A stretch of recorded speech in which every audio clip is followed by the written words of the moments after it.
Good afternoon, everyone. Kalla here. Welcome to my live stream. Glad you could make it today. Today, we're back to the Great Ace Attorney Chronicles after I think it's been about 2 weeks since I last played this. Hopefully I remember what's going on. And hello, Nick. I'm fine. How are you?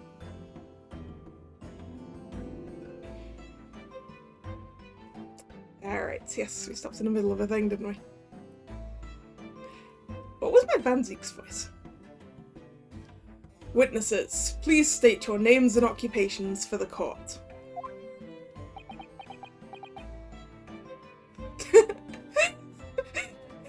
Chewing on his shin strap, look at him.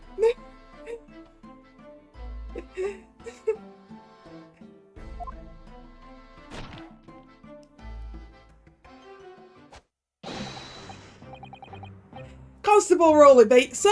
Nothing to report on the street, sir.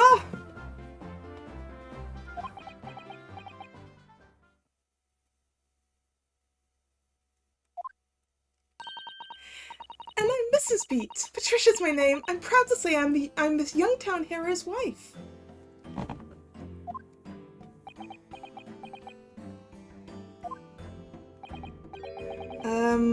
What's the story here? Oh, well, in truth, we've not been married long. In fact, we celebrated our first anniversary only the other day.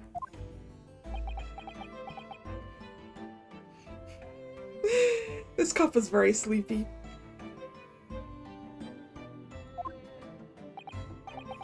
No, it was your husband I was asking about. He seems tired. I don't know if it's just me or Van Zeek gives off major Seto Kaiba vibes. Yeah, I can see it. If Seto Kaiba was a vampire.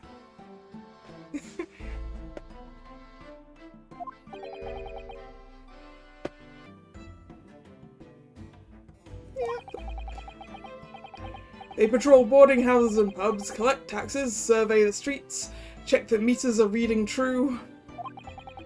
And they're responsible for keeping the streets clean and lighting and extinguishing our street lamps. Street lights, even. That's a lot of jobs! That is a lot of jobs. There are a number of items on that list that don't sound much like policing duties at all. I wouldn't just be falling asleep on my feet, I'd have collapsed long ago. But it goes without saying that a policeman's primary duty is the apprehension of criminals. Oh. The stream went for a sec? Oh, so it did. Huh.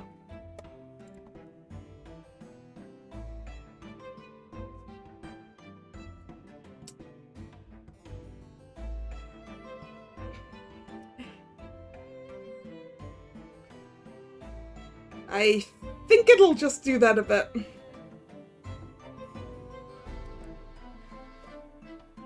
I think my connection doesn't like me that much at the moment.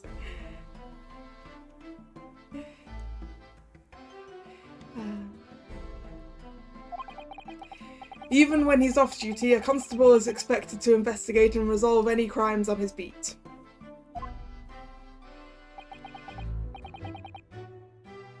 For the London Bobby is a man of honour.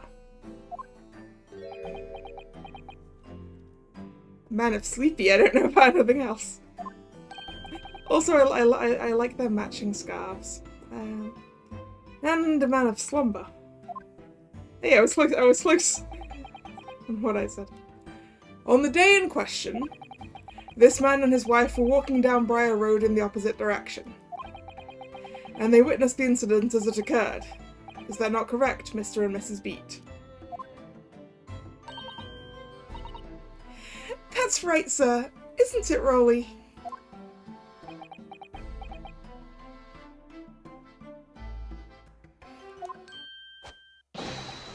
Constable Rolly Beat, sir. Nothing to report on the street, sir. What a great witness he's going to be.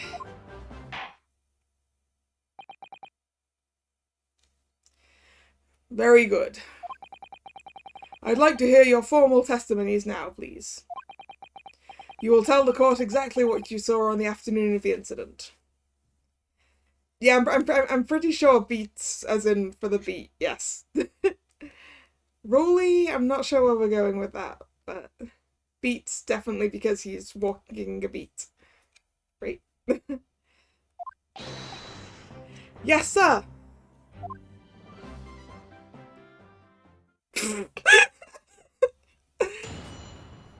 The fact that he could just, like, flop straight asleep.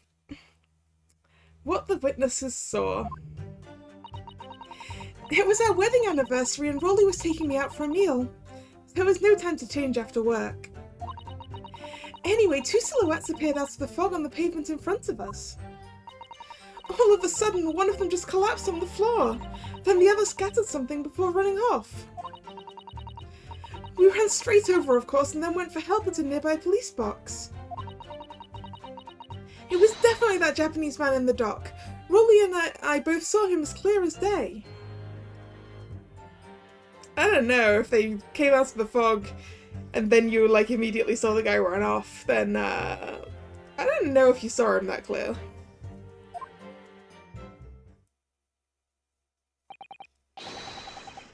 Well, this is extremely compelling testimony, I must say. I mean, how about we have some testimony from the actual cop? But, you know. Oh dear.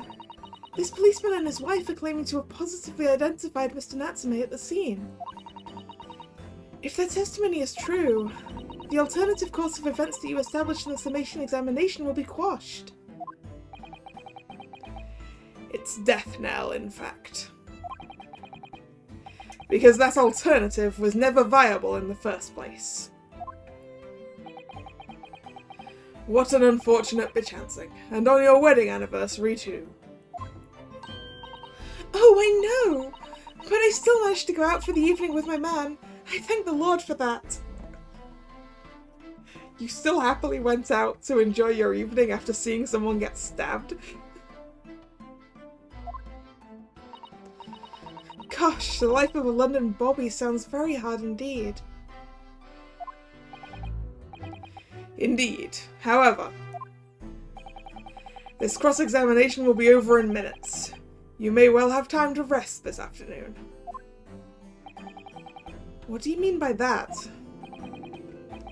My learned friend, the witnesses saw the face of the man fleeing the scene. They are testifying under oath that it is without doubt the accused, Mr. Soseki Natsume. And one of these witnesses is a policeman, no less. So you appreciate the gravity of the situation, I'm sure. Well, that would be great if the policeman actually told me he'd seen it.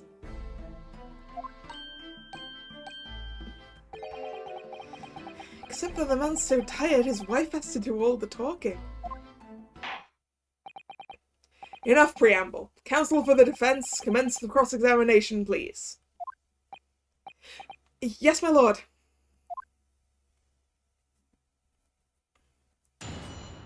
Cross-examination.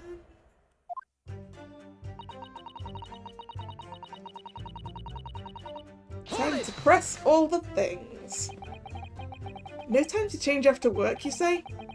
Are you also a member of the police, Mrs. Beat? Oh no, sadly not. It's a job for strapping young men only. Women, children and the elderly can't even apply. Well, I think you can probably see why children and the elderly can't do the job, can't you? I think Rolly looks ever so handsome in his uniform. It suits you down to the ground, doesn't it, darling?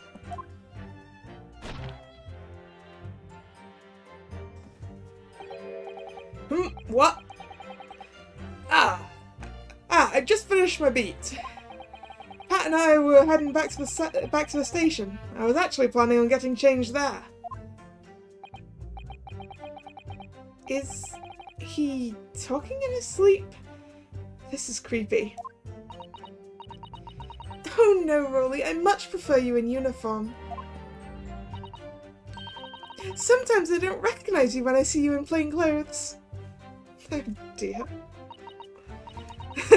Oh dear, that doesn't seem healthy. Kindly adhere to the point. You were going for a meal after you had finished your beat for the day, correct? That's right, sir. Yes. Although I was fit to drop, to be honest, after spending the whole day on my feet. But policing is my life, sir. As long as I'm the proud owner of this, I'll serve my city and my queen to the end. What's that now? My warrant card, sir. Proof I'm a London copper. Has the noble founding principles of the force written on it as a reminder to all us policemen of our sworn duty. To patrol the streets of London town and uphold the peace of the common man. Sir! And for such no... Let's try that one again. Sir! And for such a noble cause, I cover 20 miles every single day without fail and without a grumble. Because I know that the plodding of my boots is all Londoners need to hear to feel safe and secure. So, fighting crime doesn't appear to come into it then. But sir, just on that one particular day, I was looking forward to celebrating my wedding anniversary. Mrs. Beat puts up with a lot being married to a bobby like me. I wanted to show my dear wife how much I care. Oh, Pat! Oh, Rolly. Wrong way around. Oh, no. Oh, Pat. I can't do that. Oh, Pat. Oh, Rolly. There we go. So, that's it. Oh, what a charming couple. Their young love is such a joy to behold. If a little over the top, perhaps. And then, kindly describe what happened next. You wouldn't feel safe with the sleep. I mean, maybe he's not sleepy during the day when he's actually doing his thing.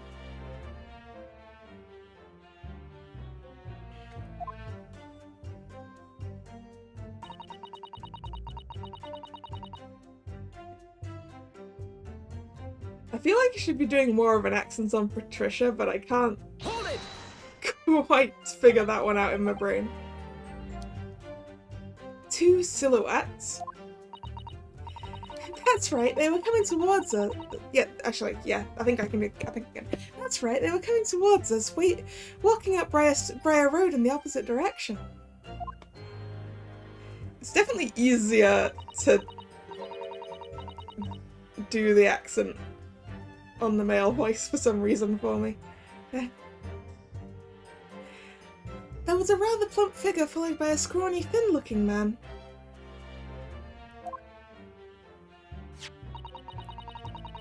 That does sound exactly like the victim was as pictured in this print, and like Mr. Natsume. Yes, unfortunately it does. And you're certain that at that time there was nobody else nearby? Oh yes, quite certain. It was dark, but there are streetlights on Briar Road, you see. There was nobody else around at all. Isn't that right? Sorry. Wow. That messed up. Isn't that right, my darling? The fact she has to keep yanking on his scarf to stop him, like, falling asleep and falling over. What? Yes, that's right. Of course there was a light fog on the ground. But Briar Road is dead straight and you could see a fairly long way down the pavement. And then there's a street lighting as well. I didn't see any other pedestrian...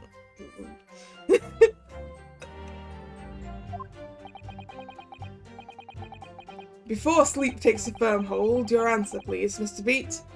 Are you quite sure of what you've just said? Yes, sir! As a copper who spends all day every day keeping watch on the streets, I'd swear to it, sir.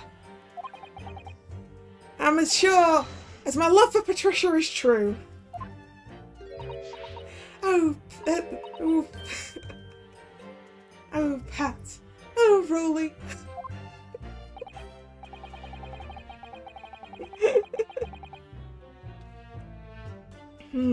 They're still maintaining there was no one else around other than the victim and the attacker. It's starting to seem like that must be how it really happened. beginning to seem like there's nowhere to run. Well, that didn't stop Mr. Natsume, did it? He fled the scene all too convincingly.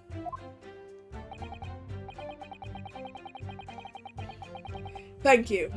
I believe we have a reasonably clear idea of the situation just before the incident now. What happened in the crucial moments that followed?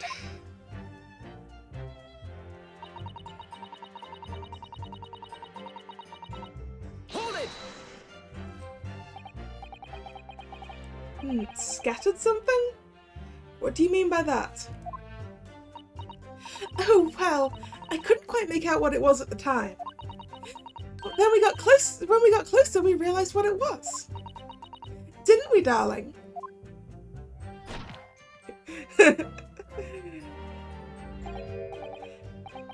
What? Yes, that's right. It was some more... I've lost my accent for him again. What? Yes, that's right. It was some old books. I see. Old books. Yes, sir! The culprit had dropped a number of them all around where the victim lay on the pavement.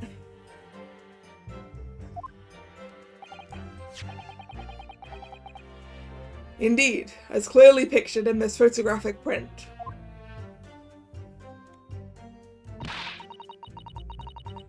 That rotten Japanese man did that when he did the deed. Hold it!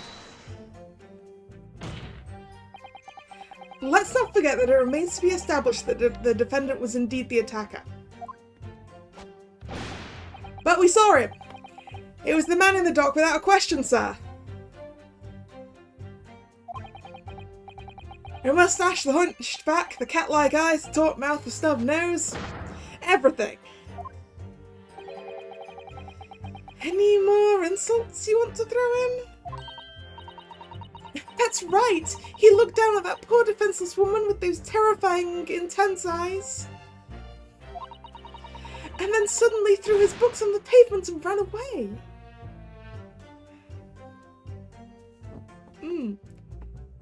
Yeah, the colour photographs are impressive. Did we have colour photographs in the other cases? I don't think we did in the first one.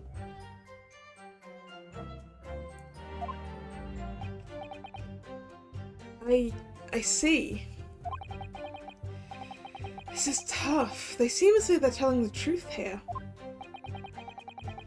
Might I remind the court that this unambiguous testimony comes from a policeman and his wife. Now please, continue. Yes, sir!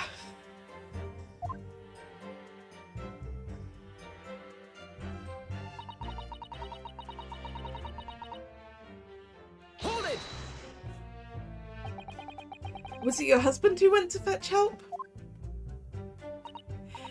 No, I went. I may not be a police officer myself, but I'm the proud wife of one after all. Isn't that right, my darling?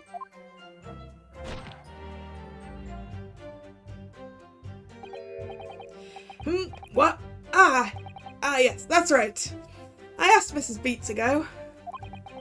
I was off duty by that point. But a Bobby's never truly off duty, of course, so I felt obliged to stay and guard the scene. Very laudable, Mr. Beat. Preserving the scene of a crime is a task of considerable importance. That's why I sent Patricia, you see. I told her where to find the right police box. Forgive my ignorance, but what do you mean exactly by the right police box? Depends on the crime's location, you see, as to who deals with it. Where the woman was stabbed wasn't actually on my beat.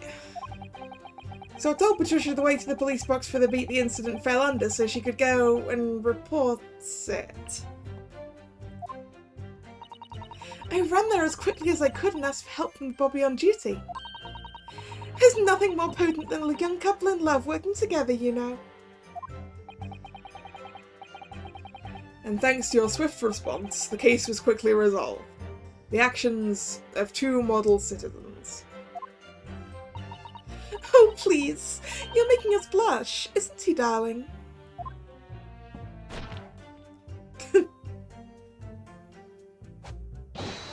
Yes, sir! What Patricia said, sir!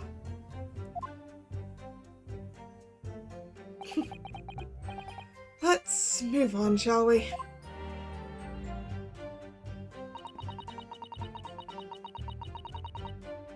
Hold it!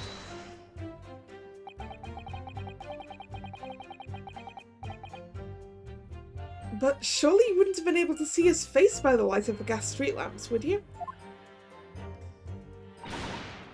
We absolutely could, as Londoners have exceptional eyesight, I'll have you know. Poor Rolly, getting yanked around so much right there. Right. The light from the street lamps was more than enough. And my husband already told you the fog was only light, didn't he? I didn't think it was light.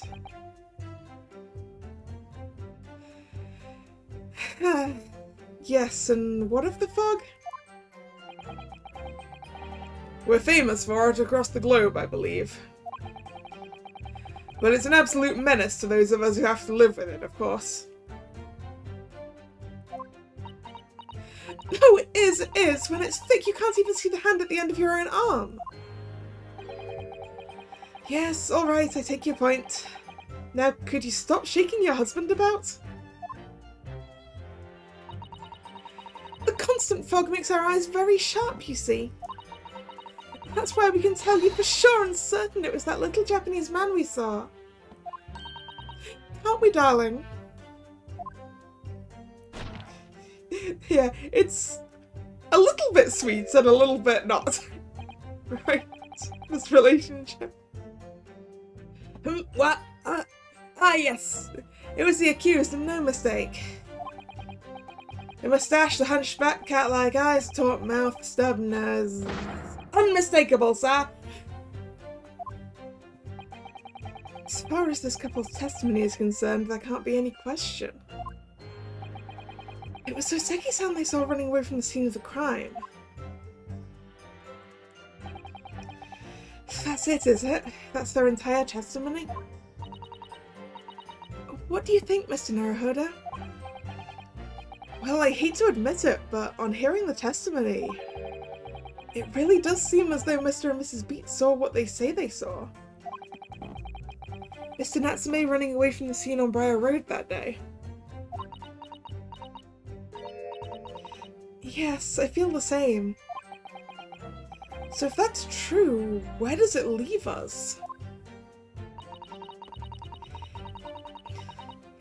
The members of the jury are sure to call for a guilty verdict after this testimony. Oh no. Then what do we do? Right. Just because he dropped his books and ran away doesn't mean he did the stabbing. It could have just meant he was scared.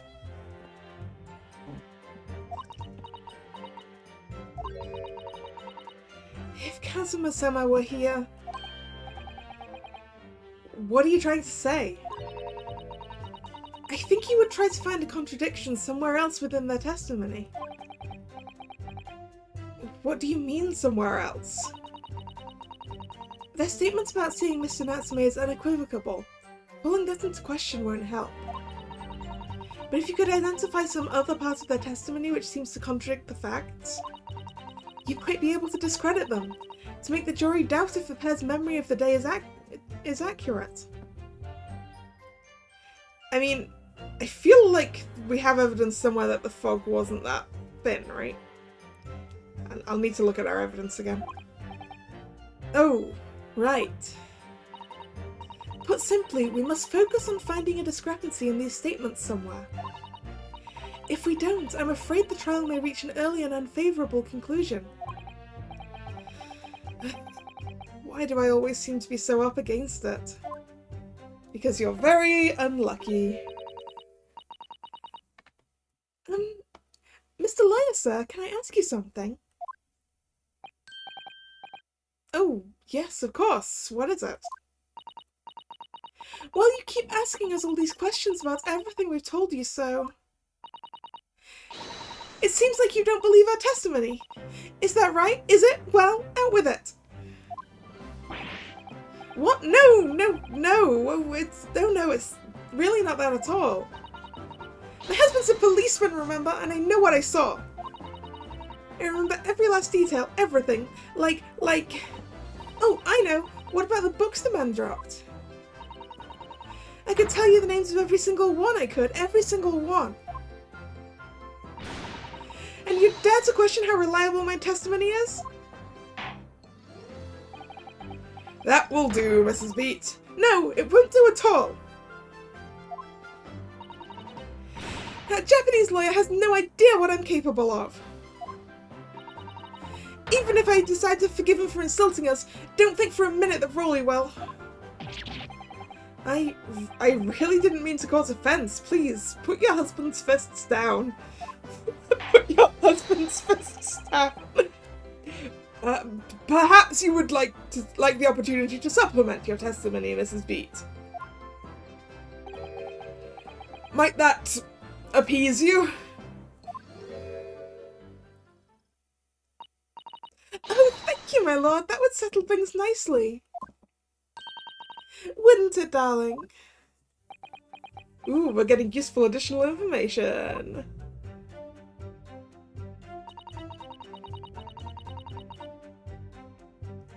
Hello!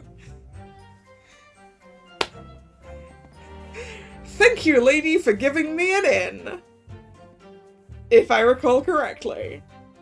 But I'm gonna press this first, because we like pressing things. Yes, we know there were books dropped at the scene of the crime, as you say. Those purchased by the accused at the nearby second-hand shop on the second-hand bookshop on the day in question. After I'd been to the police box for help, I decided to have a good look out for the area for good measure. I am a proud policeman's wife, after all.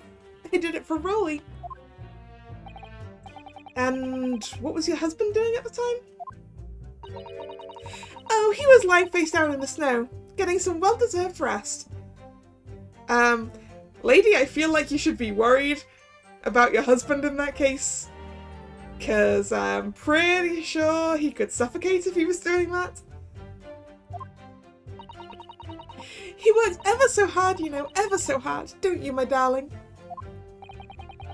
Interesting way of guarding the scene of the crime. Well, Mrs. Beat, seeing as you've regaled the court with tales of your powers of recollection, would you be so kind as to recount the titles of the books you observed at the scene? I'd be happy to. Now, are you all listening? There was The Picture of Monsieur Somebody or Other, and What's It Yearnings? Then there was A Meal for Someone, and the last one was definitely The Thingamy's Something. Your powers of memory aren't as great as you have us believe, Patricia. You see?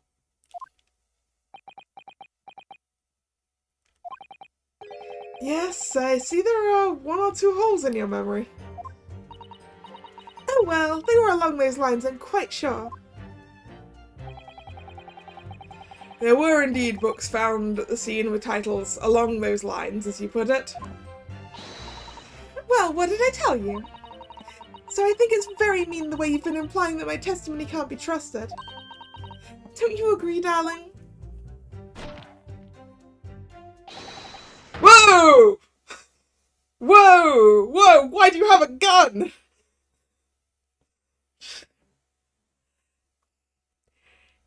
Anyone who upsets my Patricia will have to have me to answer to.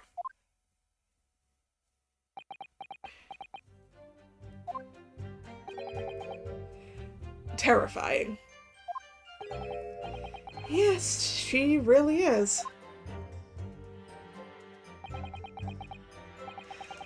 Okay.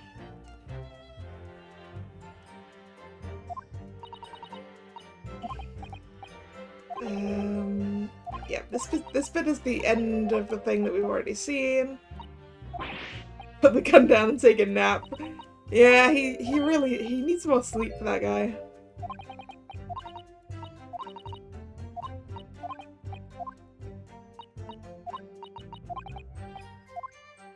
Right. So let's just double check on what I... Yep, we only have evidence for 3 books. I think. Where's the receipt? Yep, we only have evidence for 3 books.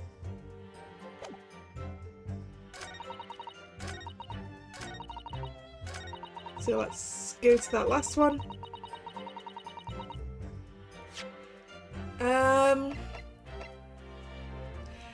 Ooh. Should I be presenting the receipt with the 3 books, or the photograph with the 3 books?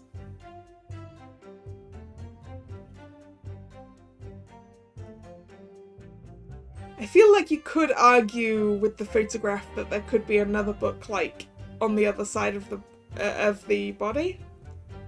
So maybe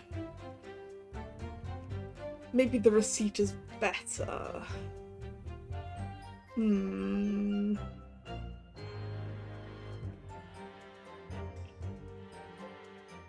I think the receipt's gonna be better. Objection. So you're saying that there were 4 books? That's right, I remember all of them. The picture of Monsieur Somebody, What's It Yearnings, A Meal for Someone, and The Thingamy Something. I'm sorry, Mrs. Beat. But there is a fundamental flaw in that statement of yours. Oh no! What? What flaw?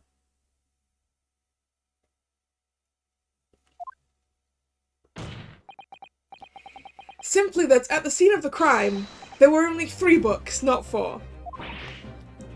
What? This is the receipt from the bookshop where the defendant bought his books. Your books? Yes, and it details Mr. Natsume's purchases that day. But as you can see, only 3 books are listed. Only 3? But no, that can't be. I remember seeing them. There were 4 books, I tell you, 4 dirty old books. Oh, really? Have a good look at this photographic print of the scene of the crime. As you can clearly see from this evidence as well, there are only 3 books. Also, how come the books are, like, neatly arrayed around? Like, that's very neat for someone just dropping their books and running.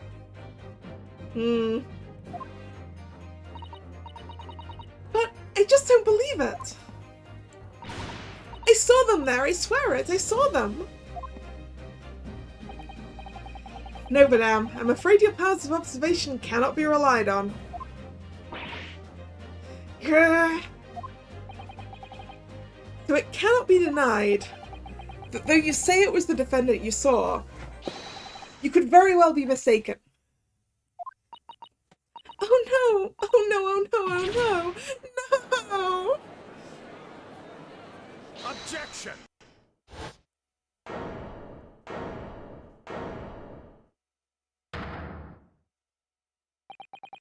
It's painfully evident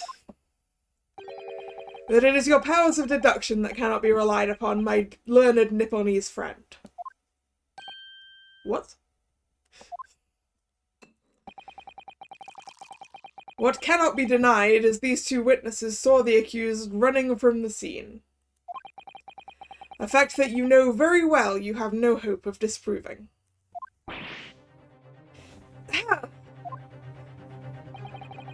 So you've striven to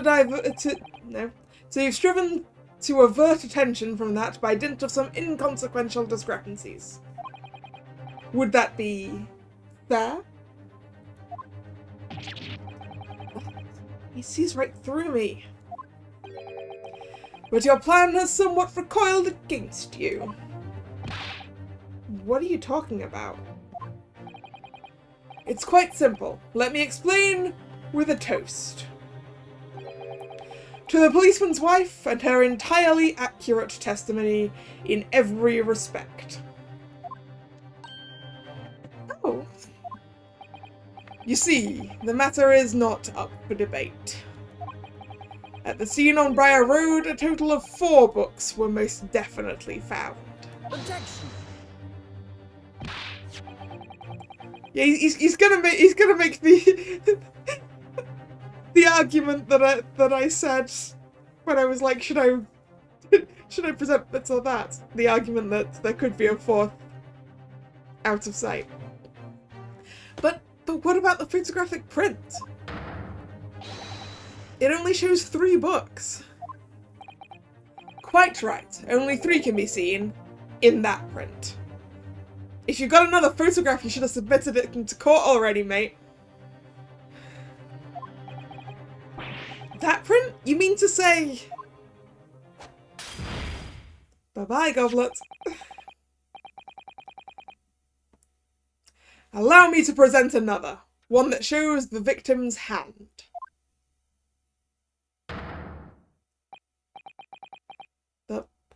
Wait! The lion's Oh, hello. Hello. Hello. The Lion's Pride. A book that is significantly fire damaged. I think we know where that book came from, don't we?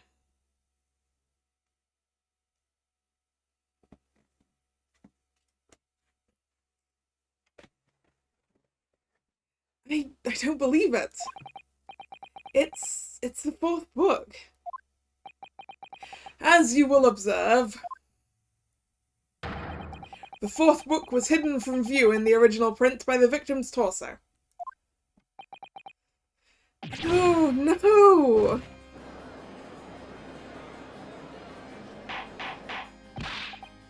Prosecutors, please stop withholding evidence.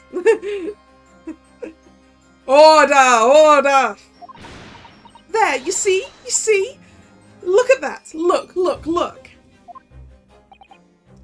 Yes. It's just like I said, isn't it, my darling? Yes, sir! Patricia's always right, sir! Let us study the receipt for the books purchased by the accused in the day in question. Mrs. Beach, the titles once again, if you please. Oh yes, of course. The picture of Monsieur somebody or other. The picture of Monsieur Lecoq. What's it, yearnings? Canterbury yearnings. A meal for someone. A meal for Gabo... I don't know how to pronounce that. Gaboreau, in fact. As the court has just heard, the witness remembers its book titles flawlessly, save for a few minor details. Mrs. Beat's powers of recollection can only be described as exceptional. I don't know about exceptional, Van Zeeks. Did you hear that, Rolly? The gentleman paid me a compliment. Yes, sir. Flawless, sir. Patricia is flawless. But there's only 3 books on the receipt, and Mrs. Beat mentioned 4. There's nothing surprising about that. Clearly the 4th book is that which is shown in this photographic print.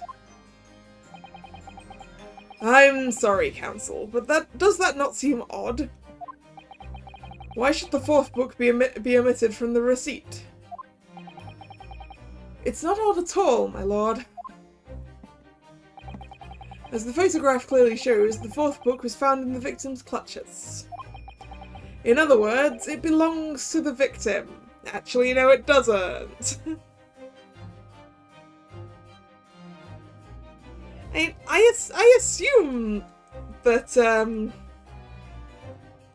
Mrs. Beat went back and read the things while she was waiting for the cop from the other box to come back. Why didn't the cop from the other box come back immediately with her? I don't know. The victim was holding her own book? Yeah, but it's not her book.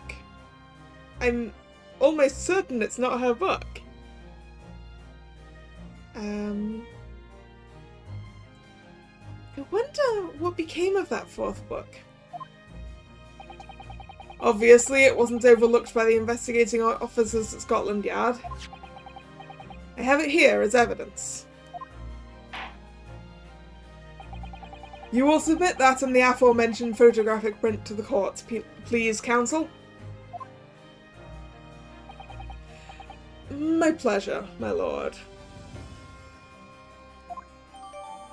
The second crime scene photograph has been entered into the court record. Crime scene photograph number 2. A second photograph of the scene taken by a policeman just after the incident. It specifically shows the victim's hand. The fourth book has been entered into the court record. The fourth book, a book entitled The Lion's Pride, discovered in the victim's hand at the scene.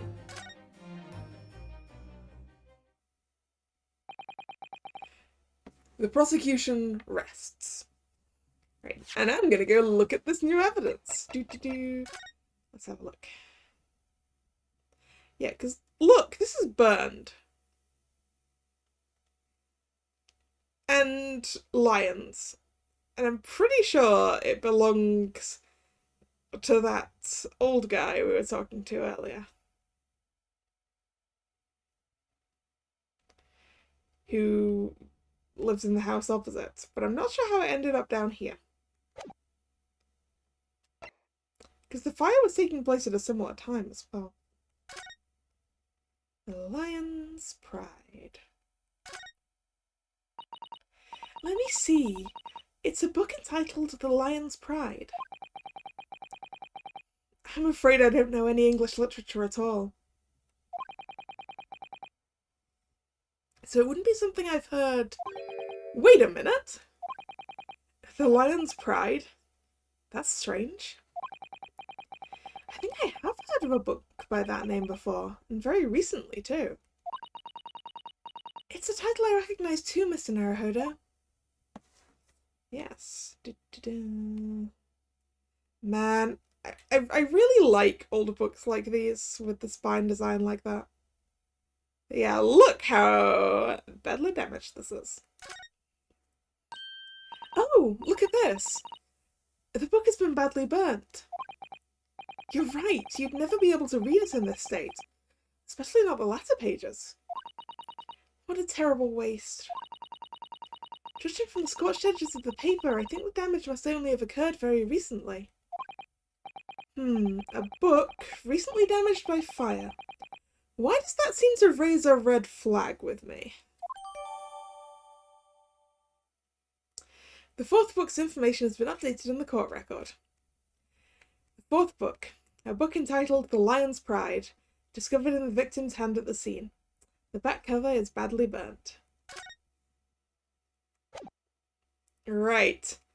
I'm sure we can do something with that. I'm sure we can do something with that. I have nothing further to add. What?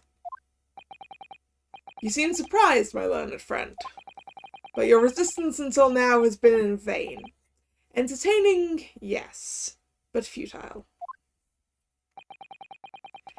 The spurious longer route to the accuser's lodgings that you tried to establish in your summation examination, and the attempted discrediting of the witness's powers of recollection in your cross-examination. Futile? I walked right into this, didn't I? You see, everything we've said is true. Isn't that right, my darling? Yes, Pat! Marry me, Pat! She already has.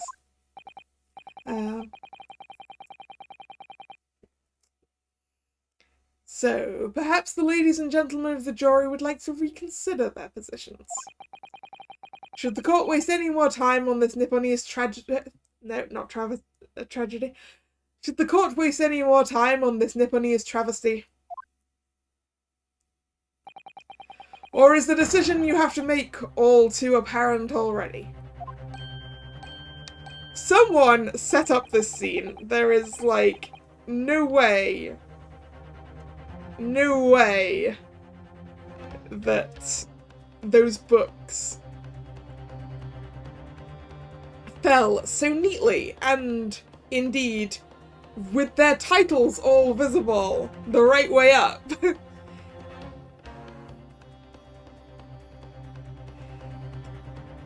If Mr. Natsume just basically screamed and dropped them around. She seems like a bit of a brat. She's definitely... She seems like the sort of person... She seems like she was a daddy's girl.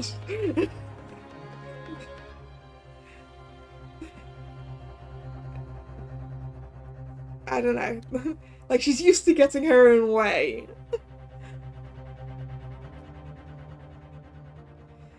You have heard all of the witnesses and seen all of the evidence. Have we seen all of the evidence, Van Zieks, or are you hiding something else? This trial has run its course. Mr. Naruhodo, I'm afraid we're in a terribly precarious position.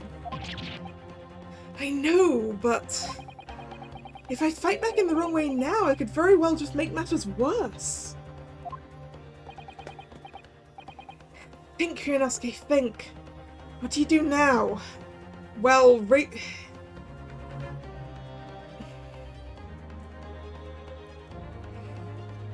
I mean, wait and see never seems like the right...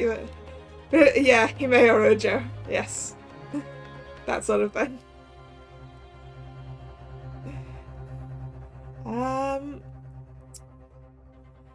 I mean, wait and see is never really the right answer, is it?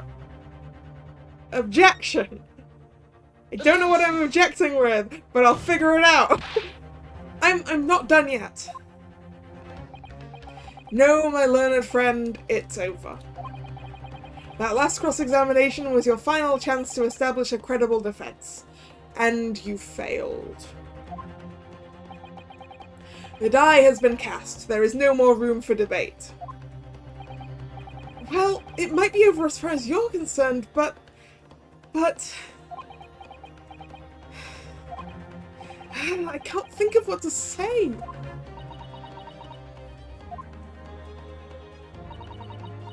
If I may, Lord Van Zieks, it seems somewhat boorish to close down the debate at this point. Your insignificant little Eastern Isle must be a lawless hole indeed.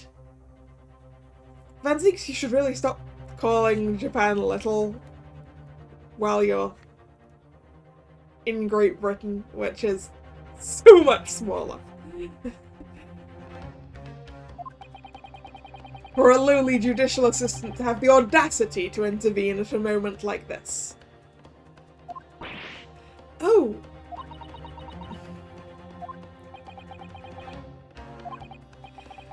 I am, to my shame, still a very inexperienced lawyer. So you'll have to forgive me, but I consider my assistant's advice essential and her opinions invaluable. Mr. Naruhodo.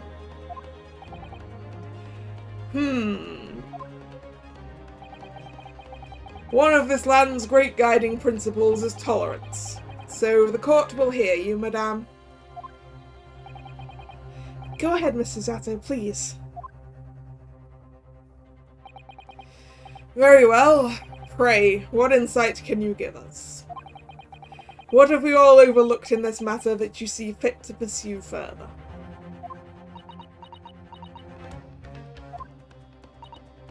Well, the court's been presented with new evidence, but only after the last cross-examination finished.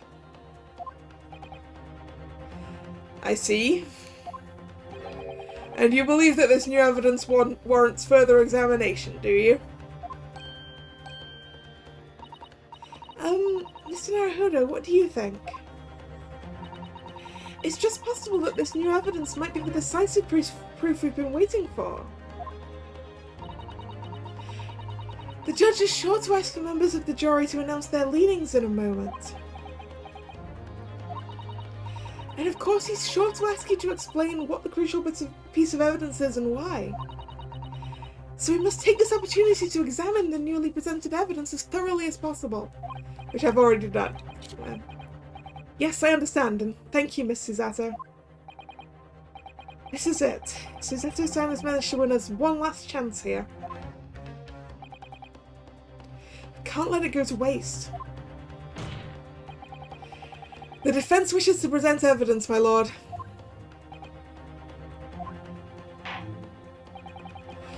Very well. The defense may present one further piece of evidence. Evidence that apparently offers a profound insight into this case and has hitherto been overlooked. Well, it's going to be the book. Take that! The evidence in question is what we can see from the newly presented photographic print of the crime scene. The fourth book, found in the victim's hand. Objection! We have already discussed the fourth book at length. Other than it being in the victim's grasp at the time of the incident, no significance has been attached to it. Pursuing the matter further would be a flagrant waste of the court's time, as you well know.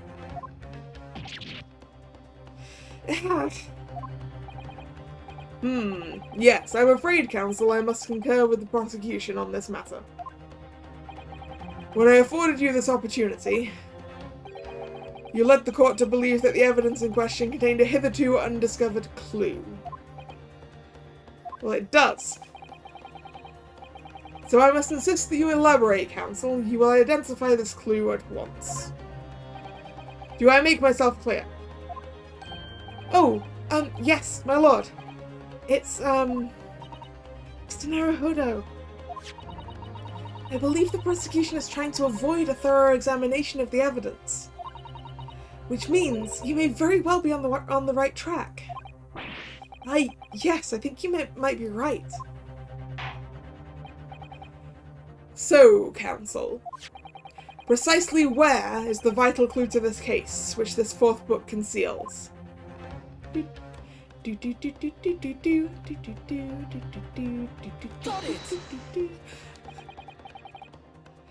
I would ask the court to observe the back of the book in question. The back? What do you... Good gracious! It's been burnt to a crisp. So we have to ask ourselves, why was the victim clutching what was clearly an unreadable book? It is undeniably an extremely unnatural thing for her to have been doing. Objection! Unnatural, you say? And what of it, my Nipponese friend? Oh? Were I to concede the point, if it bears no relation to the case, there is nothing to discuss. So, should you wish to assert that this fire damage is some veiled clue as to what happened that day? Pray, do enlighten us all. What truth does this charred book hide? A charred book. There's just one possibility here which I can't quite bring myself to rule out. It's an outside chance, certainly, but worth a try. Alright, I'll explain my theory. Don't keep us waiting any longer then, counsel. Explain this theory of yours. What are you suggesting you can ascertain from the fire damage this sorry tome has suffered? Its owner. My lord, the burn on the back of this book reveals a startling truth. About the book's owner. I beg your pardon? But we already know who the book belongs to. The victim was gripping it in her hand as she fell to the floor after all. It's obviously hers. The question of how this book came to be in the victim's hand has yet to be answered. However, as to the questions of who the book really belongs to, and where it originated,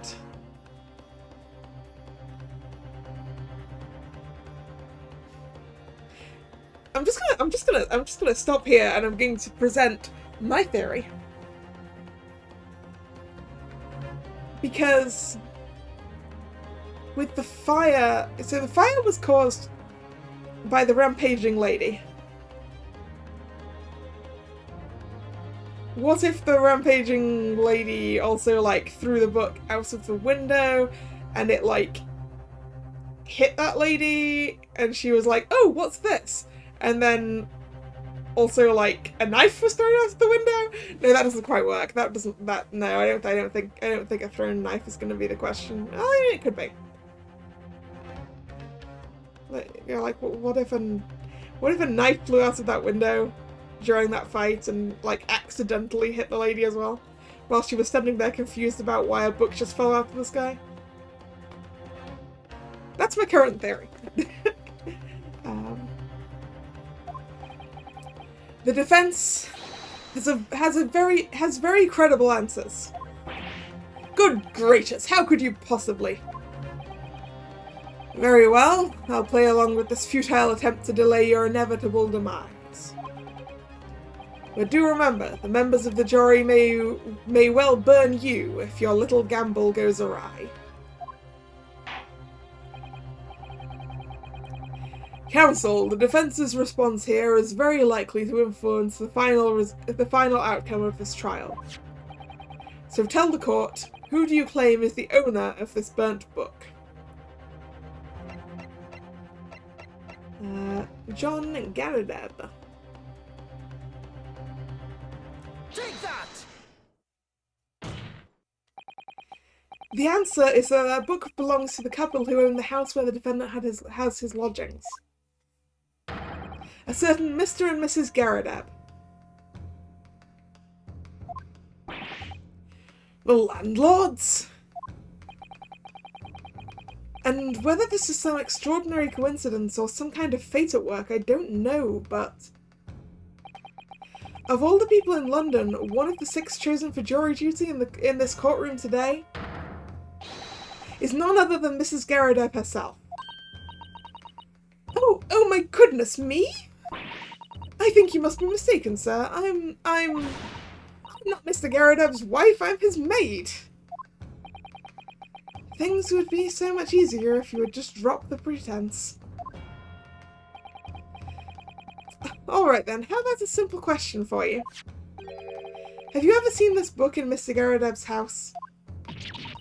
I would never presume to know all of the books he keeps, sir. Objection!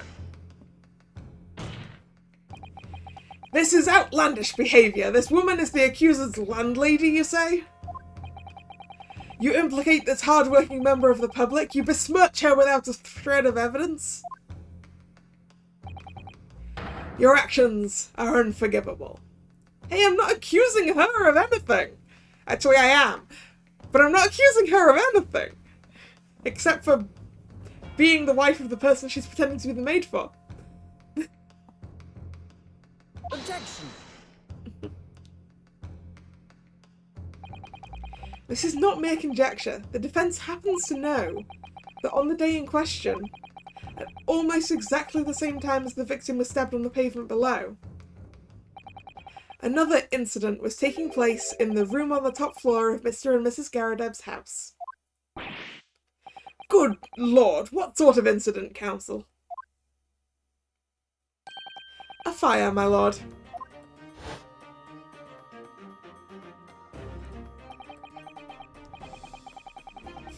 Bride to say... No, that's not his voice. Bride to say it was. Happened in the blink of an eye, you know. The whole place filled with smoke. Couldn't see a bally thing. Didn't take long for the fire to spread, of course. The bally furniture started going up as well. Worst of it is, I lost my favourite. Book called The Lion's Pride.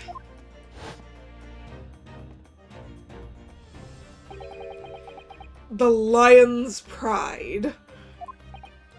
By Jove, that very same title is the very same title that the subject of this debate.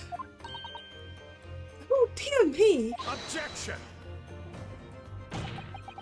This is risible. All you've told the court is that a book by the same name was involved in a fire. In which case, it would be reasonable to assume that it was burnt to ashes. And entirely unreasonable to infer that it magically removed itself to the scene of the crime. Perhaps it would make more sense if I told you that the cause of the fire was marital discord. Without going into details, it appears that Mrs. Garradeb was considerably enraged. Apparently she continued to attack Mr. Garradeb even amid the flames. Oh, how awful! I can't even imagine being so horrid to the one you love. Can you, Rolly? Absolutely not, sir! My Patricia would never raise a finger against me, sir. We've seen her attempt to throttle you several times.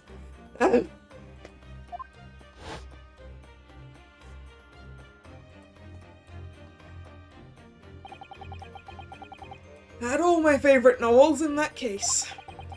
And as soon as the fire got hold of them, that was it. Whoosh, up in smoke. Then the wife started hurling things at me. There was I, back up against the window under heavy enemy fire. Incendiary books coming 10 to the dozen. I feel like my theory is becoming more likely. The man had his back up against the window, and he had burning books thrown at him? Goodness gracious, are you suggesting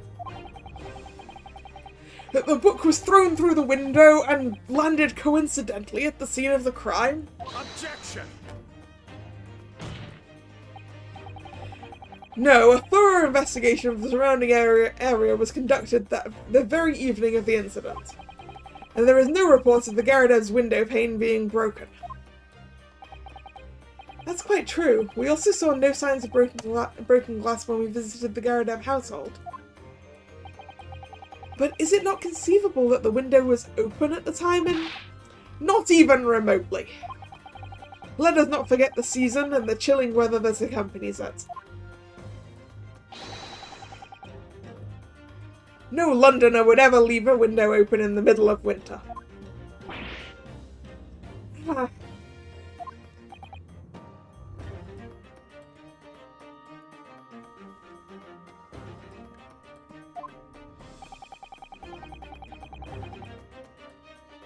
Does the defense postulate this scenario in all seriousness, counsel?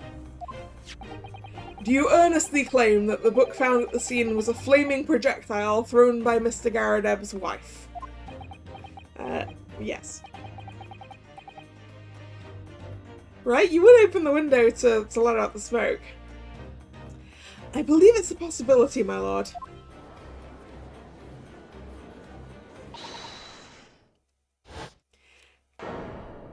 Who was that? Mrs. Garradeb, probably. That's quite enough! Well, I hope that everyone can see you for who you are now, you little foreign trickster.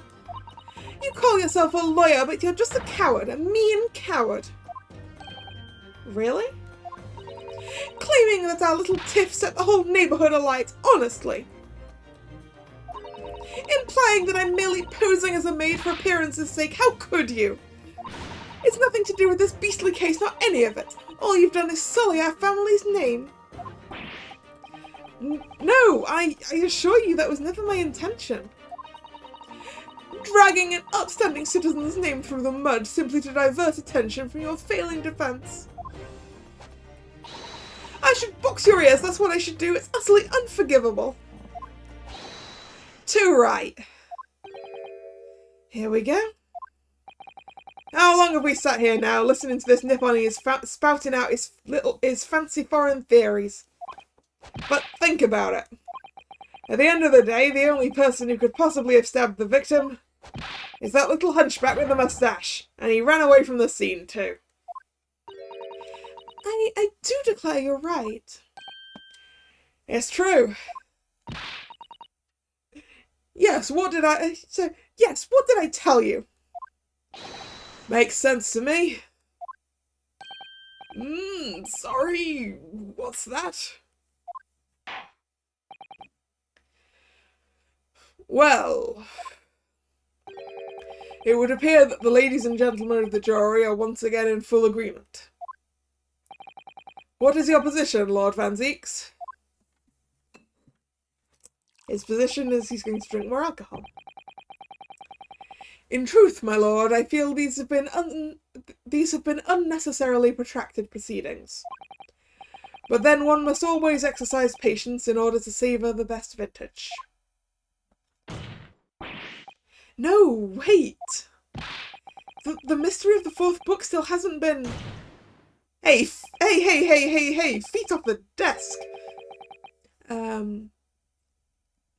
If books are your predilection, my learned friend, study them on your own time.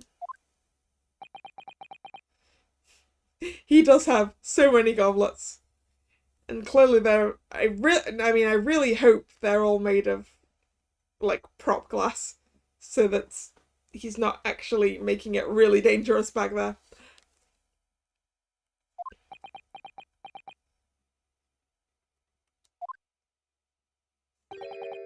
What? No forgive the discourtesy this time? Ahem. In that case, ladies and gentlemen of the jury, you will now state your individual decisions regarding the defendant's culpability for the court to hear. Guilty! Guilty. Guilty! Guilty. Guilty! Guilty!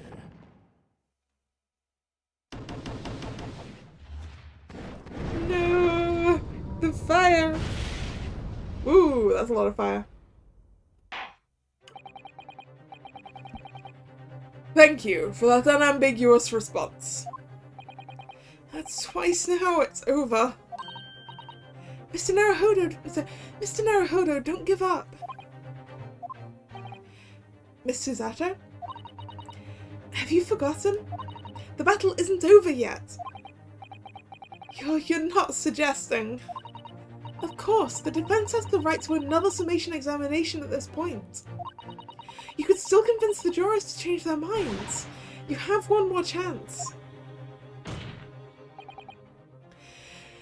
My lord, the defense has to exercise its right to a summation examination. You believe you still have tricks up your sleeve? I don't intend to trick anybody. I intend to uncover the truth. This is no time to be downcast. As long as there's a chance, I have to stay strong and determined.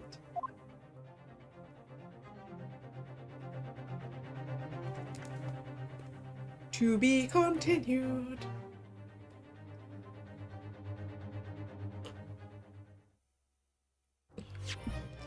Yes, I would like to save my current progress.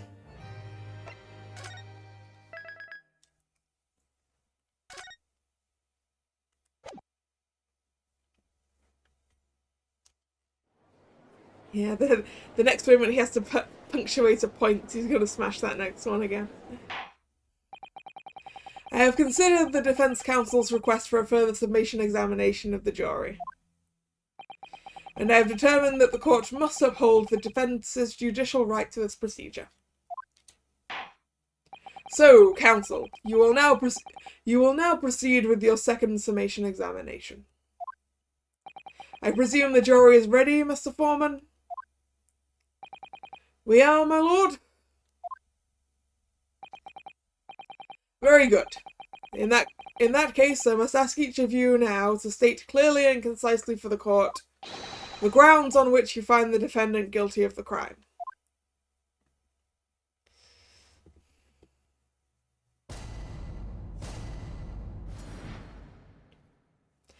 The juror's contentions. The accused left behind evidence at the scene, didn't he? Those 3 books of his. If there was some novel alternative explanation about how the victim was stabbed, I might reconsider. Even if the woman was throwing books, it can't be related to this crime if the window was closed, can it? Dearie me, it was only a little book, hardly life-threatening, even with a direct hit. Look, I just want to get this over with. If I don't bring home some pay tonight, I'll be in a tiny bit of trouble. Come to think of it, we had a fire at home a while ago. It gave me the sneezers.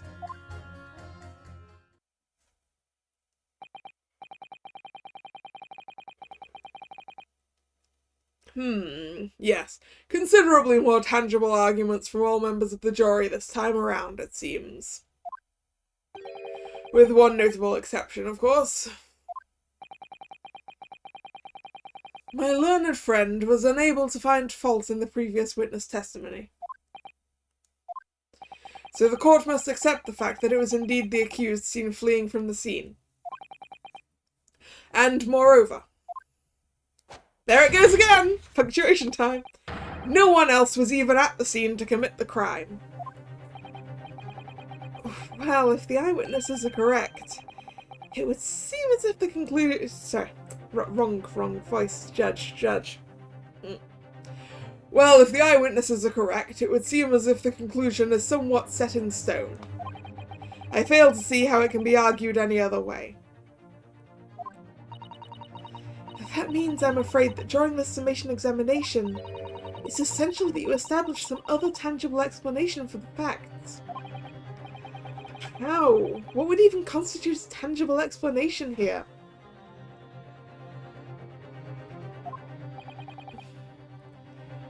Isn't it obvious? Who stabbed the woman and how? Those two details are all you need to provide. Mrs. Garadeb at range. Simply give us a name and a method by which the attack was conducted. And there I was, thinking this might be hard. But Mr. Naruhodo, you have to do it. Otherwise this really will be where the trial ends. No pressure then.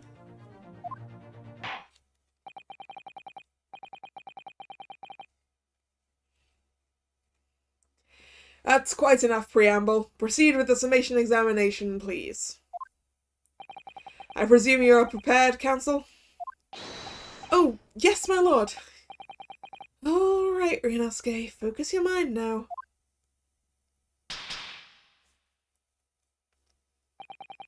Clearly, the key to the summation examination is going to be juror number 4, the maid, or should I say Mrs. Garadeb. We have a book that disappeared from the Garadeb's house on the evening of the incident, and the 4th book found in the victim's hand. There must be a way to link the two. Yes, that's what we have to find. Using every technique I've learnt in my short career so far, whatever it takes. Don't forget to keep an eye on Mrs. Garadeb and how she reacts, even to the things other people say. Okay.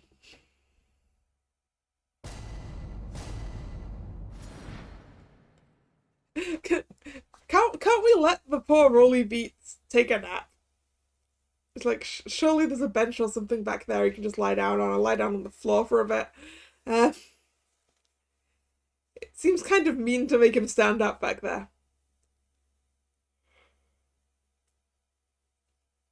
The defense's rebuttal. Alright, press all the things again. But as we now know, there were 4 books, not 3. Well, what difference does it make? There's every possibility that the 4th book, in fact, belongs to the defendant's landlord. Yes, that's the part I have a problem with. Sorry? Well, at the point that the woman was stabbed, this landlord fellow was at home, wasn't he? Enjoying a fiery scrap with his wife or something, you said? That's not exactly how I put it, no. Well, anyway, the point is, the fellow and his wife were somewhere else when it happened. They weren't exactly far away. I think that's what you call a strong alibi. So it couldn't have been the landlord who did it, which leaves only the Nipponi's fellow. Honestly, I can't see what all this palaver's about. It's a done deal, isn't it? I suppose it is, since I've got nothing witty left to say.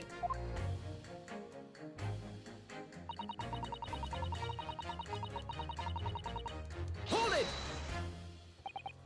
So, you might be willing to change your decision, you mean? Oh, my, such delight on your face. But I'm afraid I shan't be swayed by emotion. Despite what you may think of me, I am a very modern, metropolitan and rational woman. That's great. If one reads the morning papers, it's all forgotten by tea time, isn't it? So why read them in the first place? You see, modern, metropolitan and rational thinking, wouldn't you say? And not at all extreme. As I see it, an overwhelmingly suspicious Japanese man has been implicated by overwhelmingly strong testimony. So despite one or two minor puzzlements, I do declare that the man is overwhelmingly guilty. Modern, metropolitan and rational logic, wouldn't you say? Overwhelmingly. But as modern gals are always delighted to embrace new fads, you know. So I'd be only too happy to consider an exciting new theory if you could come up with one. I'd be happy to do that too, if only I could. Let's do our very best not to disappoint the modern and metropolitan young lady.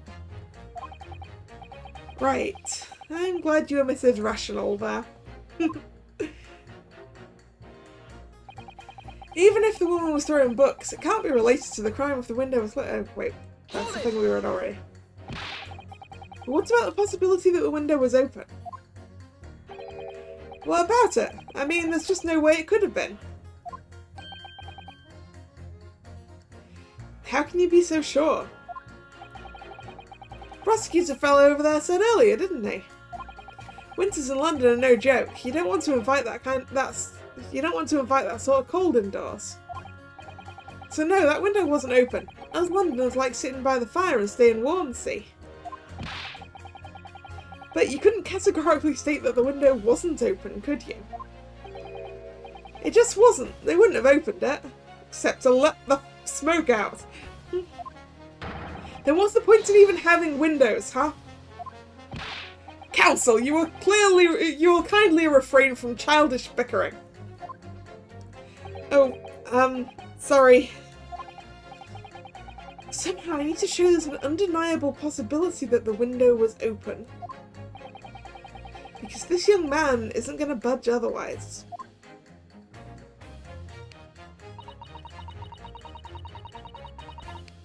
Hold it! But the little book was on fire at the time, was it not? With the flames of love, I'll have you know. There's really no such thing as a loving incendiary bomb. Well, he brought it on himself. It's playing with fire to betray a fiery love. Isn't it? Well, don't you agree? Oh, well, any kind of betrayal is certainly a bad thing, yes. But I think the argument might have arisen out of your misunderstanding, Mrs. Garradab. Never you mind that. The point is we were just having a jovial little dispute, nothing more. I like that the guy next to us has to keep dodging. And I won't have any more of these suggestions that it was anything whatsoever to do with this crime.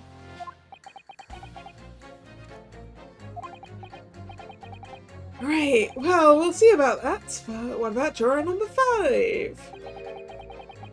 He doesn't seem to be turning a hair at Mrs. Garradab's relentless onslaughts. It's almost as though he's used to it. What a gentle soul he is.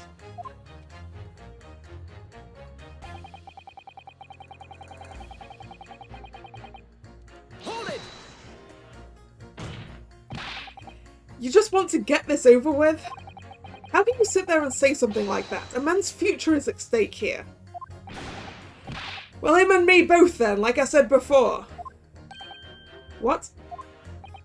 I told you already, I'm a day labourer, aren't I? If I don't bring home some breadies with me tonight, you'll find me floating face down in the Thames tomorrow morning. What? You heard me, my missus isn't one to mess about, you know. She can be fierce, believe you me. Another shiny example of marital bliss, then. A situation like this cropped up the other day. It was, well, Do you know, it's funny, but I can't quite remember. Sorry? It was too frightening, that's the thing. I must have blocked it out. Helpful. I wonder if Mr. Beats will ever be dragged into the Thames by his scarf. Don't even go there, Mr. Sato. There must be some way to jog his memory about this.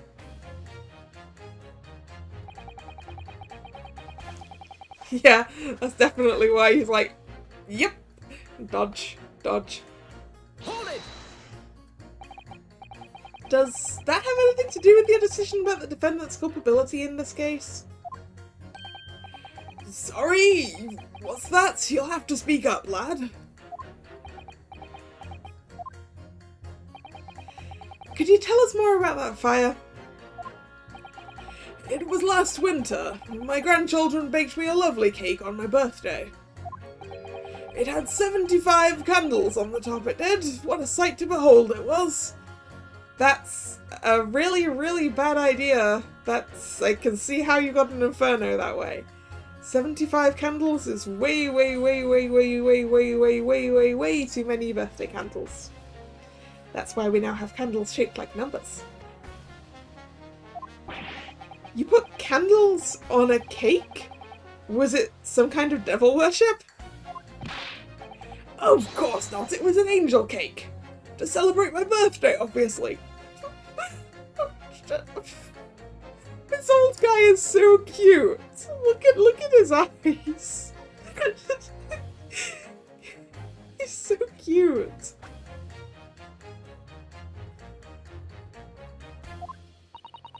It seems that it's a common custom here in Great Britain, Mr. Naruhodo. Anyway, I mustered all my puff to blow them out. Only I must have blown wrong somehow. The flames didn't go out, but the candles went flying all over the room. The furniture caught and everything went up. The whole place filled with smoke. Definitely sounds like devil worship to me. And by the sneezes, I presume you mean a cold? But how did you catch a cold from the fire? Because he opened the window in order to let the smoke out. What a fiasco it was. The grandchildren, bless them, threw water over me as they tried to put out the flames. And then, because the whole room had filled up with smoke, of course, we had to open all the windows to clear it. The windows. A biting winter air rushed over me like the devil dancing on my grave, it did. I got a terrible cold from it. It put me in the hospital for a while. I won't forget that birthday in a hurry. I knew it was devil worship all along. But something about this old man's story is playing on my mind for some reason. We need to demonstrate who, apart from Mr. Natsume, could have attacked the young woman on the street. As well as how he, or she, could have done it. Yes, but once again the jurors' statements are full of personal prejudice. A lot of them seem convinced that they're right, even in the face of logical arguments to the contrary. I think you're going to need to pit them against each other to force them to accept an alternative explanation. Yes. They don't necessarily need to find contradictions between their assertions, just a connection might do the trick. Alright, I'll see what I can do. If anything stands out, I'll go in for a strike. That's the spirit. Right, so we need juror 3, I think?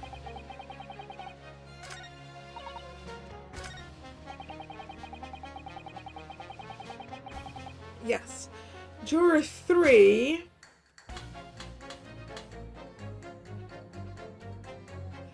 to juror 6. Juror 6, yes. I can count. Objection! These two jurors' statements clearly contradict one another.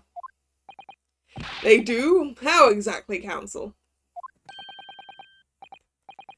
Don't point at me again, I told you it wasn't me! What's that you say? Speak up, lad, speak up. Juror number 3, do you see? Oh, me? See what, sir? Did you hear Juror number 6's account of his birthday celebrations last year? It seems, despite being a Londoner, he once opened his windows in the middle of winter. Well, yes, of course, because it was an emergency. I mean, obviously, if the room was filled with smoke from a fire, then you'd be mad not to open the... Oh! Exactly. On the day in question, at the time of the incident, there was a fire in the Garadev household. And Mr. Garadev had the following to say about it. The whole place filled with smoke. Oh my. Oh, my hat!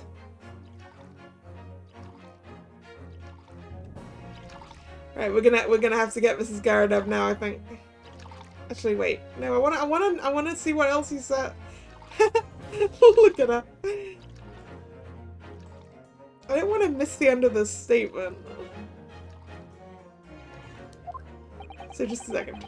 Therefore, to clear the smoke, either Mr. Garadev or his wife almost certainly opened the window. That, you cannot deny, would be in no way out of the ordinary. No, I suppose it wouldn't. When you get to my age, you learn a thing or two, you know, and I can tell you, you'd have to be a prize idiot not to open the window if there was a fire. Hey. Yes, of course. I think I need to reconsider my statement. Yes, please do. That's a step in the right direction, I think.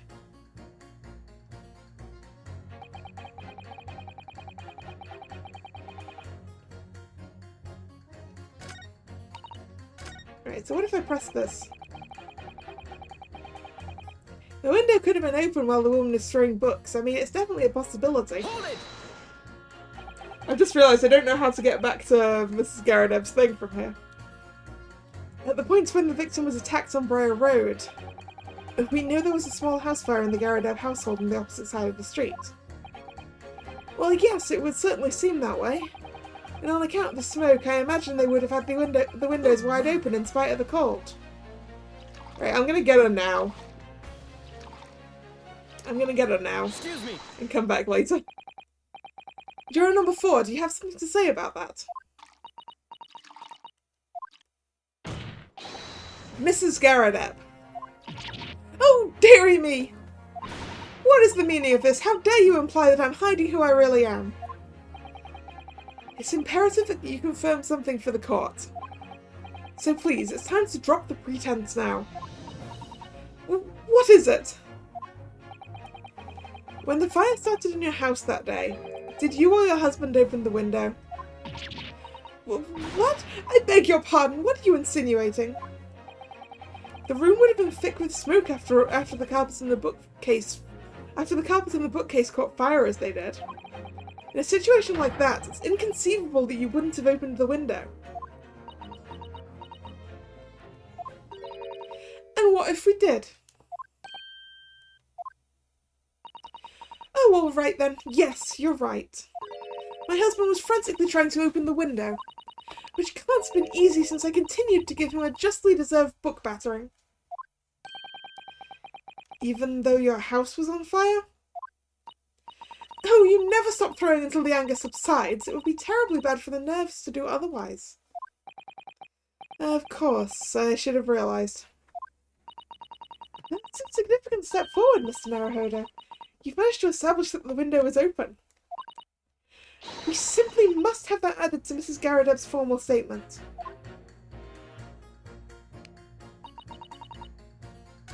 Right, okay. I'm gonna finish pressing this one. Hold it! On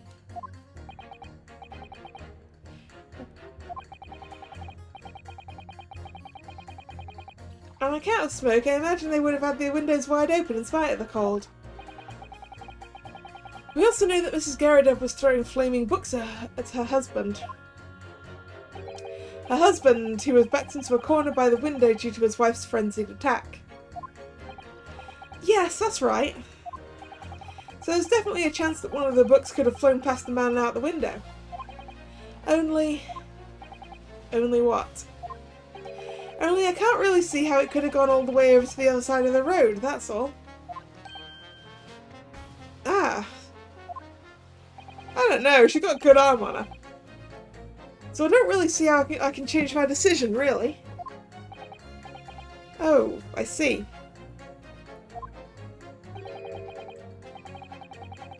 That wasn't enough? What's it going to take to persuade these people? Okay, now we repress this. Now you mention it, yes, the window was open at the time. I'd clean forgotten, but it's true. Hold it! The fourth book found at the scene of the crime shows very obvious signs of fire damage. And the title of the book is The Lion's Pride. The same title, in fact, as the book Mr. Garrideb told us he had been reading. Well, I really couldn't say. On the day in question, did you or did you not throw at your husband the copy of The Lion's Pride that he had been reading?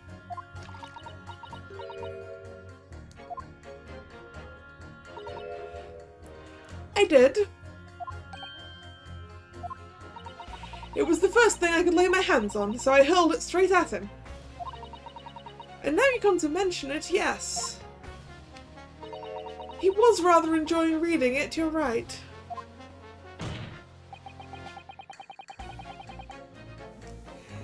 Hello, Samurai Kazuya. Welcome to the stream. Glad to meet you.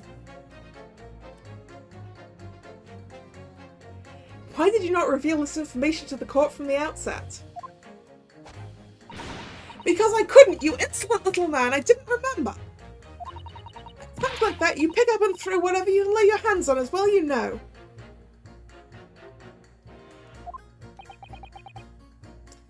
I really don't. Oh boy. I barely noticed I was throwing a book, much less the title of it. Right, let's go get this guy. Excuse me. What is it, juror number 5? You know something? I've remembered what it was. That memory I'd blocked out. Huh? It was listening to what this granny was saying. Brought it all flooding back. Who are you calling a granny, you cheeky little devil? I'm Mrs. Garrideb, or the maid, I'll have you know. The man doesn't even flinch. Please tell me that's not because he's so used to being hit all the time.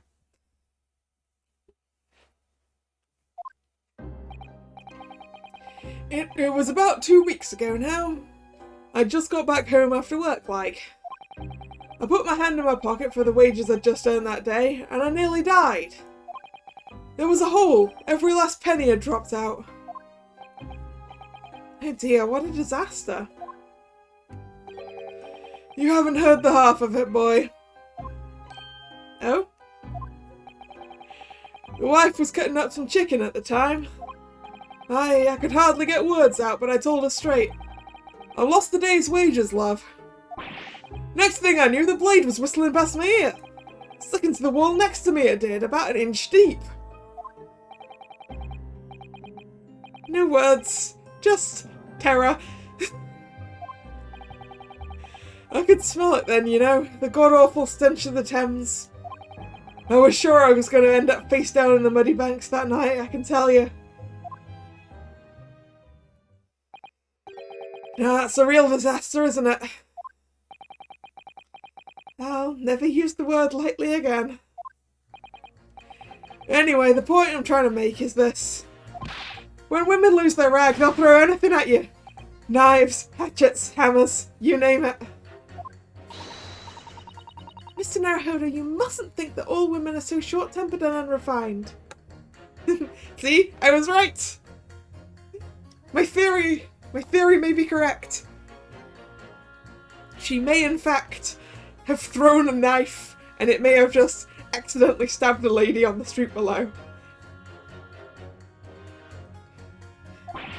No, I wasn't thinking that. Throwing household objects at people is... Well, it's so uncivilized. At least attack with honor, using a bow or the like. Yes, Susato-san! At least use an actual weapon. What? Attack? Who are you going to attack? Never mind. Anyway, this man's words could be rather significant, I think. Alright, we'll come back to the bow and arrow thing later, if I dare.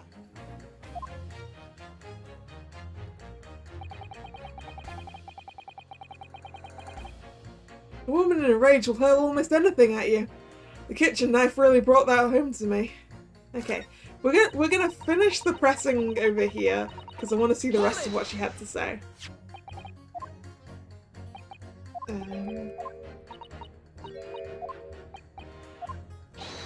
So let's just skip our way through a bit.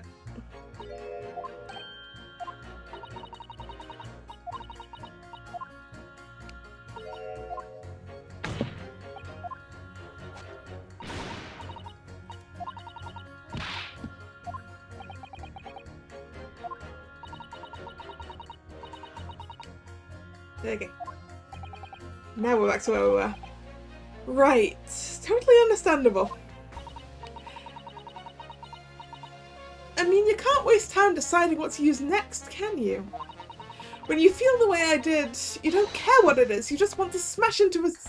You just want it to smash into his face.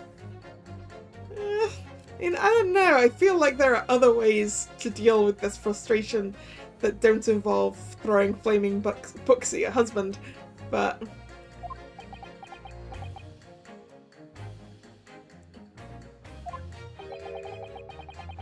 You see where violence can lead, Mr. Sato?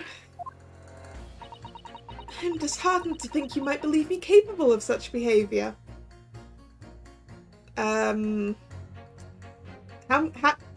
But Susato-san, how many times did you throw me when we met before? Let's just a second. I still have this here. Let's put it somewhere on the screen that's actually going to be visible. How many times did you throw me so far in this game? 6 times.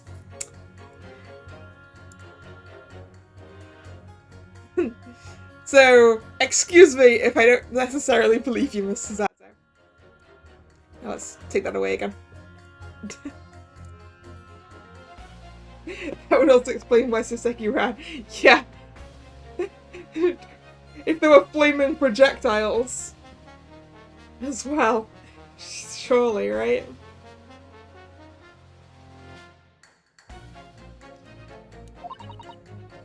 Anyway, I have a feeling I might have noticed someone reacting a little strangely to Mrs. Garadeb's remarks just now. Perhaps I missed something while I was preoccupied.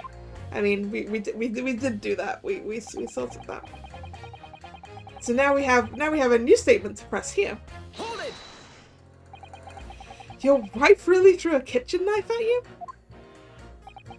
That's right, and she was chopping meat with it. Had a tidy edge to it. It had a tidy edge on it, believe me.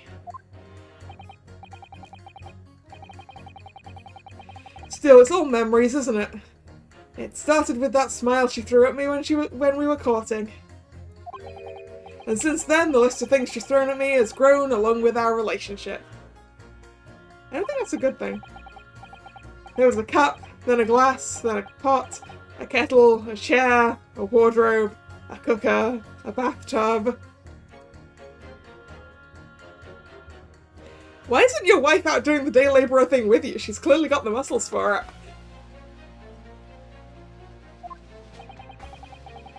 Your wife must be even beefier than you. And things came to a head last week when she threw me right into the Thames. Still, she's not so bad when she's calmed down. She's a little sweetheart, really. I'm so happy for you. If you want to know what I think this whole idea of ladies first that we're so obsessed with in this country was thought up by some clever lads who've been tossed into the Thames a few too many times by their wives.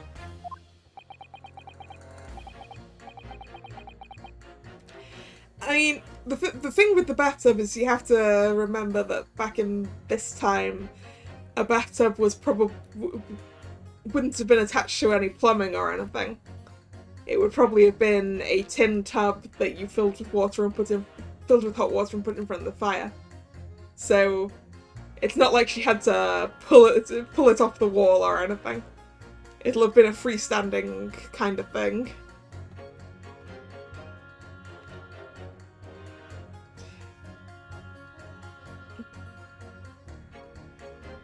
That's a very interesting theory. What a terrible thought. On the face of it, this juror's statement just sounds like a really extreme anecdote. But I think it might turn out to be an extremely powerful weapon.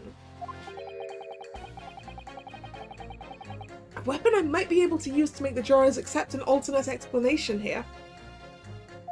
Yeah, it would still be quite heavy. But we have established that she's able to throw him as well, so... Oh yeah, we haven't actually pressed this one. Let's press this one. Did you change your statement from before? Well, yes, it was one of my most memorable birthdays, you see. I couldn't let it go unremembered.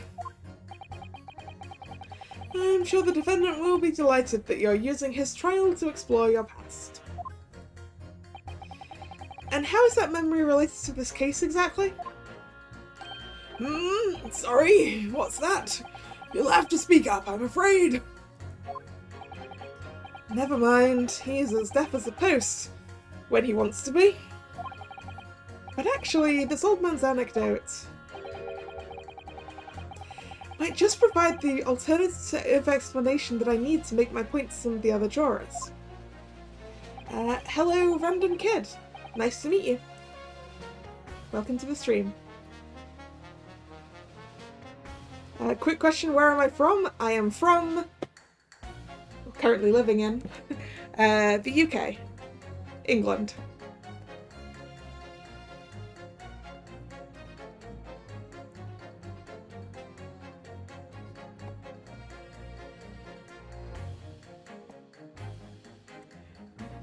We used unlit candles on my birthday this year, it's safer that way. I'm glad, juror number 6, that you learned your lesson.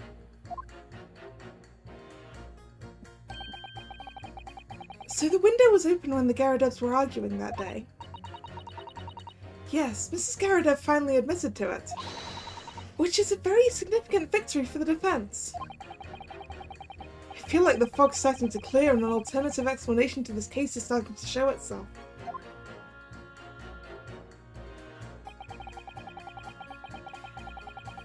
Is this the case where someone got stabbed in the back while coming home from buying secondary books?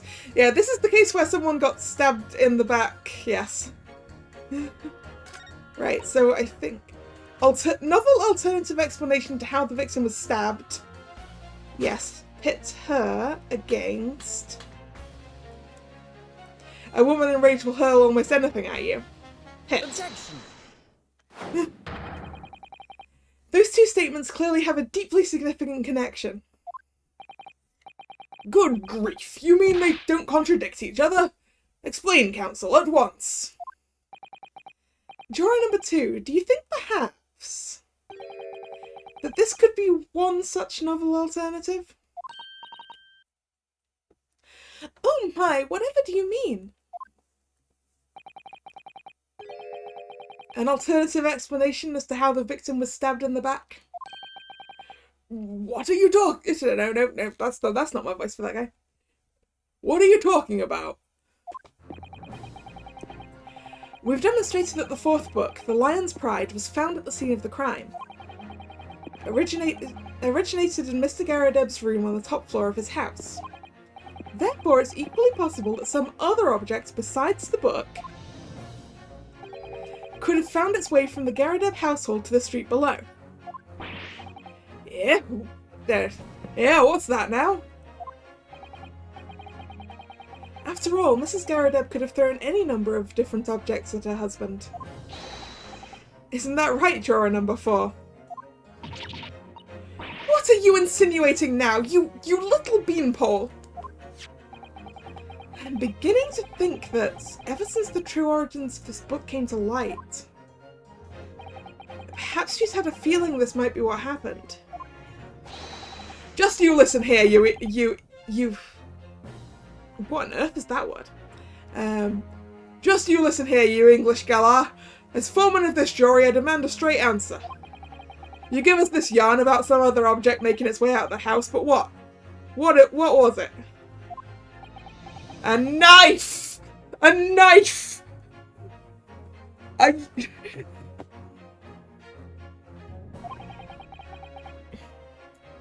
really taking a big gamble here. That was a bold accusation to make, but I haven't any real evidence to back it up. But I'm certain that at the very least this warrants further investigation. Alright, Mr. Foreman. I'll try to explain the defense's theory.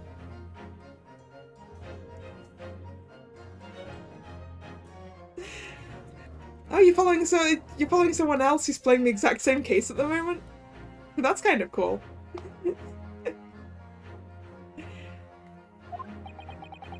The other object that found its way from the Garridev household to the scene of the crime was... this jackknife. Take that!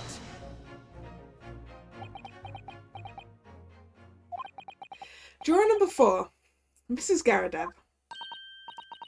What? What now? I must apologize in advance for this. But I need you to confirm something else for the court. This knife. He wants to see you. He wants to see you can finish it first. I mean, how far's he in it? Oh, we got our first boss of the day. Report to the bot.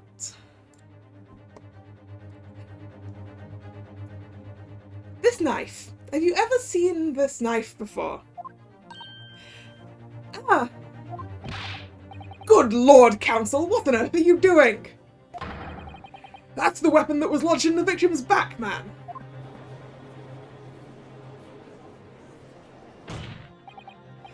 My lord, remember that when the victim was attacked, Mr. and Mrs. Garridev were in the throes of an argument.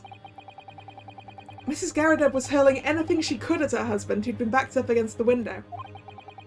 The window that had been opened to clear the smoke and through which a book sailed to land at the crime scene. You can't seriously believe that. The book was found in the victim's grasp. Yeah, after she picked it up going, why on earth did a book just fall out of the sky? Are you saying that it flew out the window and across the street to land neatly in her hand? Huh? Even my missus hasn't got an aim like that. Yes, I admit there are many details we don't yet understand. But that's the point. That's precisely why. We must not allow this trial to end. Not right now. Oh my! Ah! Mrs. Garridev, your answer please. Have you seen this knife before or not? Oh,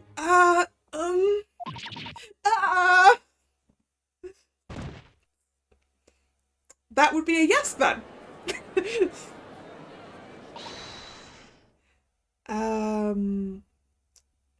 Who do I think this one's gonna? Me? I'll voice it and then I'll revoice it in whoever's voice it is. My lord. Okay. My lord, I wish to change my decision. I'm a woman of my word after all. Thank you, madam. Yes, I agree. I certainly didn't see this coming, but I just don't think it would be right for this trial to come to an end now with so many unanswered questions. Mr. Foreman? I'd have to agree. Not that I think the granny did it, mind. Yes, you know what? I'm not quite happy about this at this moment either. All together now, ladies and gents.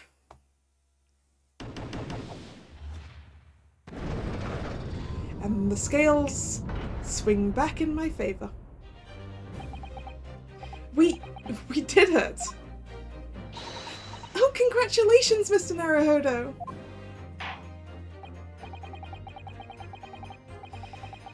So, as a result of the defense's summation examination, a number of jurors' leanings have changed. 2 jurors call guilty, against 4 now calling innocent. Accordingly, the opinion of this court is divided. And this trial will continue.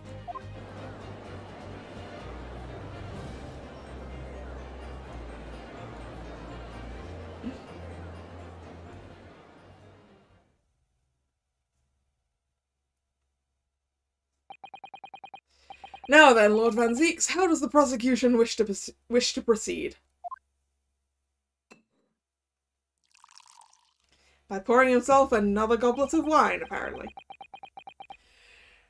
This trial is rapidly descending into a farce.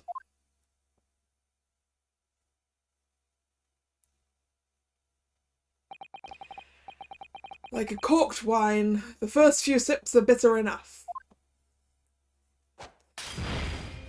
That was fast. But what follows is so repugnant it's good for nothing save the gutter. If I may, Lord Van Zeeks, the defence has just put forward a credible alternative explanation for what happened.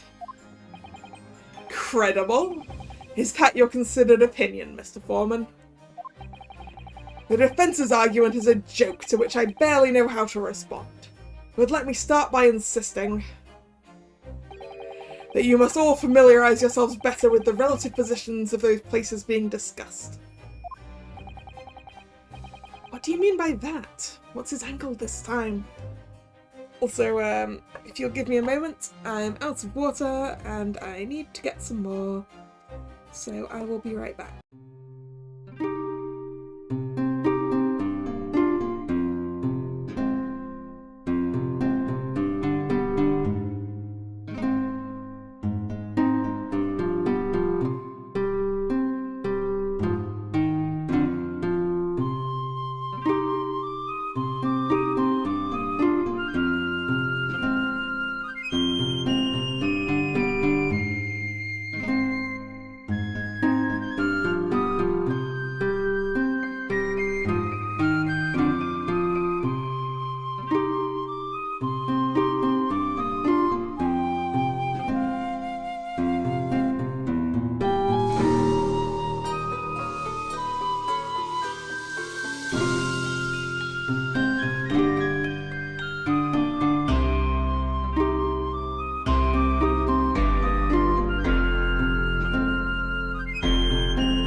Alright, I'm back. Yeah. It should already be more than apparent that between the crime scene and the Garadev household runs a rather wide street, Briar Road. Which means that the distance from the Garadev's house to the scene is some, 15 yards. Reminding myself what a yard is. A yard is, well, close enough to a meter as doesn't matter. So, 15 meters-ish. That's a quite considerable throwing arm.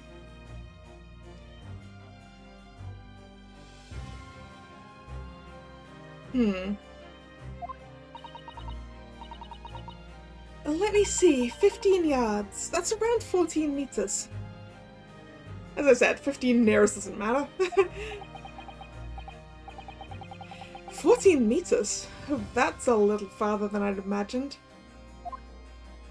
That is quite a wide road.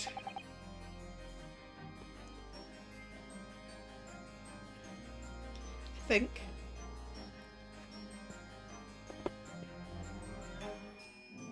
I wonder how wide the road I live on is. I don't think it's that wide. Pavements as well.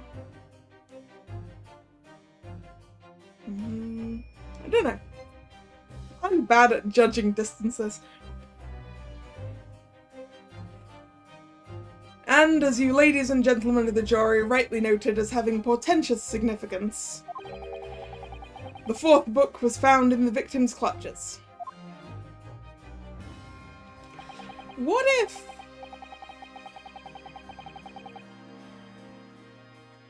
What if the victim was walking on the other side of the road, got hit and stumbled across the road, after which she collapsed?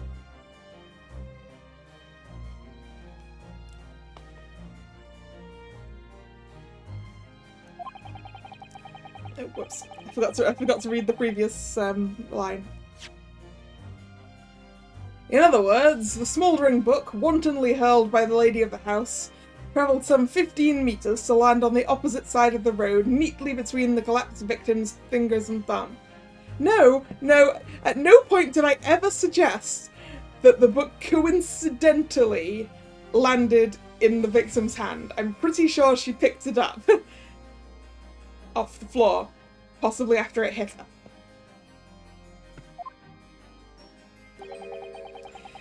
Is that your final conclusion, my learned and deluded friend? No. No, it isn't.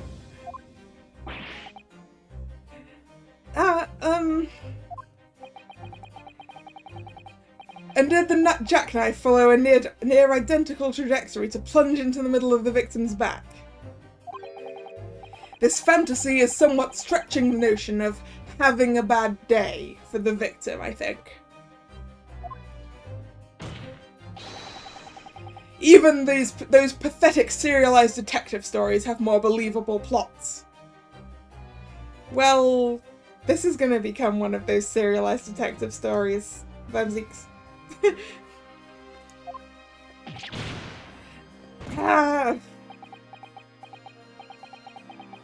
Nothing I can say to that. Yes, there is. She could have just picked it up off the floor.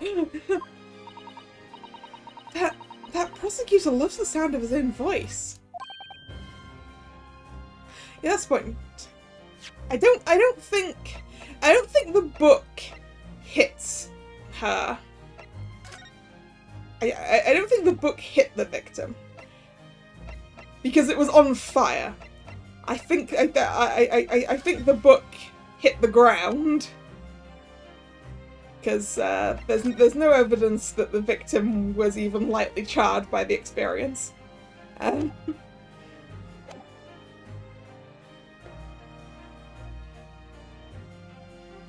So what I think is, like, the book fell and the victim was like, why did a book fall from the sky? And picked it up and was just sort of looking at it and like, what do I do with this? And then got hit by a knife.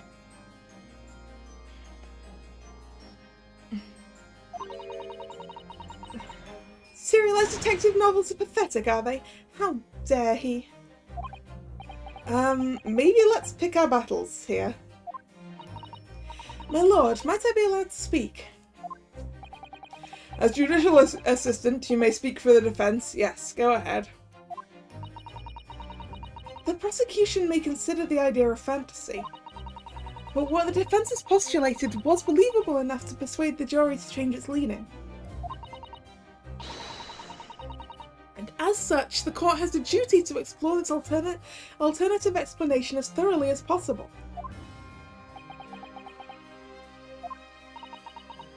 To that end, juror number 4, Miss Joan Garadeb must be called to testify and submit to cross-examination. Yes, let's cross-examine a juror. She shouldn't have been a juror in the first place. But you know. Saints alive! A cross-examination of a juror?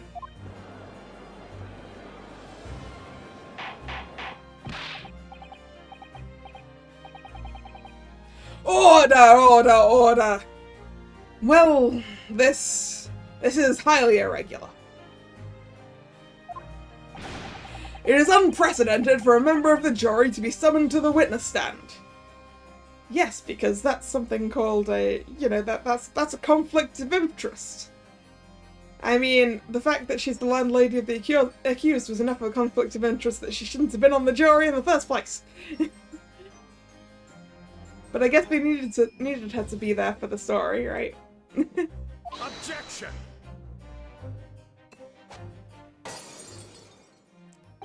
Goodbye to the bottle. And hello to several members of the public on the gallery being covered in wine and shards of glass. Van Zieks is a I had a word and I forgot the word. A danger, we'll go with. A hazard. Hazard was the word I wanted. Van Zieks is a hazard. Seriously. Oh yeah, fair play shouldn't be in the jury either. Considering that, yeah, he was one of the witnesses in my last trial. And therefore, has it out for me. And unnecessary. Lord Van Zieks. There are already witnesses in the stand whose testimony the defence may further cross-examine. If my learned friend's farcical theory has any truth to it, then both a burning book and a jackknife must have flown through the sky before this couple's eyes. And we must assume that they would be able to testify accordingly.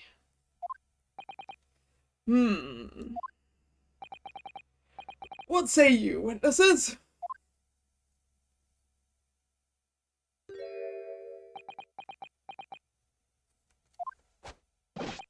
Yes, sir! Constable Rolly Beat reporting for duty, sir!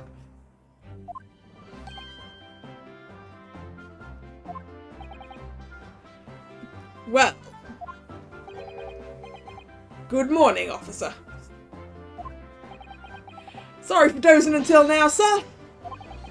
I haven't slept for a month on account of a villain who's appeared on my beat, sir. You haven't slept for a month? Are you okay? Are you okay, Mr. Beat?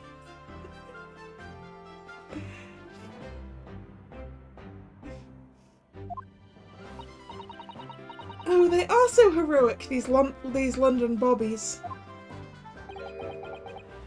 Patricia, my darling, I've been neglecting you, but no more.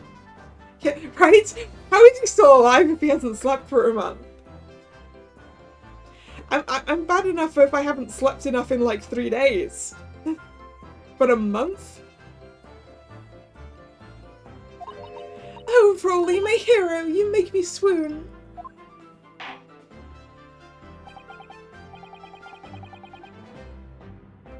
Very well, I hereby reject the defence's request.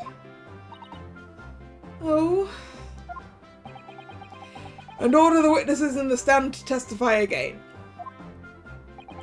State forthwith before the court any details pertaining to the defence's alternate explanation of events. Yes, sir!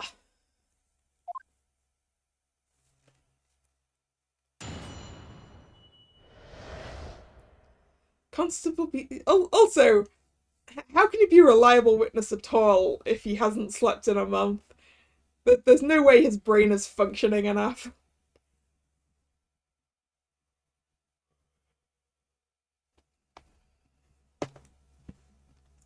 Constable Beat's report.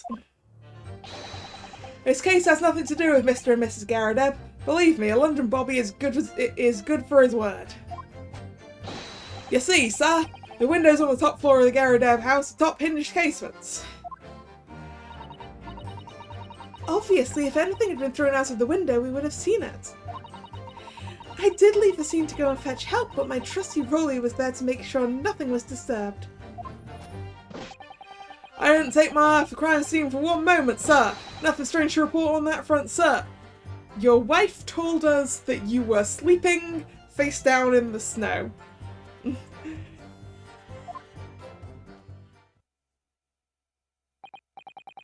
Well, this is quite startling. Top hinged casement windows. Top hinged casement windows. Hinged though. Hinged.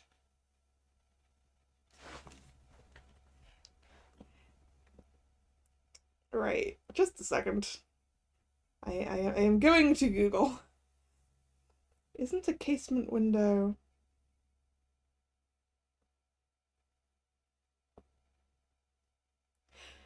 Oh, okay, it's one of those. Alright. Okay.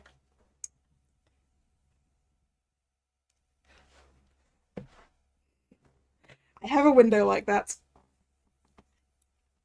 Exactly like that, hinged on the top. Opens pretty wide. That detail was not in the police report, Constable. Ah, yes, sorry about that. I must have been a little drowsy. You cannot excuse your sins with drowsiness every time, Constable. No, sir! Sorry, but... What exactly is a top-hinged casement window? And you cannot excuse your ignorance with such trite remarks, my learned friend. Look, he arrived in this country like literally 2 days ago. 3 days ago. Something like that. Of course, sorry. I found it, Mr. Naruhodo. Cast your mind back to the windows in Mr. and Mrs. Garrideb's room. Alright, I'll try.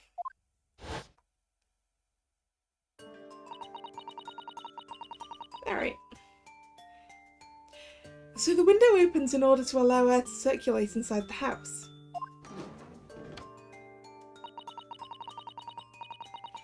But as a top-hinged casement window, it swings open along the upper edge, you see.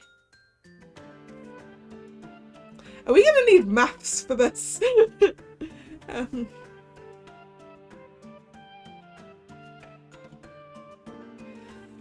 Also, yeah, so I think my theory about the victim actually being on this side of the street when she got hit works more with that. Oh, I know. She must have seen the book fall to the floor, went over to pick it up, and as she was picking it up, the knife fell out of the window and straight into her back. Then she stumbled across the road, at which point she collapsed. There we go.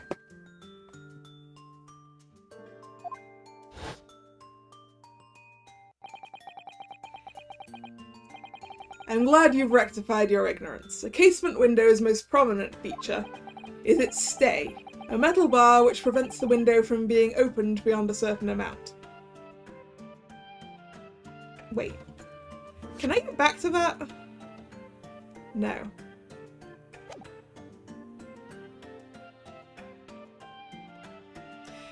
Because the thing they were using looked like the thing to stop it from closing again.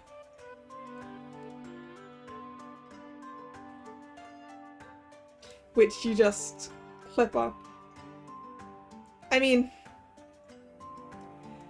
admittedly I have 2 windows that open from the top, and one of them has a thing to stop it going open by beyond a certain point, but actually that's the only point at which it can stay open till. And one of them has one of those ones with the little holes in them that you can set how far it is apart. And technically you can open it further than that. You just have to hold it. It prevents it opening? This is all news to me. Absolutely correct, sir! In other words, if a book or knife would have been thrown through the open window, it would have clattered against the pane and fallen straight down to the pavement below. Yeah, I think this is entirely an accident. That's my theory. No. You see the problem then? Good. Your education in Windows is complete. My education in Windows. There was never any possibility of either the book or the knife travelling 15 yards over the road. Yeah, but someone kind of disoriented who's just got stabbed in the back completely by accident could have travelled 15 yards over the road. That is, unless the window pane had been shattered, something we've discounted already. It can't be! Did you see that, Rolly? That young Japanese man just collapsed in agony. Oh yes, my darling, I saw it. I saw how he crumbled before me. Oh, Rolly, you're so strong. How is this happening? I haven't even started the cross-examination yet, and already my argument's been destroyed. Pansy's education on manners and how to dispose of glass shards. Yeah, I really hope they're making him clean up his own area.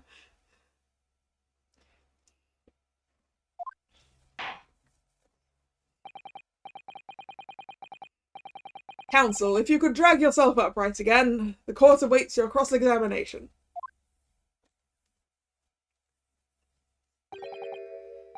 My lord. Oh, good. Another desperate situation.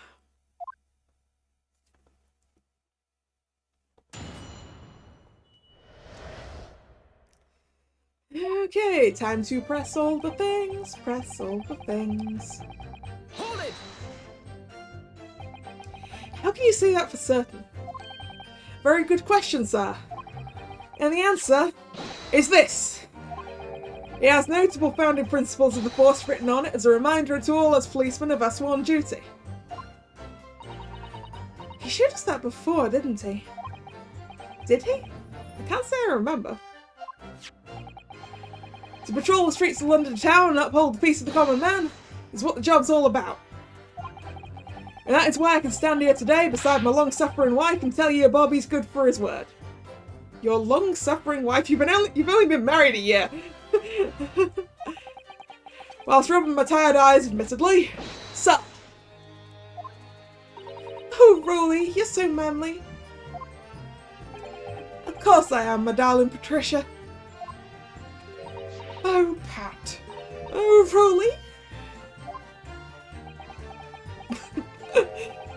No, none of this is what I meant. I mean, how can you say for certain that this case has nothing to do with Mr. and Mrs. Garadab? Ah, see, sir. You should have said so earlier, sir. Yes, well, could you answer the question? That was a waste of time, then. Absolutely, sir. I will answer it to the fullest of my ability, sir. There's a surprising reason why Mr. and Mrs. Garadeb's domestic dispute can't be related to this case. But before I get into that, sir, just one thing. Yes? I very much like you and all your countrymen to understand the Great British Institution of Scotland Yard. So I hope you'll take back some tales of us London bobbies and how we uphold our guiding principles. I wasn't planning on going back just yet. I've only just arrived here. So to that end, sir, I'd be happy to lend you my warrant card for your perusal. But I must warn you, you won't be able to get through it without shedding a few tears. Thank you, I'll try. Constable Beat's warrant card has been entered into the court record. Warrant card. A small folding wallet that identifies London bobbies and contains the rules of conduct to which they must adhere.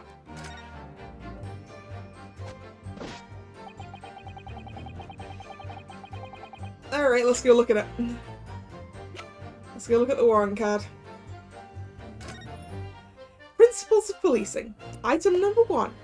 A policeman will strive to preserve the peace within his allotted beat. Item number 2. A patrolling officer... Wait!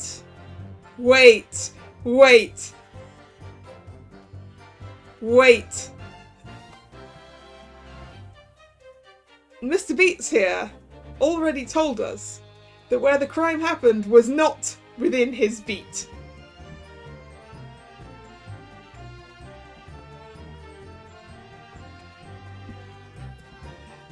Item number 2.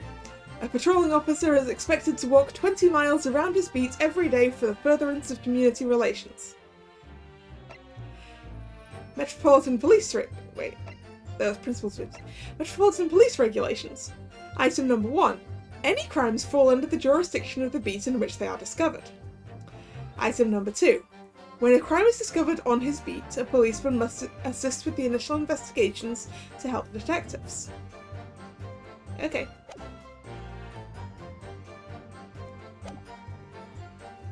Hold it!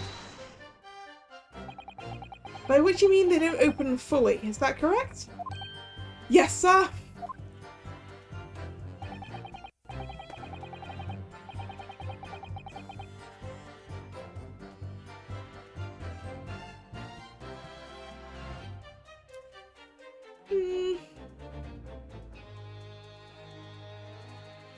It does just look like one of those ones that you open and then you hook it onto its thing to keep it open at a certain distance. You can technically open that further if you just hold it. But then again, I doubt that Mr. Garadeb was going to be doing that while he was under enemy fire, shall we say. They're just there to allow a bit of fresh air into the house, you see, so they're restricted on how much they open. And therefore, anything thrown out of the window from inside the room would simply strike the pane and fall to the street directly below. For clarity, allow me to mark the map. Here is the location where objects would have fallen.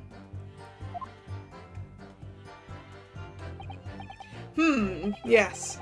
Directly opposite the scene of the crime, on the other side of the rather wide road.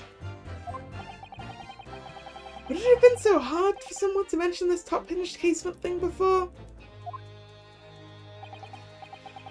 Well, I have another question for you, Constable.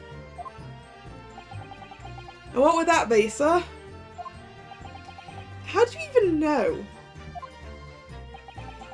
Why would you have any idea what sort of windows Mr. and Mrs. Garadeb's house is furnished with? Ah, well, sir, that's very simple. You see, I helped with the investigation yesterday.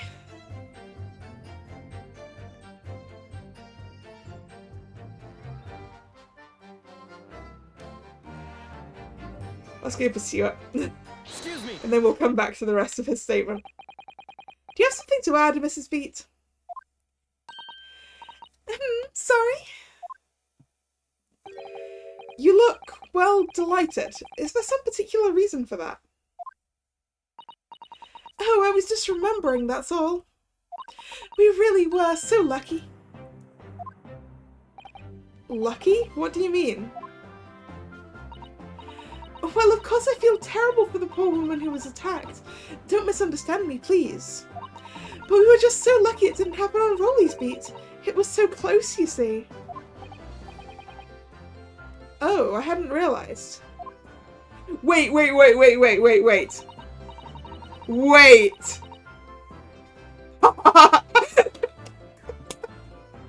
I thought so!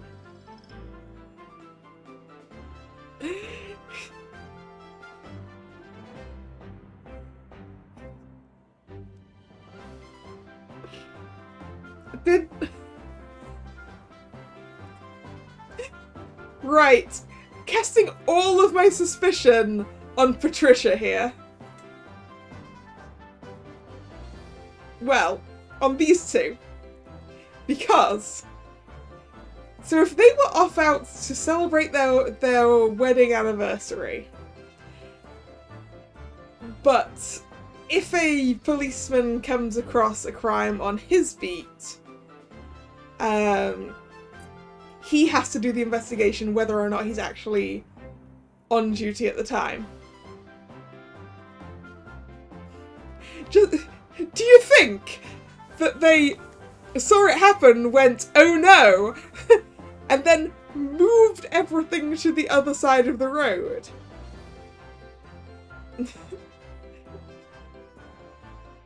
So that they could get away earlier and actually enjoy their evening? Do you think? That would explain why those books was, like, so neatly arranged.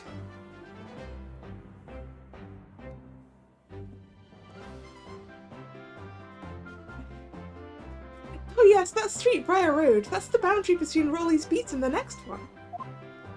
Isn't that right, my love?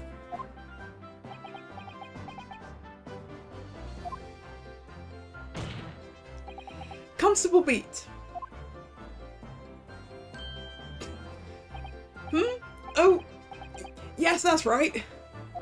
That's the reason I was helping out with interviewing the occupants of the Garradev household yesterday. Their house is on my beat, you see, sir. That really was cutting it close then. Constable, I wonder if you could clarify something. If the Garradev household is on your beat, does that mean the pavement next to it is as well? Outside Mr. Garradev's house? Yes, ma'am. The pavement on that side of the road is part of my beat. I see. I was unaware of that. Just think, if the woman had been attacked just on the other side of Briar Road, we would never have been able to go for that meal to celebrate our wedding anniversary. Right. But that's the life of a bobby after all. Extraordinary people, our bobbies, tirelessly working for the benefit of all Londoners. Do you know what I think? I think it was the good Lord's way of rewarding my Rowley for all his hard work. Don't you think so, my darling? That must be it, Pat, my love. That must be it. I think perhaps we should make sure that we have that information officially on record. Leave it to me, Mr. Naruhodo. I'll take care of it immediately. The case file's information has been updated in the court record. The pavement where the victim was found lies just outside Constable Beat's beat, the border of which runs down the middle of Briar Road. And now it's my turn, I think. Well, actually, it's not your turn because I need to finish this because I diverted myself to go and see what you wanted to know.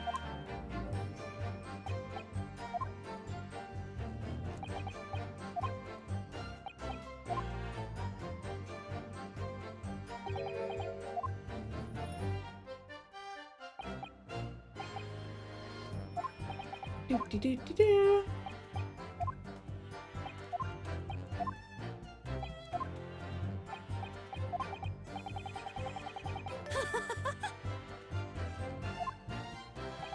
You helped? In what way?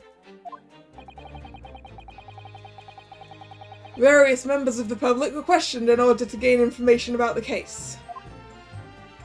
That's right, sir. The sad truth is we're all overworked. So even though it wasn't under the jurisdiction of my own beat, I obviously wanted to help. I see. Well, thank you. Oh, is it my turn now? Okay. It is your turn. Hold it!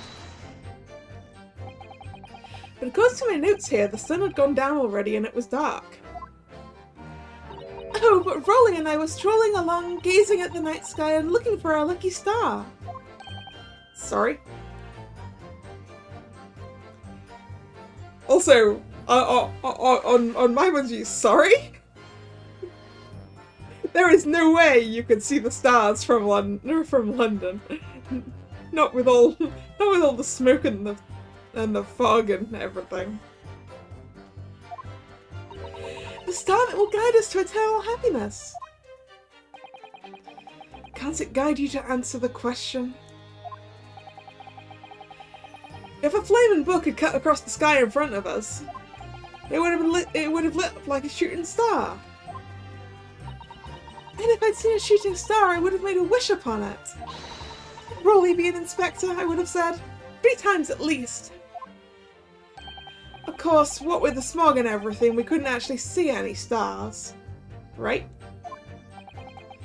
In short, are you trying to say that neither a book nor a knife crossed the sky before you? Yes, sir, that is correct, sir. As sure as the night sky in London is starless, sir.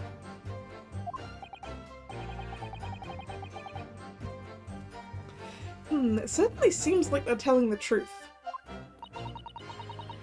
And then we saw the poor woman fall to the ground, so we ran straight over to help her.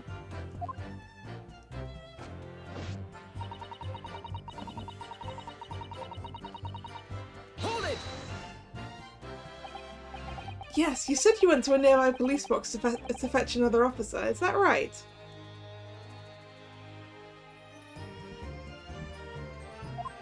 It's true, but being thrown through the air could have put the fire out on the book, right?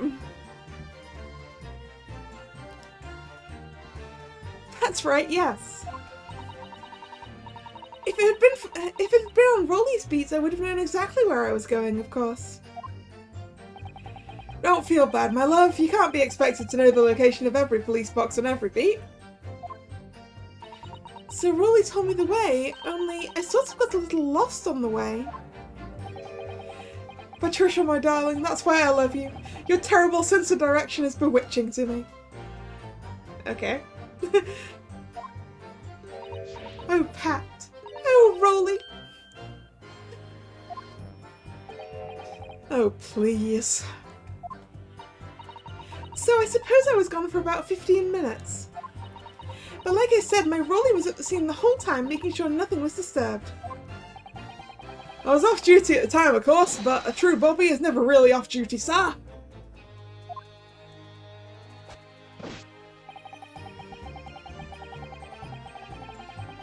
Hold it! Nothing to report? That's correct, sir. I had my eyes wide open the entire time.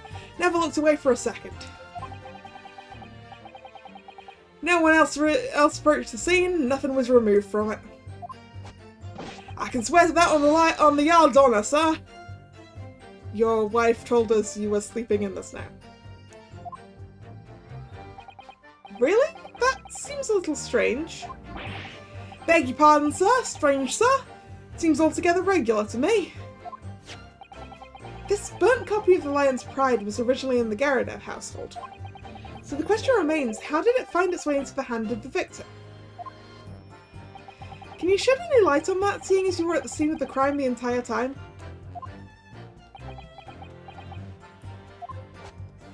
Aha! Could it be a different copy, sir? One that just happened to be burnt as well? Even if that were possible, why would the victim have been gripping a book like that in her hand? As we can see from this photographic print, she had a bag over her shoulder.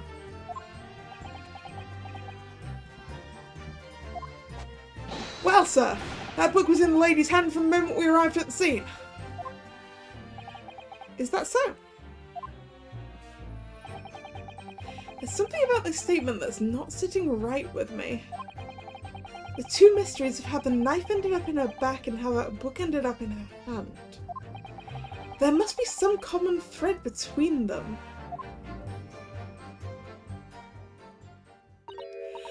Can I ask you something? Please, Mr. Lawyer, sir. Oh, yes, of course. What is it?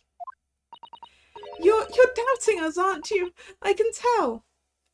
Yes, I am. I am suggesting in my brain that you may have moved a crime scene in order to facilitate your date.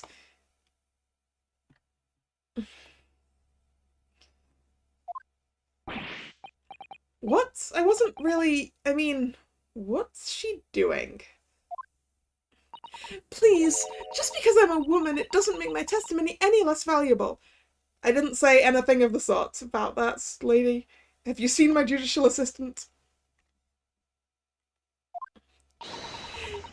You might just see me as the wife of a policeman, but I'm a woman of my word, I am.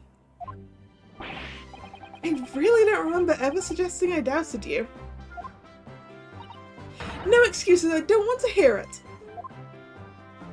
My voice will be heard. My lord, you'll let me speak, won't you? Yes, Mrs. Beat. I will allow you to supplement your testimony if you so desire. Yes, please give me something to work with, Mrs. Beat. Sometimes the path of least resistance is the sage one. That was a very loud mutter. I heard that. That Japanese man thinks a policeman's wife's word counts for nothing, does he? Well, watch out, sir. I might let you get away with something like that, but my Rolly won't. Duly noted, Mrs. Beat. Please, I humbly ask you to continue.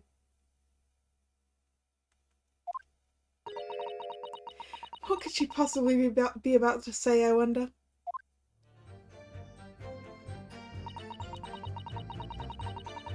I know what I saw. My eyes never let me down. My sense of direction is a little off sometimes, though. Hold it! Mrs. B, nobody is questioning what you've told us. I saw it, I did. That evening I saw it clearly. That little Eastern man with the whiskers and the funny curved back slinking away from the scene. And I know what I didn't see as well. I didn't see any flaming books or knives flying through the sky. All very clear. You also mentioned something about having a poor sense of direction? Oh, yes, well, that's a little embarrassing, really. I'm always ending up at the wrong place when I've made arrangements to meet Rolly. He gets ever so cross. Well, let's go see what he has to say about that. Excuse me. Constable Beat, is there a problem?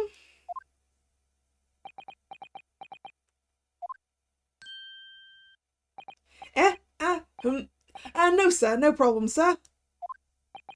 Did your wife's remark just now bring something to mind, perhaps? Oh, well, in a way, sir, yes, sir. I was just remembering that the same thing happened that evening, is all.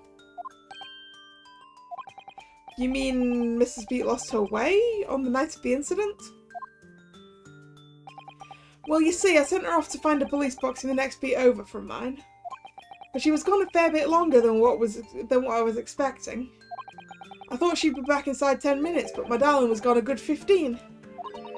Oh, Rolly, you're such a tease. But the reason I was so long was because of the bouquet, silly. The bouquet? Sorry, what bouquet are you talking about?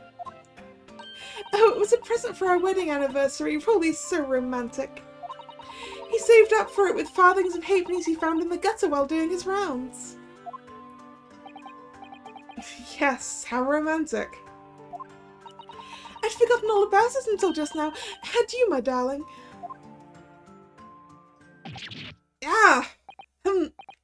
Oh, yes. But that was just between us.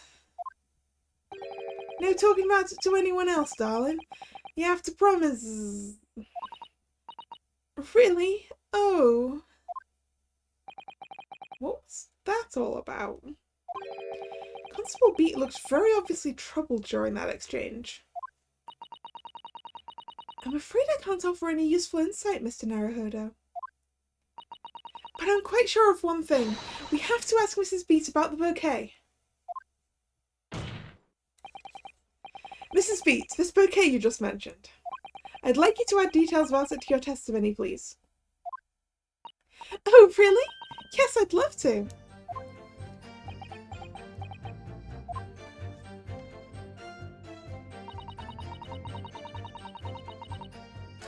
I mean, first I would like to finish pressing this one, I think. Wait, was it this one? It wasn't this one.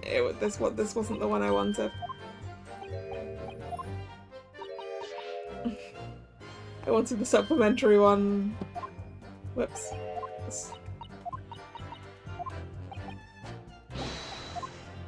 Right, sorry. The one I was pressing. Was it? I didn't think it was the end one. Oh, okay, we don't have access to the one I was pressing. Boo. Okay. What happened was I dropped my bouquet and ended up losing my way for a while. Hold it! You mean you dropped the bouquet at the scene of the crime? Yes, that's right. Oh, I was so upset. When we ran over and saw it was a woman with a knife in her back, I was so shocked I dropped the bouquet Rolly gave me. It was in a dark spot where the streetlights weren't casting any light, so I didn't notice at first.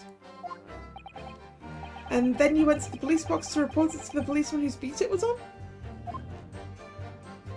Yes, and I came back to the scene together with the other constable, you see. That's when I spotted my bouquet again. But the funny thing was, when I went to pick it up, it was nowhere near the victim's body at all. Oh, okay, okay. So it wasn't Patricia who moved the body then. It was Rolly. Hi, Kevin.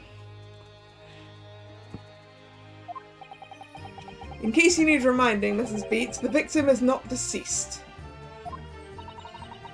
I was all flustered for a moment before I heard a voice calling me from the other side of the road. Okay, so to reiterate and expand upon my theory here. So, the book Mrs. Garradeb threw hit the window, fell down to the pavement below. The victim, going, "Why is a book falling from the sky?" picked it up. And then the knife that Mrs. Garradeb threw also hit the window and fell directly to the pavement below, stabbing the lady in the back. Which is what her defendant saw that caused him to panic, drop his books and run, and is what the policeman and his wife saw and went to help. The policeman then sent his wife to the box for the beat in question, except it wasn't. The incident happened on his beat, but he wanted to spend the evening with his wife because it was their wedding anniversary. So he took advantage of the fact that his wife has really terrible sense of direction to, while she was gone, move the body and the books to the other side of the road where it wasn't in his jurisdiction, so that he'd be able to spend the evening as he planned and go out for a meal. His wife had dropped a bouquet near the body, but when she came back it was on the opposite side of the road. And she thought that was just her bad sense of direction. Okay.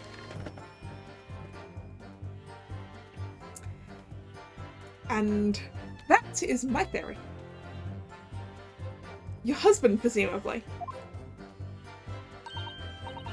That's right, silly me, I'd gone over to the wrong side of the street. Although I'm going to blame the bouquet this time. I can't think how it got there, I really can't. So the bouquet somehow moved from one side of Briar Road to the opposite.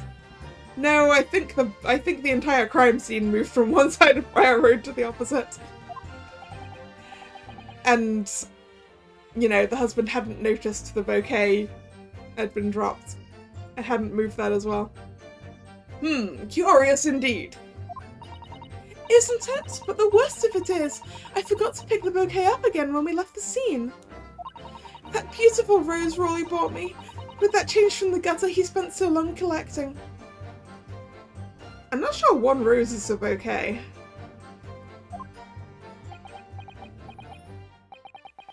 By bouquet, do you perhaps mean this sorry solitary rose? Oh! Oh yes, that's it! That's the bouquet Rolly bought me for our anniversary, with odd bits of change he found in the gutter. Maybe just call it a rose. Tell us, Lord Van Zeeks, where did you come by the flower? According to this report by the police officer in charge of the crime scene investigation, it was found on the edge of the pavement in front of the Garadab household.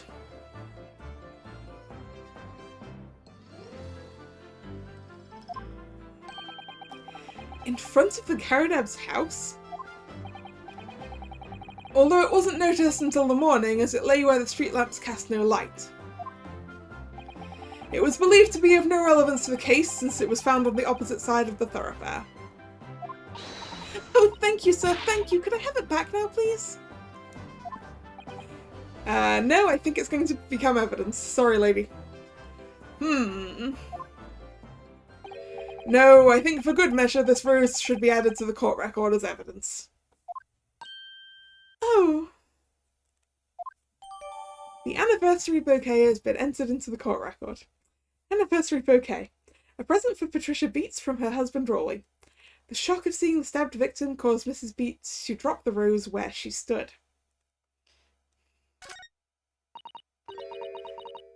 But it's a symbol of our love. And I'm gonna go peer at it now. It's wrapped in newspaper. It's a single rose wrapped in newspaper. An English rose. It's such a beautiful flower. Ah, this is a rose, is it? I've never seen one before. Actually, is that a rose? Is that a rose? Seems to be lacking in thorns. Do you not take an interest in flowers, Mr. Naruhodo? I wouldn't say that exactly, but I know 3 types at least. Gosh, 3? Yes, plum blossom, peach blossom, and cherry blossom. Perhaps you should consider branching out. Learning some that aren't fruit tree based, for example. Is that a rose? Is it a rose? Are we quite certain that's a rose?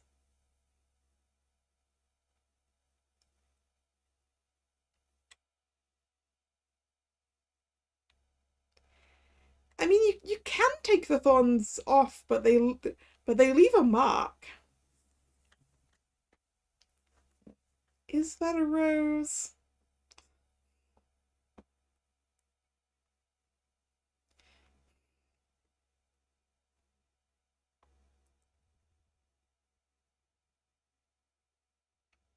Okay, yeah. I'm willing to believe that's a rose. By the petals. I just had to double check.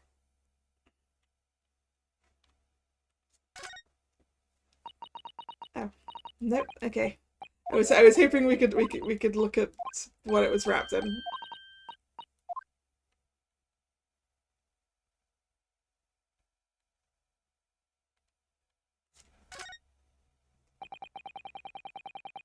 It's very stylish paper this flower's wrapped in, isn't it? It's just an old newspaper, Mr. Naruhodo. Oh, I suppose it's because I'm not used to seeing English print. It looks so exotic to me. Ah, I see. Is something wrong? Oh, no. I was just thinking that if you wrapped a stone-baked sweet potato in an English newspaper, it might look like some sort of fancy cake. Ah, Suzette-san, you do love your cakes. Okay, so we did get to examine the newspaper. I want it back after the trial. Do you hear me? I want it back. Good grief. Rest assured that I will do my very best not to forget, Mrs. Beat.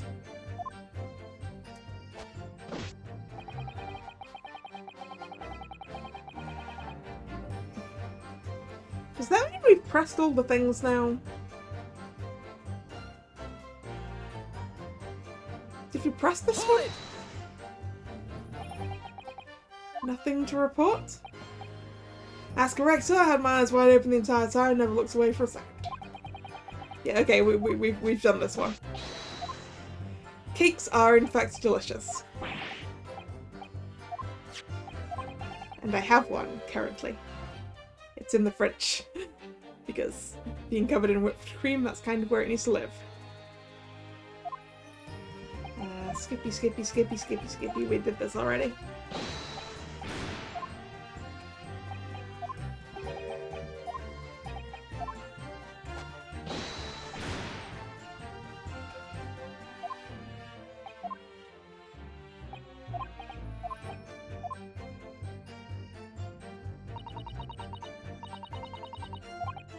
Oh, wait, this is the bit I wanted. Well, Mr. Naruhodo, what do you make of all this? Yes. The whole idea of an invisible attacker has been troubling me all along. But I believe I'm starting to get a picture of what really happened here now. The fourth book that had no business being at the scene of the crime made me sure that Mrs. Garrideb was hiding something from us. But it's becoming increasingly clear that someone else has been hiding something from us as well. I think we may already be armed with everything I need to strike a decisive blow here. This time, it's going to expose the whole truth about this mysterious affair. Okay. Oh, you're asking me what kind of cake, Nick? If you want to know what kind of cake, Nick, you should go and look at my Twitter. There's pictures and everything. Although I will say it's a Japanese style strawberry shortcake, which I baked yesterday.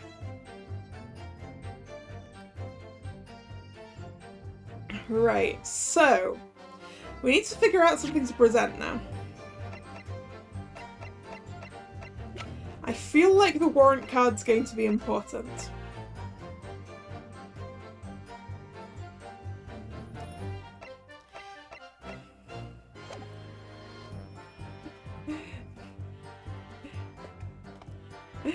Sorry, Kevin. I don't think that cake's gonna travel very well. As I said, it needs to be refrigerated, and we haven't quite figured out how to send cake via the internet. We need some kind of instant transmission thing for objects, clearly. Okay, so Windows on top 4. Yep, okay. If anything had been thrown out the window, we would have seen it. You have to seem to fetch help. But your trusty Rolly disturbed the scene himself. It dropped me okay and ended up losing my way for a while.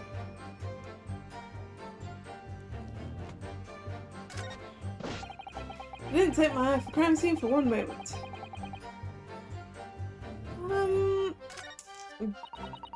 Where am I supposed to present something?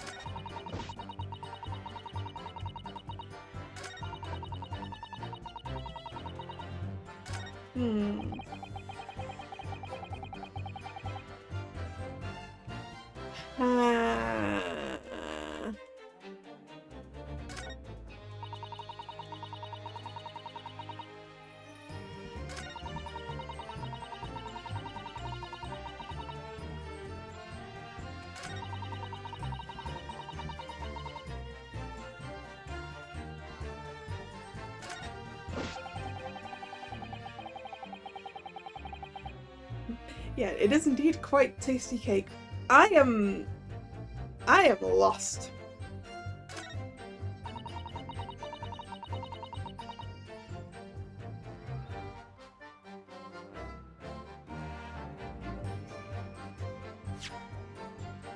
Right.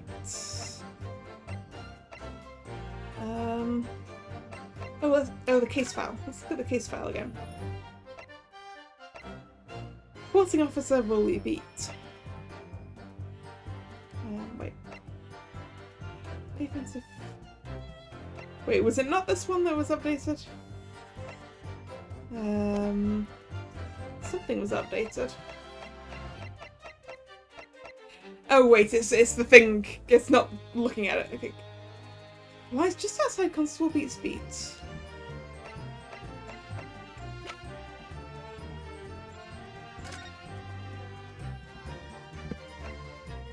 And this says that any crimes fall under the jurisdiction of the beat in which they're discovered. When a crime is discovered on their beats, a policeman must assist. So, like, why were you assisting if it wasn't on your beat?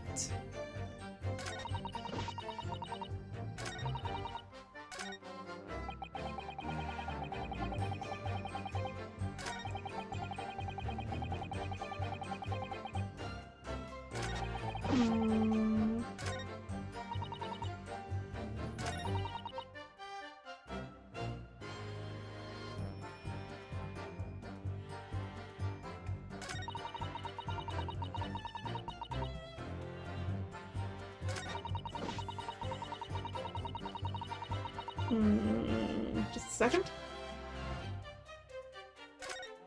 I would like to save here, please. Before I go do some things that might lose me some points.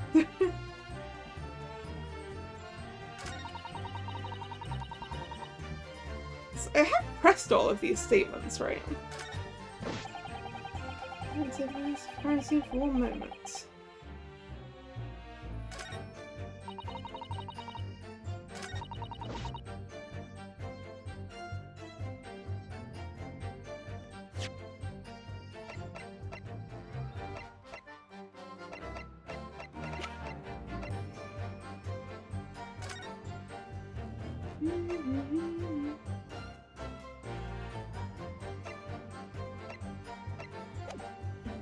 Should it be the warrant card here?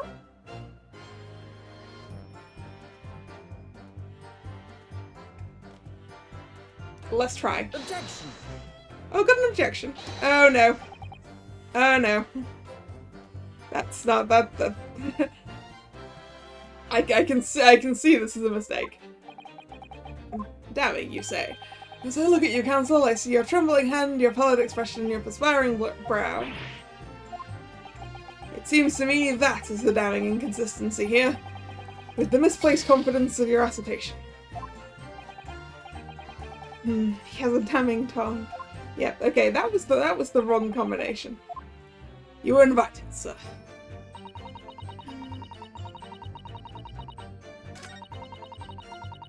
Wait, maybe the thing with the bouquet and just presenting the bouquet on it? Let's try that.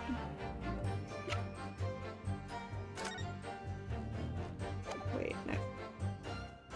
Present? Objection. Nope! Not that either!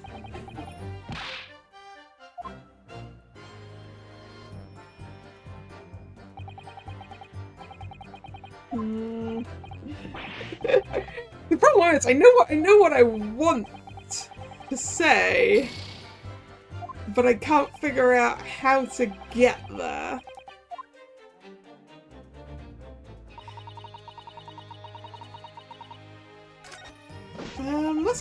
Let's go back to the beginning and press all the things again. Hold it.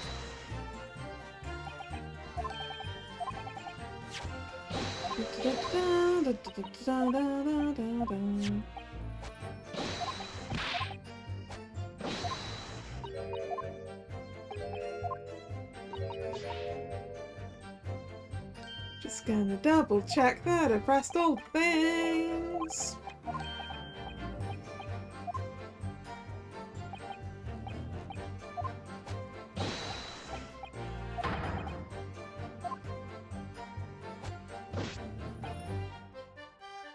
Hold it.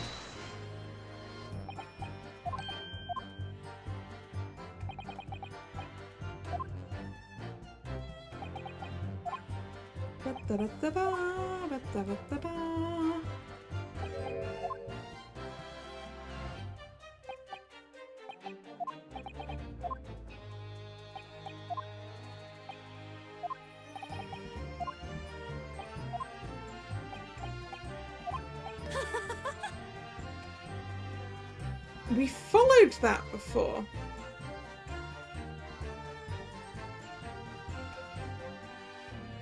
Actually, should I follow that again? Let's follow that again.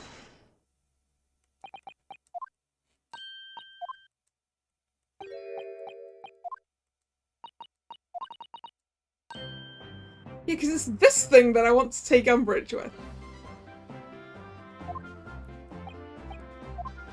This whole section about them being lucky that it wasn't on his beat.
Why can't I have that section to present things at?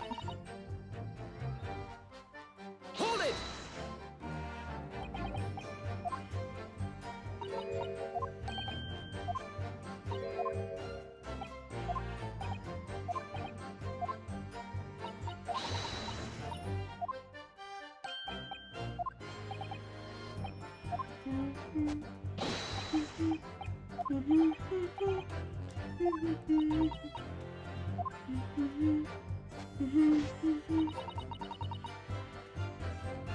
Wait, actually, did I actually finish pressing that one?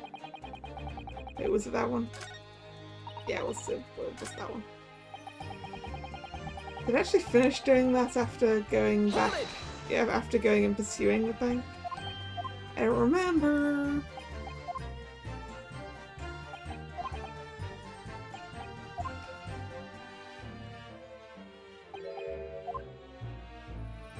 Yep.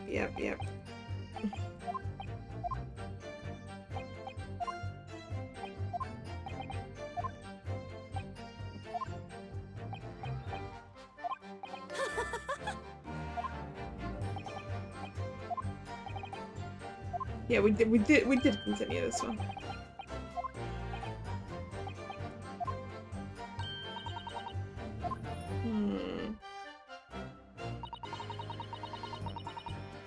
Alright, so we did. Hold it!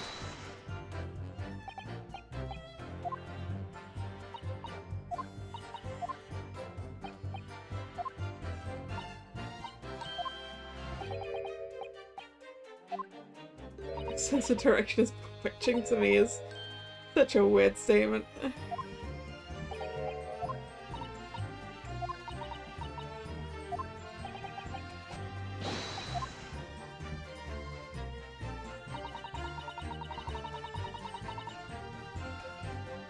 Hold it!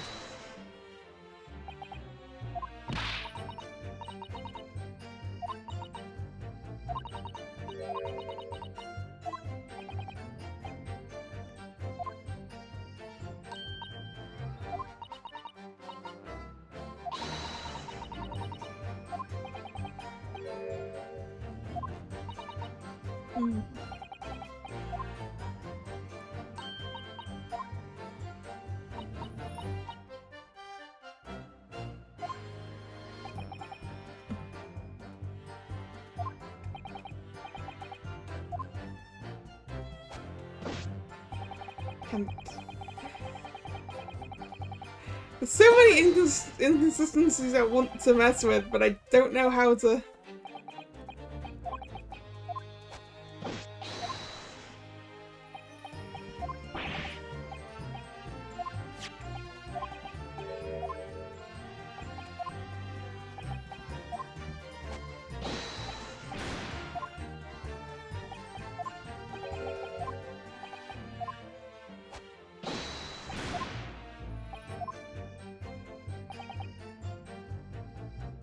something about this statement that's not sitting right.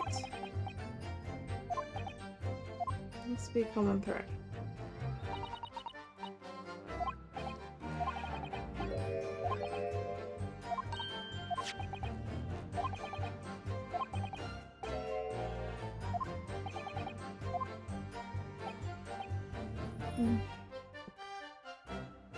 Yeah, the bots seem to have been increasing over the last while.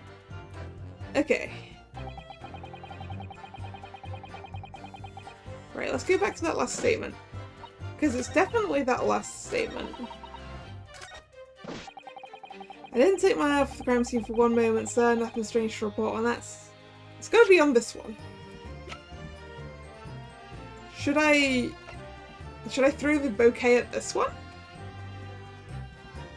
Yeah, let's throw the bouquet at this one, actually. Okay, we got it now. We got it now. We don't have our lives in the corner. Good. We got it. Finally. You claim, Constable Beat, that there was nothing to report in the 15 or so minutes you were guarding the scene. But that cannot be. What? What do you mean to say? In your testimony just now, Mrs. Beat, you explained to the court that when you arrived back at the scene of the crime with the policeman assigned to that beat, the bouquet you dropped at the victim's side was no longer anywhere nearby. Objection! Yes, on the opposite side of Briar Road to where the victim was attacked. But considering the size of that meagre bouquet, if a single sorry bloom can be so described, no doubt it was blown in the wind across the street back into the gutter where it belongs. Excuse me, Van Zeeks. Excuse me. That's still quite nice, Rose. Point 1. Point 2. If it were a smoggy day, there ain't gonna be enough wind to blow a bouquet across the road.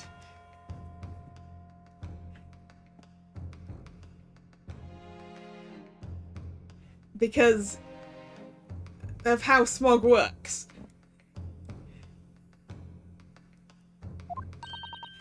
Mika? Objection! But if that were the case, why did Constable Beat not testify to the fact? Because he didn't realise it was there when he moved the entire crime scene so that he could spend the evening with his wife.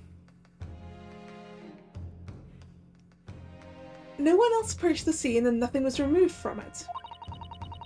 Constable Beat swore to that on Scotland Yard's honour. But the bouquet belonged to me. It has nothing to do with the case. It has a lot to do with it. That's why Rolly didn't mention it, I'm sure. No, because sadly it's not only your bouquet we're talking about here. More than one thing in this case is mysteriously the wrong way around. What are you talking about? Think about it. Besides Mrs. Beat's bouquet, there's Mr. Garrideb's book. Mr. Garrideb's copy of The Lion's Pride, which was thrown out of the window by his wife, would have struck the pane of the casement window and landed here on the west side of the street. And yet, it was actually found here on the opposite side of the road in the victim's hand. Meanwhile, according to the testimony we've heard, Mrs. Beat's bouquet should have been dropped here at the scene of the crime on the east side of the street, but in fact, it was actually found here on the opposite side of the road in front of Mr. and Mrs. Garrideb's house. There's no logical explanation for those things, aside from Mr. Beat picking up the entire crime scene and moving it, unless someone deliberately moved them.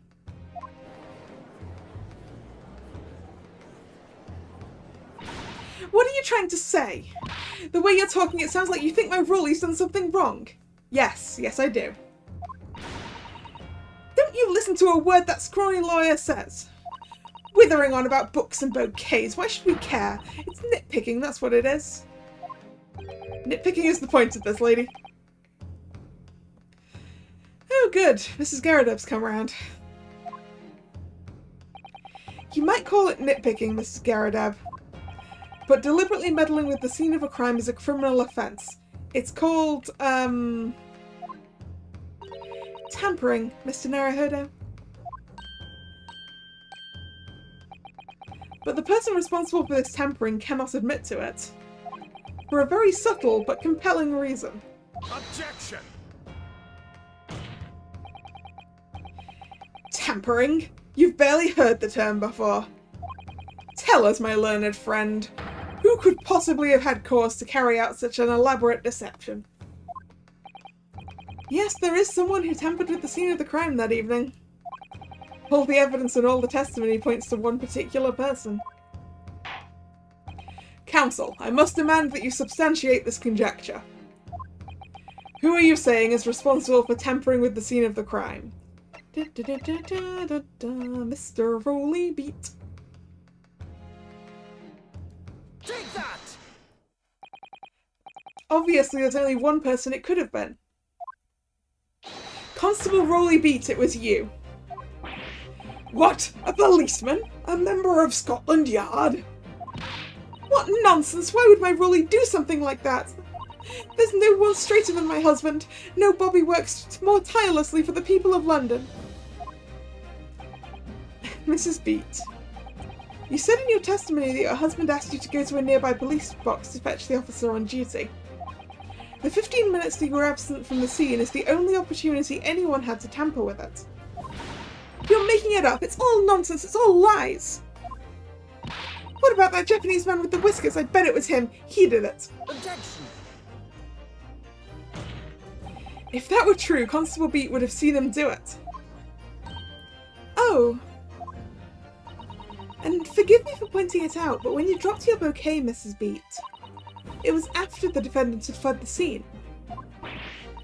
Ah, well... Objection! First you make accusations about the landlord and his wife, and now you incriminate a policeman as well? But your accusations lack one very important thing.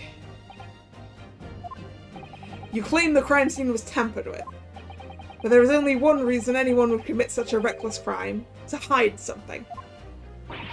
That's right, he's right. But my husband and I just happened to be there, that's all. So why would we have anything to hide? It doesn't make sense. It does make... You've offered no motive for this alleged tampering. Well, Van Zeeks, I do, in fact, have a motive for that. It's called wanted to go and have the anniversary meal with his wife. And didn't want to get stuck investigating a crime all night. And until you do, your accusations are nothing but empty threats. Constable Beat had a very good reason for wanting to tamper with the scene of the crime. That's the key to this entire affair. Mr. Naruhodo, have you managed to solve this mystery? Counsel, you have made a very serious accusation against a London police officer. If you are mistaken, I'm sure I need not point out that your reputation as a lawyer will be irrevocably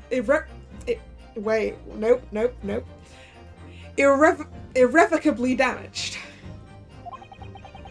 With that stark warning in mind, you will now explain to the court the motive for this alleged tampering.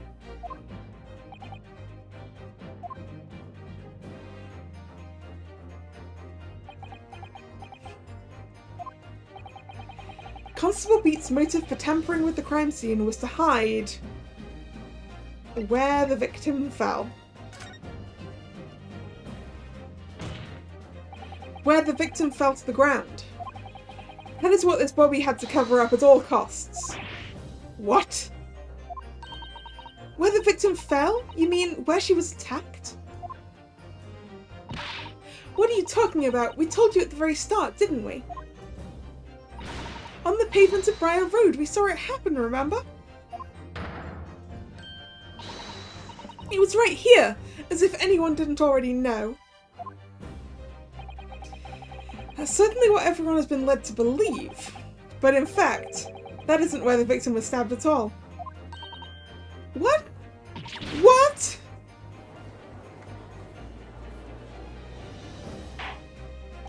I am beginning to wonder where this tumultuous trial will end, Counsel.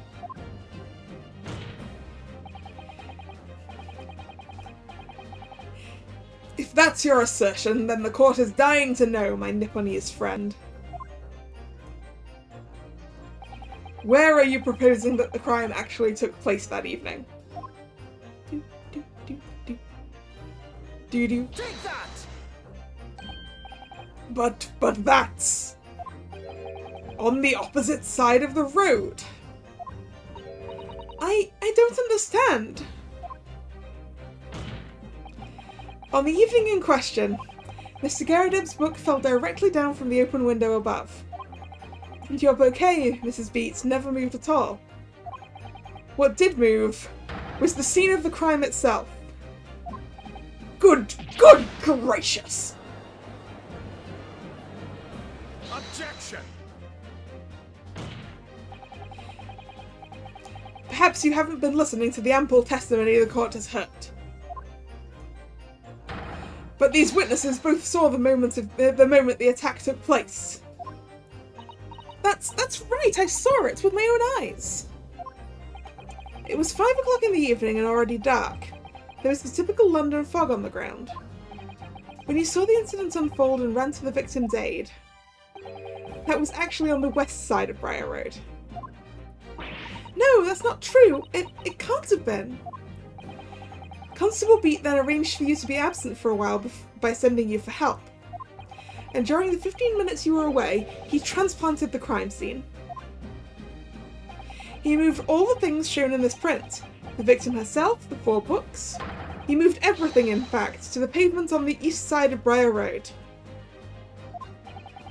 Extraordinary! But the constable overlooked one thing.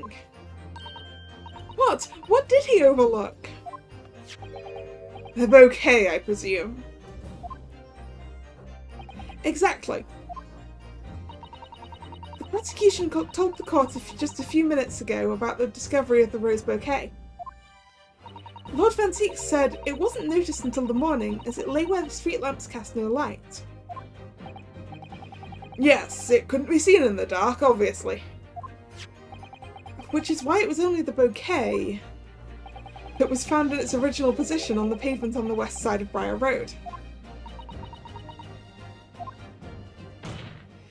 And that is the defence's theory about what really happened that evening. How do you respond, Constable Rolly Beat?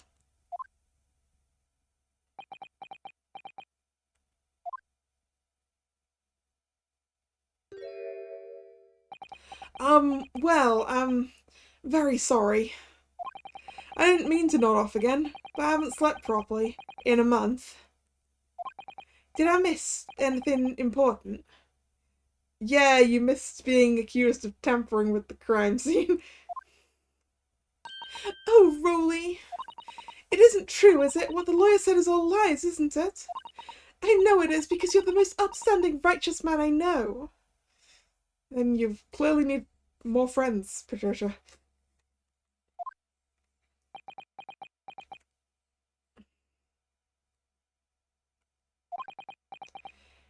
I had a dream, a terrible dream. All the things I did that night. Everything come out. Everything exposed.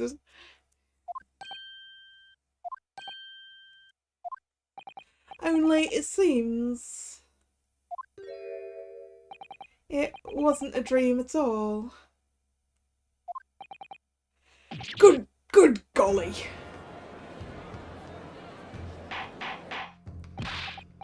Yeah, I don't think poor Rolly's career is gonna leave here in a good manner. Order! What on earth is the meaning of all this? Oh, Rolly, why? Why would you do something like this? Moving a corpse is a criminal offense, isn't it? It's not a corpse, Patricia, but go on. Wishing the victim dead should be one too. Constable, explain yourself. Why would you do this? As a respected member of Scotland Yard, your duty is to protect the good people of London town. I can't say, sir. What? I really am ever so sorry about all this. For damaging the Yard's reputation. For everything.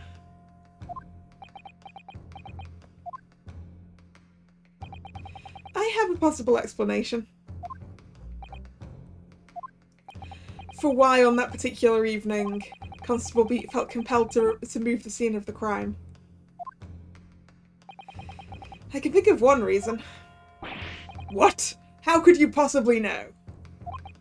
You, a foreigner, presuming to understand the mind of a Scotland Yard policeman? And yet, Lord Van Zeeks, it is this foreigner who has uncovered the startling truth of the matter thus far.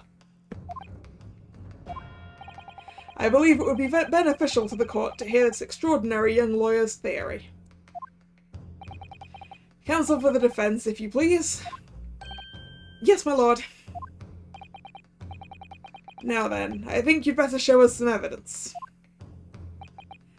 At once, my lord.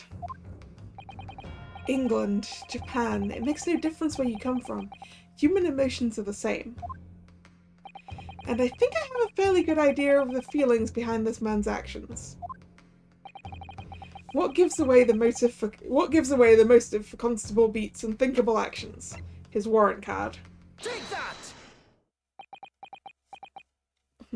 Yeah, the judge approves of us. We've been approved of. I realise that I'm a foreigner in this land, and I've only just arrived from Japan, which is why all of its information about London's so-called bobbies is completely new to me. I've learnt that, though honourable, patrolling the beat is the most demanding work in the world, for example. Keeping the peace, looking after the citizens on his beat in all kinds of ways. There is no doubt that the young Bobby is charged with a great deal to do each day, certainly. But for Constable Beat, the day in question was special. Special? How? On account of this bouquet, my lord. Oh yes! It was our very first wedding anniversary. Constable Beat had worked so hard to be able to afford this simple gift for his wife, and was so looking forward to taking her out for a celebratory meal. When he and Mrs. Beat stumbled upon a crime along Briar Road.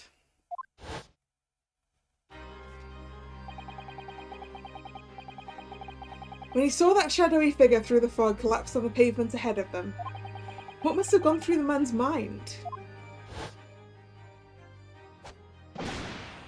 But sir, just on that particular day I was looking forward to celebrating my wedding anniversary. Mrs. Beat puts up with a lot being married to a bobby like me. I wanted to show my dear wife how much I care.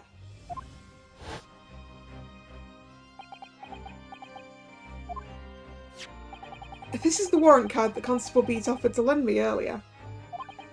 Inside, among the rules for patrolling policemen, it says...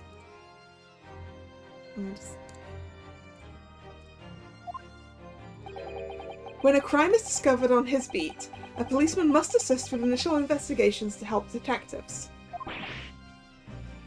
Aha! Constable Beat.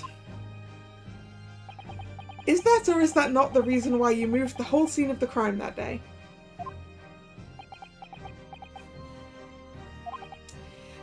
Yes. Everything you said is all right.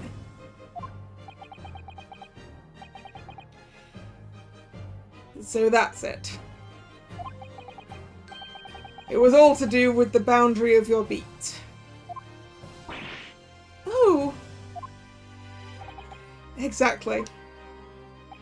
To summarise, the incident actually occurred on Constable Beat's beat. Good gracious! Constable, do you realise the gravity of what you have done?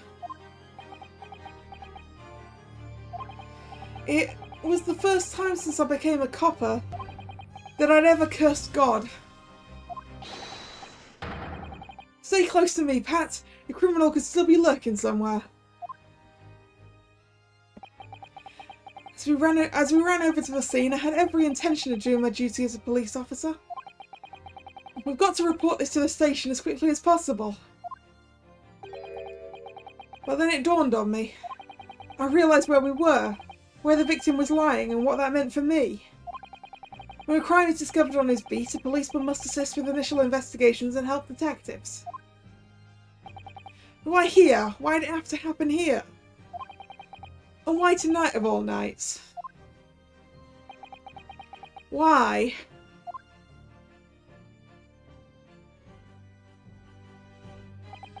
It's a copper's job to guard the scene of the crime, so I told Pat she'd have to go to the nearest police box and fetch whoever was on duty there.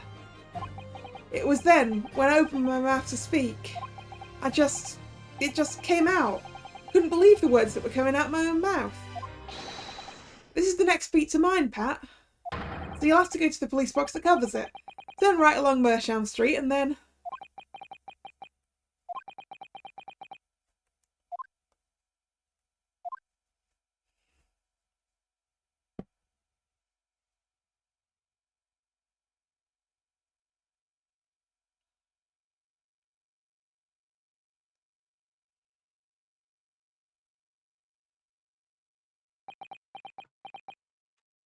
If you'll excuse me again, I need to go and get another drink.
I have returned. Poor Rolly just wanted to have a nice time with his wife, even though he tampered with the evidence. His heart was in the right place. Yeah. I mean, I don't necessarily blame him, but it has caused a rather large problem for our own theories.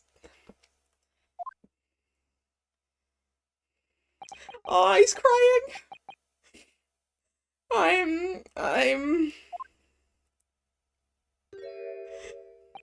I'm sorry. I'm so sorry. He's also stopped chewing on his chin strap. Oh, Constable. I just wanted, just that one night, to take my Patricia out for dinner. Oh, Rolly. Just that one night.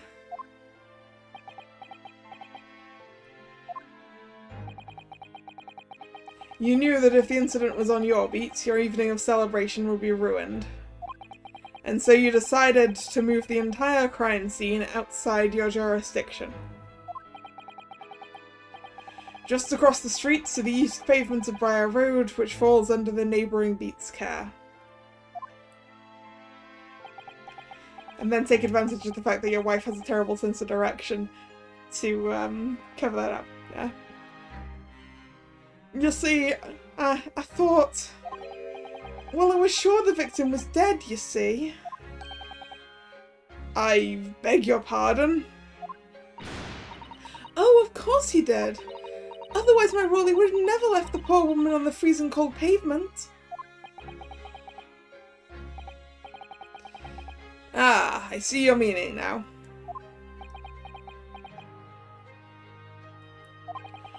But God got me back from my sins, didn't he? That's why I missed the rose I bought for Pat. Oh no, Rolly. This was all my fault. Yeah, I will say, it's interesting seeing Patricia being shortened to Pat. Because, like, I know one person called Patricia, and she shortens it to Trisha. Which is, like, the other half of the name.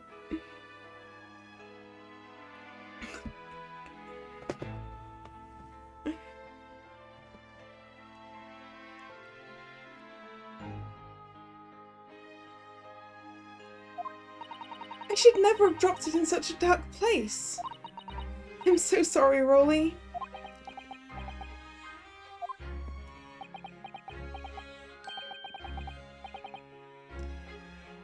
And can you tell us, Constable?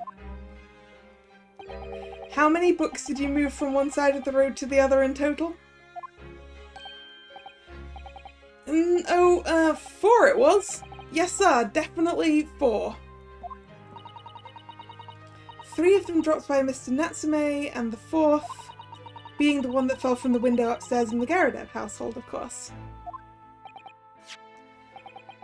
But what made you place that book in the victim's hand?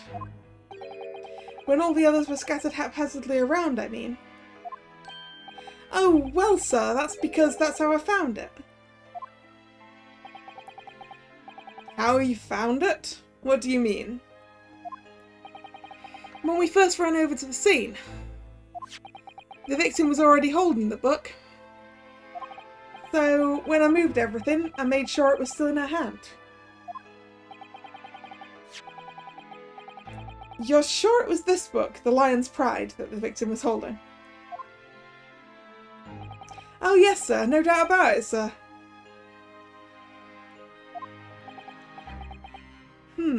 Interesting. The book entitled The Lion's Pride that was in the victim's hand when Mrs. Beats first ran over to see what had happened.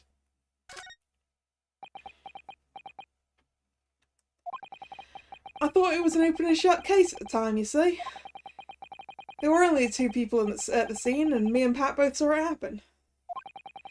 However which way you looked at it, it had to be the fellow who ran off who'd done it, I thought.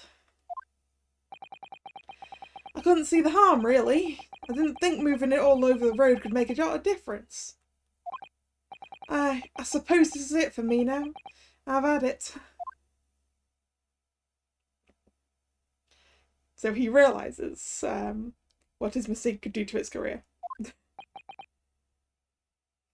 My lord. Yes, Lord Van Zieks?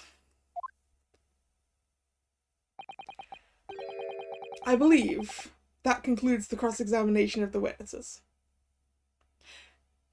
I just thought, have we noticed before the fact that Van Zieks has a sword?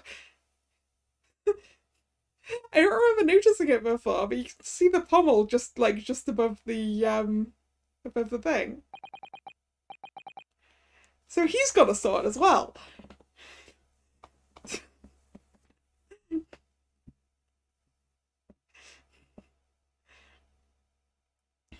Maybe that's why no one gives a second thought to the fact for carting a katana around. Constable, you may withdraw. Yes, sir. Mr. Prosecutor, sir, what will become of my Rolly? What will happen to him? For now, you are free to go home. The police will contact you in due course. Sword fight between Naruhodo and Van Zieks. That would be cool, alright? Please, don't punish my husband. This was all my fault. It's because I'm always moaning at him for coming home late.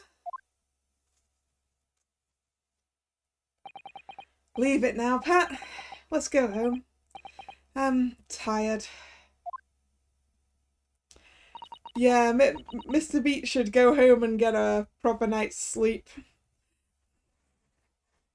Or, I mean, I don't know what time it is at the moment, but he should go immediately to sleep regardless of what time it is. All right then, my love. One last thing, Constable. Sir? Let this be a lesson to you. In a criminal investigation, every detail matters, however insignificant it may seem to you. Yes, sir. Carve that lesson in your mind. And never again make the mistake of tampering with the scene of a crime.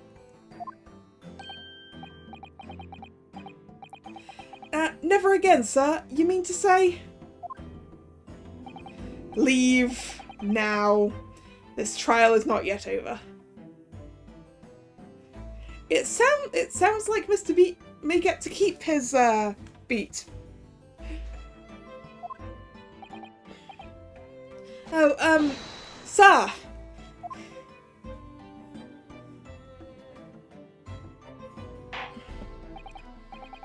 Well, quite a startling revelation, I must say. Whoever thought of a third party transplanting the entire scene of a crime like that? Indeed, my lord. Nevertheless, there are some immutable facts here. Principally, that the accused, Mr. Soseki Natsume, is the only person who could have possibly committed this crime. Objection! Objection! Knife out the window. No, I disagree. Now that we know the true scene of the incident, there is someone else. Another person who could be responsible for the knife in the victim's back. Forgive me for being presumptuous, but I believe the prosecution is well aware of this possibility already. Lord Van Zeeks, is this true?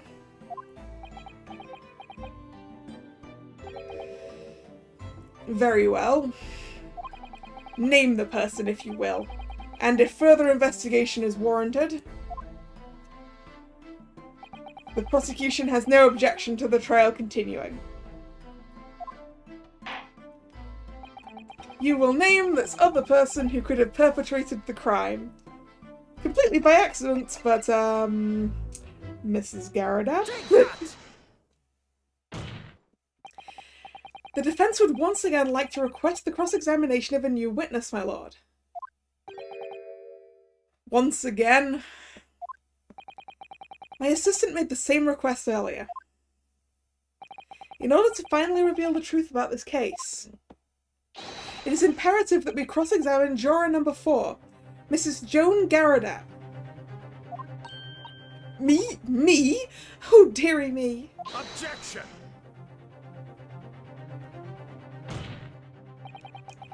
That request has already been denied. Objection! But the situation is very different now. Yeah, it was denied because we didn't have a way to tie it to her, but now we do. Mrs. Garada, answer me this. What do you want now, you little toad?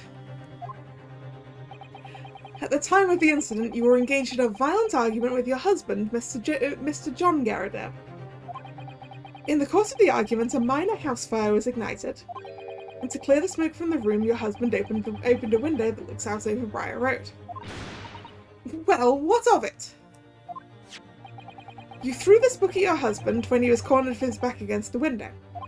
Upon striking the pane of the open top hinged casement window, the book plummeted directly down, finding its way to what we now know to be the true scene of the incident. Yes, and as I said, what of it? During the argument, you were beside yourself with rage. As such, you threw not just books, but anything you could lay your hands on. So, let me ask you one more time, Mrs. Garada. This knife, the one removed from the victim's back? Have you really never laid eyes on it before? Ah!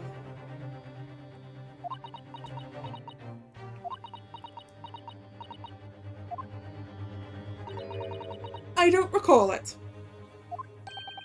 Seriously? Am I supposed to remember everything I picked up and threw at my husband? And anyway, the man over there in all that regalia said members of the jury needn't testify, didn't he? Conveniently, yes. Objection!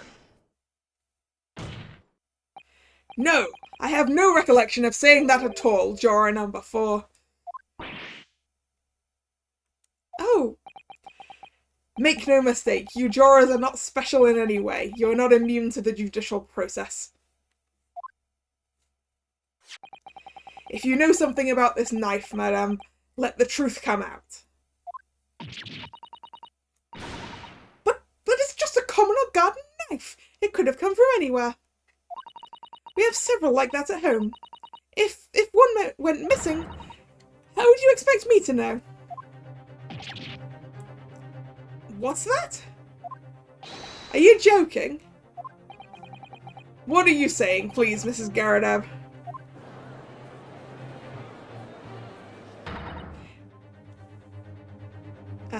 Is this going to be her? Now you listen to me. I refuse to believe all this nonsense. I couldn't bear the thought that I injured someone. Do you hear? I couldn't bear it. Oh, the poor woman.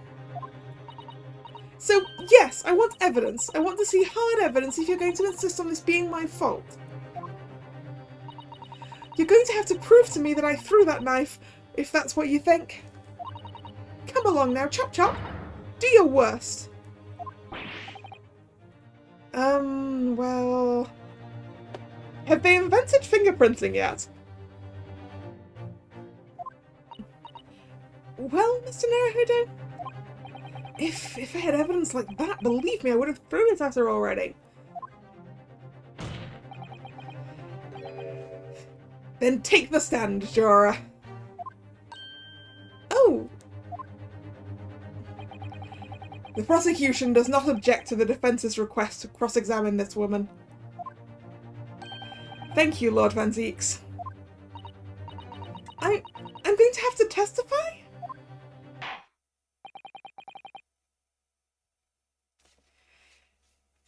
Juror number 4. As I'm sure you will appreciate, having observed it with your own eyes today, witness testimony can lead to the most extraordinary truths being unearthed. Truths of which the witnesses themselves may not even have been aware. Oh, dearie me! So I demand your full and unadulterated testimony, Mrs. Garadab. And mark my words, in this court of law today, we shall extract the truth. Do you concur, counsels? Certainly, my lord. I do very much appreciate that Van Zieks is coming over to my side of the streets on exploring all possible avenues to find the truth. Oh, that's what I'm hoping for, my lord.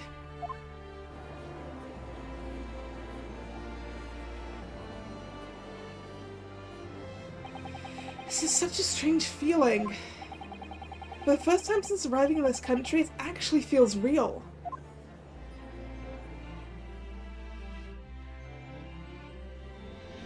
I'm here, in the Old Bailey, and I'm a lawyer.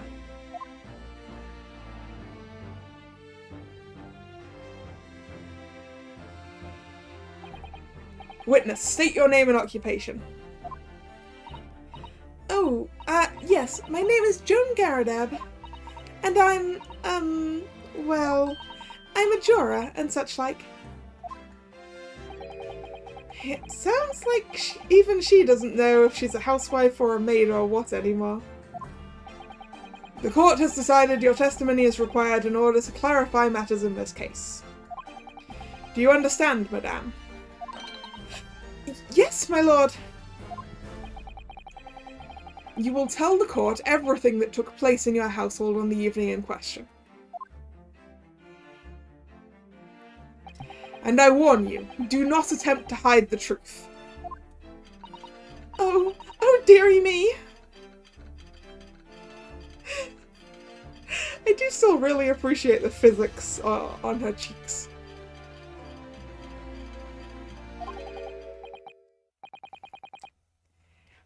Chin up, Joni. Nothing to worry about. No, that's the wrong voice. Chin up, Joni. Nothing to worry about now. Because this must be her husband. There we go. Oh, I didn't know you were here, John.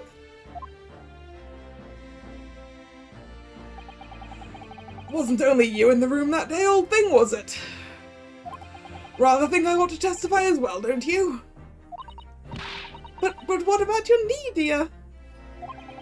Don't you worry about that. Hardly notice it. I'm not the sort of chap to leave a comrade to face disciplinary action alone.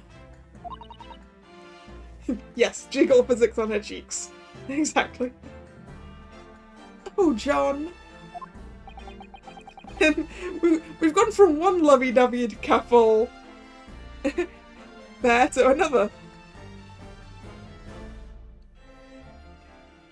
I presume you are Mr. John Garadab. Yes, sir. Former second lieutenant of the 3rd Regiment of the 4th Northumberland Fusiliers, sir. Seen my fair share of action and now living the quiet life, as it were. Quiet life? Were you not engaged in an incendiary battle with your spouse on the day in question? Ah, well, yes. Quite. I believe this may represent a first in the proud history of the British court. Calling a juror to the witness stand is unprecedented. However, the court will hear your testimony now, juror number 4, and that of your husband. You will recount clearly and concisely the events in your home at the time of the incident in question.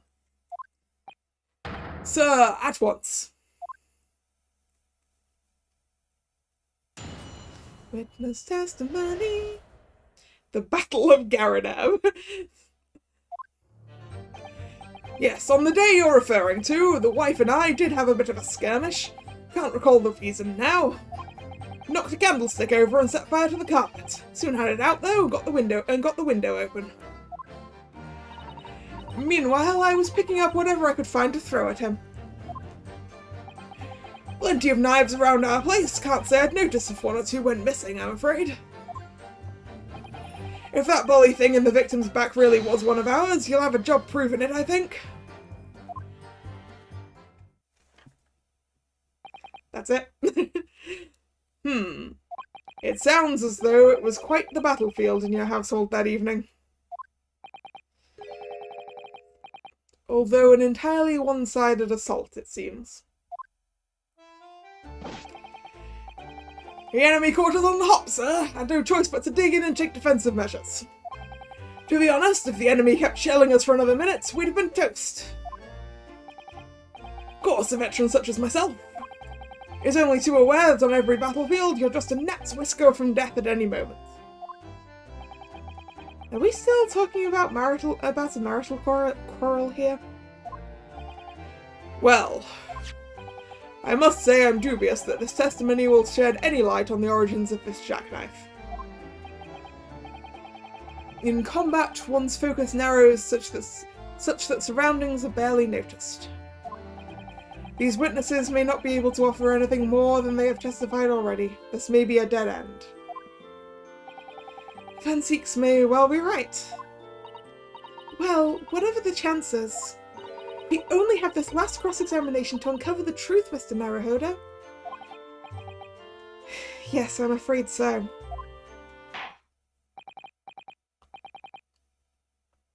Very well, counsel. Begin your cross-examination.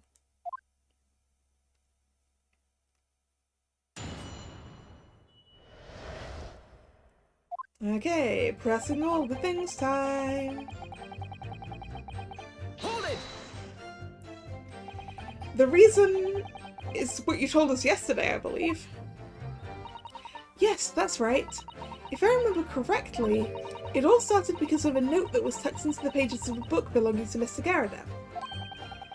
A rather passionate note, in fact. But Mrs. Garadab found the note, discovering her husband's little secret.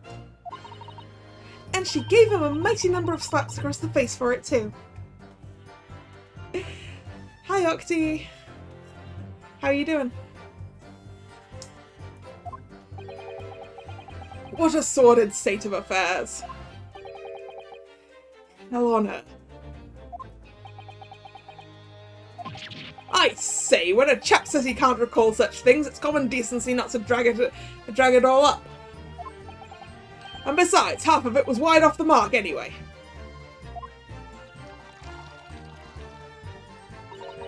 A likely story. These waters run very deep. I'm doing fine, Octi.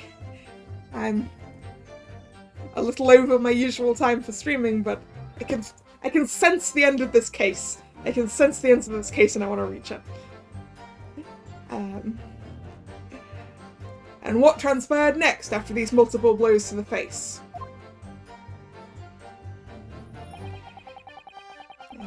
Press time again. Hold it! And the fire also spread to some items of furniture, didn't it? A bookcase, my armchair, anything of mine, really. Just so happens there was some bathwater around that evening, so I sloshed that about to put it out. A most precarious situation you put yourself in. Ours is a three-story townhouse on the west side of the street, where the water main isn't connected yet. Have to draw water from the public water pump during the day if you need any, you see. The lodgers are always moaning that they can't get any water at night. Although, that little moustache Japanese man buys water in bottles, I believe. The defendant, Mr. Natsume, you mean? Yes, he received a stipend for his studies, you know, from his home country. Can you imagine being able to brew a pot of tea at all hours? He's obviously very well off. Have you actually seen the state of the man? I believe he uses all his income to buy books. Well, anyway, the point is, I was able to douse the fire with water, fortunately enough.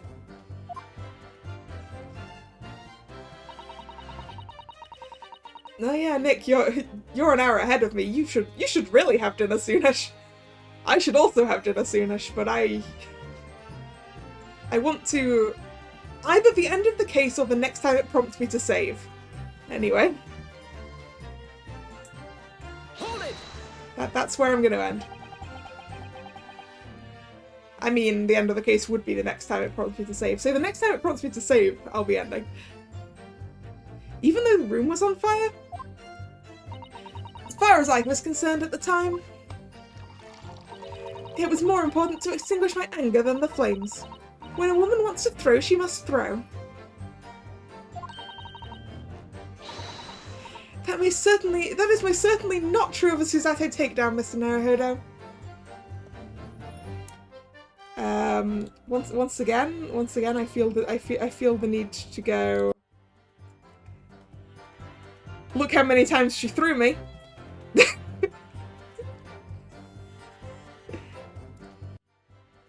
Then we'll take that away again.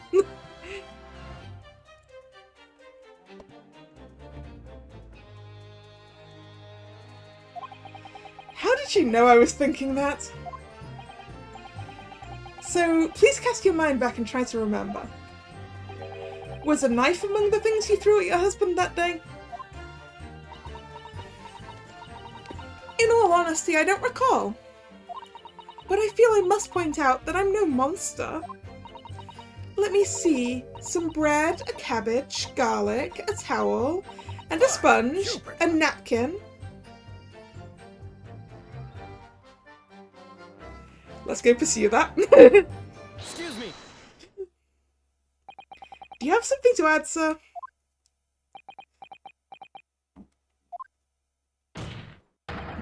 Mr. Garrow.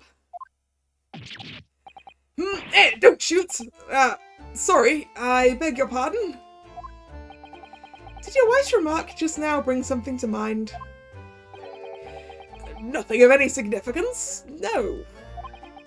Just that the barrage of projectiles this whole thing launched in my direction was somewhat more solid than she implies. books, bricks, and the fire poker, I seem to recall. Ouch. And the woman's aim is uncanny. She landed a direct hit with every volley. Ah! Good grief, woman, we're not at home now. This is a court of law.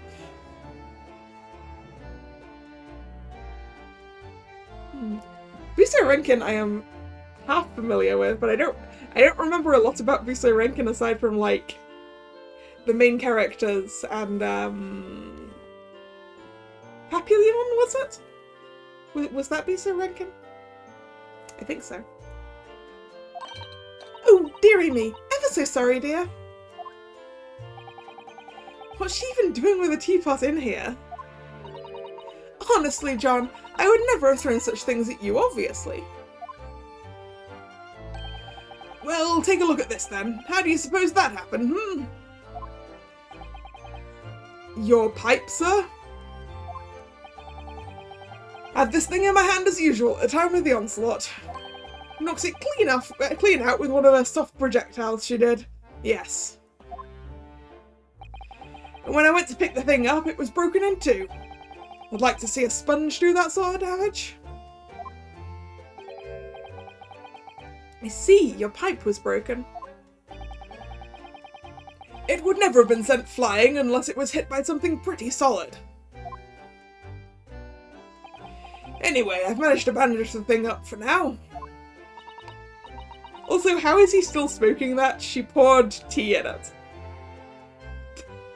So much tea that it overflowed onto his hand. That pipe is full of tea right now. You're one to exaggerate, aren't you, dear? Unless he's drinking the tea through it, which seems like a terrible idea. I wonder what she'd make of this encounter. It could be important. The defense believes Mr. Garadeb's remarks just now to be of great significance. Objection! This war veteran's words only tell us one thing. Betray a fiery wife, and pipes as well as hearts may be broken. Sentimental wisdom perhaps, but hardly worthy of adding to the formal testimony. Indeed, common sense, one might say. Might one? In that case, would you at least permit us to examine the pipe, sir? Well, I don't see why not. Oh, dearie me, there you go again, trying to ingratiate yourself with a young lady. Very well, the court will accept the gentleman's pipe as evidence. The pipe has been entered into the court record. Mr. Garadeb's pipe. Apparently it fell to the floor during a domestic dispute he had with his wife and broke. Let's take a look at it. Because, I mean, that looks like a fairly sturdy one. Is that wood grain? Is it made of wood? Yes, so it's not a, it's not one of those clay pipes from back in the day, which, were basically disposable. Oh, hello. Okay, there's something cooler now. It looks to be in a sorry state with that bandage around it, doesn't it? But for some reason it feels slightly ominous to me, like it's trying to shout out a warning. Probably because it's the same blue as Mr. Garadeb's dressing gown. I suppose it must have considerable sentimental value to Mr. Garadeb, given that he's gone to the trouble of repairing it like this. Either that or he can't afford to replace it.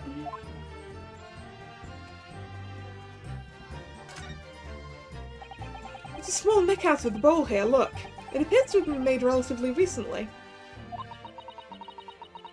And see how there are little... Nick what? Nick what? You mean the bit of the knife blade that is missing from the knife? I hadn't even thought about that. I think you're right.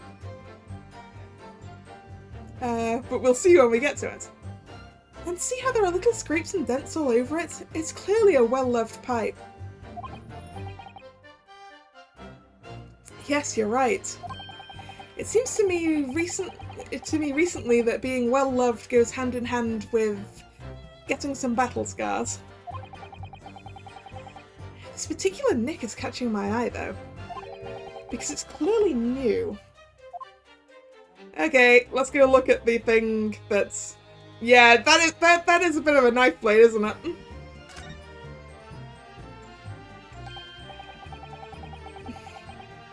Oh, something just twinkled in the chamber of the pipe there. Yes, I saw it. Something's stuck in there, I think. Let's turn it over and give it a shake.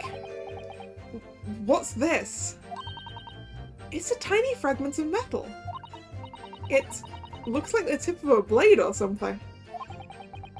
The tip of a blade? Surely it couldn't be... The fragments of metal have been entered into the court record. Fragments of metal. The small piece of metal looks like it might be the tip of a knife blade. It was stuck inside the bowl of Mr. Garrideb's pipe. We got him! We got him! We can in fact prove... We can in fact prove that where the knife came from.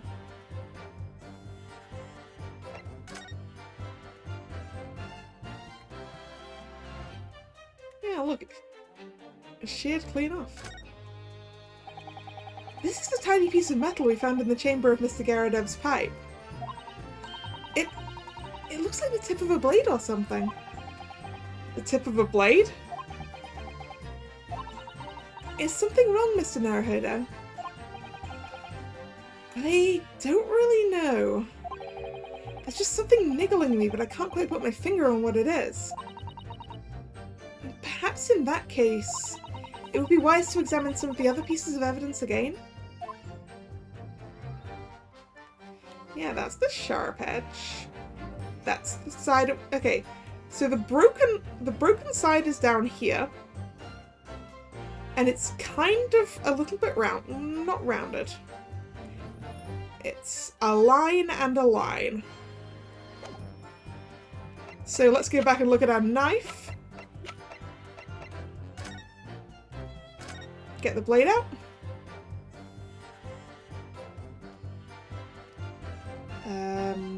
Do I have a zoom in? Well, clicking on here should... Yep, and a line and a line. Oh, look here, Mr. Naruhodo, just at the tip. A small piece of the blade appears to be missing. Wait, part of it's missing? I could be wrong, but I've just got a feeling... You remember this? That's the tiny fragment of metal we found inside Mr. Garrideb's pipe. Yes, and just maybe. Oh my, it's a perfect fit! Somehow I just knew it. Okie dokie! I hope I didn't speak out of turn, Mr. Naruhodo. I was just feeling rather disappointed for you that your request was turned down. Oh no, it's fine. Thanks to Susato-san, we have some new evidence to work with. You should examine it carefully, which we just did. Well, thank you for that rebuttal, Mr. Garrideb. Now if we could return to the crux of the matter. What can you tell the court about the knife used to attack the victim?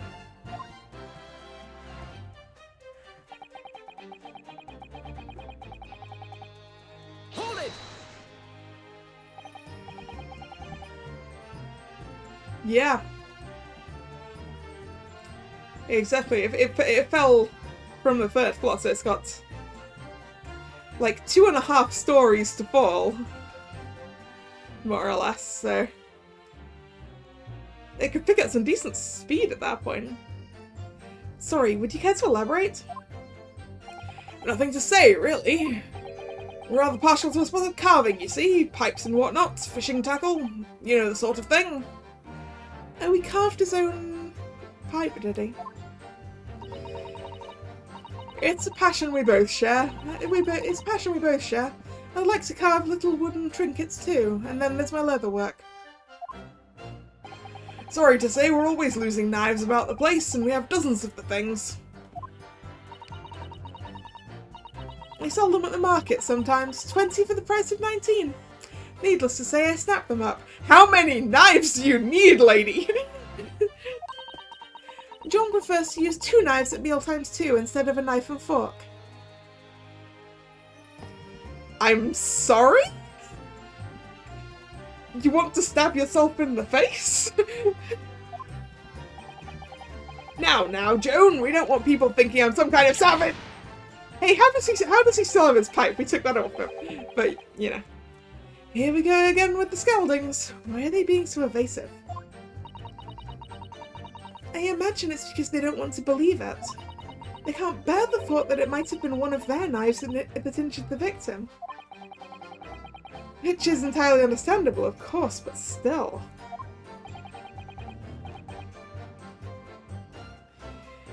Go on with your testimony, witnesses. Sir! Okay, sorry, I wanted to go back.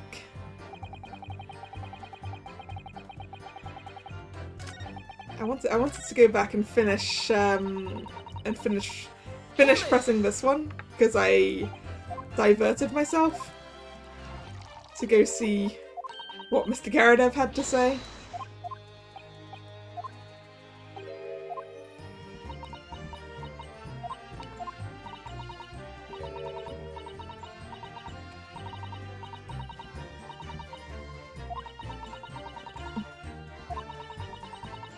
It's really strong. The soft items I was throwing, and I was really most restrained. The majority of them barely hit John. He is my husband, after all. I see, Mrs. Garadev. Your thoughtfulness and consideration for your spouse is apparent. What about you, Mr. Garadev? Do you remember what your wife threw at you? Well, I recall The Lion's Pride, of course. Jolly good book. I only just purchased it, too. And a jolly good book for burning, it seems. But it was a dashed awful scene on the battlefield, I can tell you. Flames everywhere, smoke billowing, couldn't see a bloody thing, really.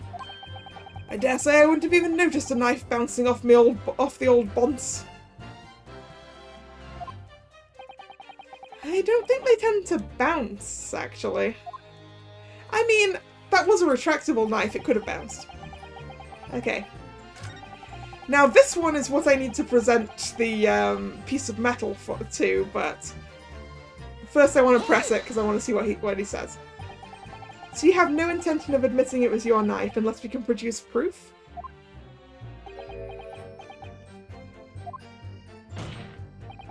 Even though there is no other credible possibility if Mr. Natsume is innocent? Objection! You forget, my Nipponese friend, that it is yet to be established that the accused is not responsible for the attack. As if I could forget.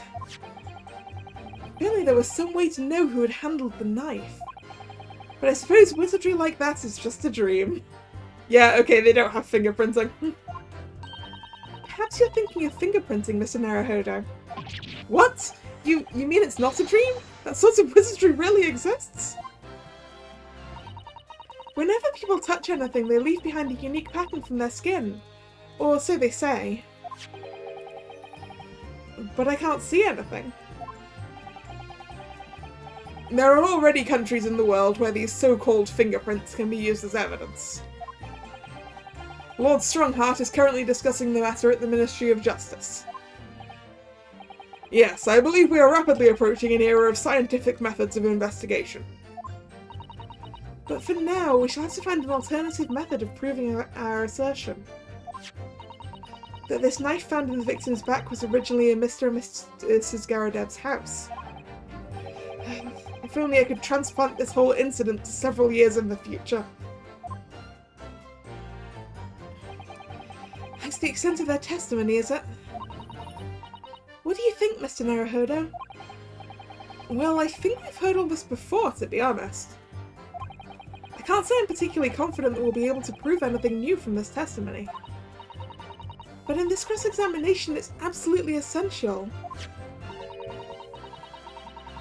that we establish how this knife came to be at the scene of the incident.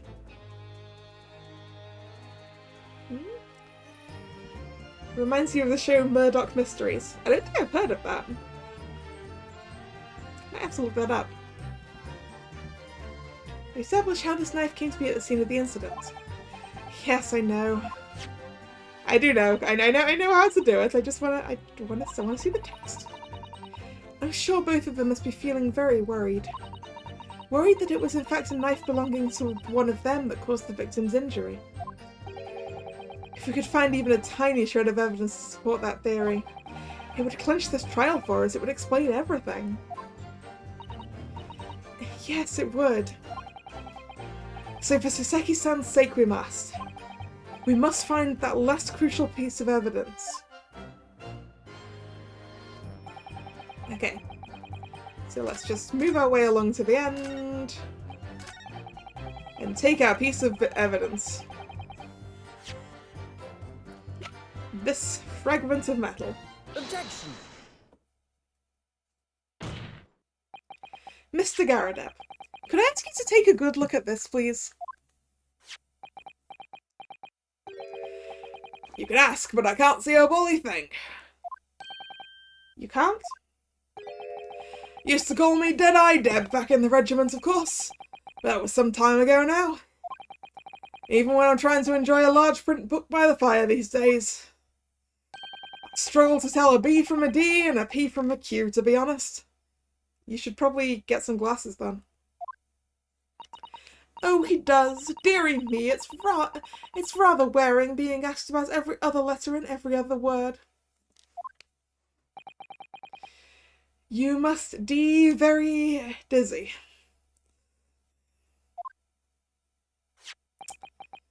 What is that? A tiny scrap of metal? Yes, almost certainly from the tip of a blade. And what might appear at first to be just a tiny scrap is in fact a crucial piece of evidence. Interesting. And where did the defense come by this evidence? It was lodged in the chamber of Mr. Garadeb's pipe. My pipe, you say? By Jove, I wonder how that got there.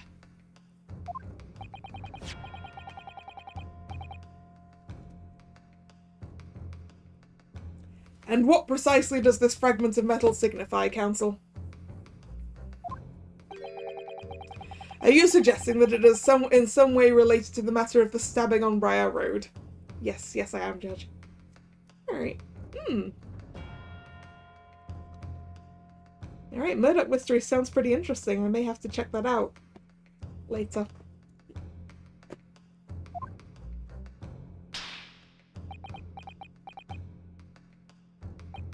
I am. What? When put together with another piece of evidence already in the court record, I believe this tiny fragment of metal will unravel the whole truth of this case, my lord.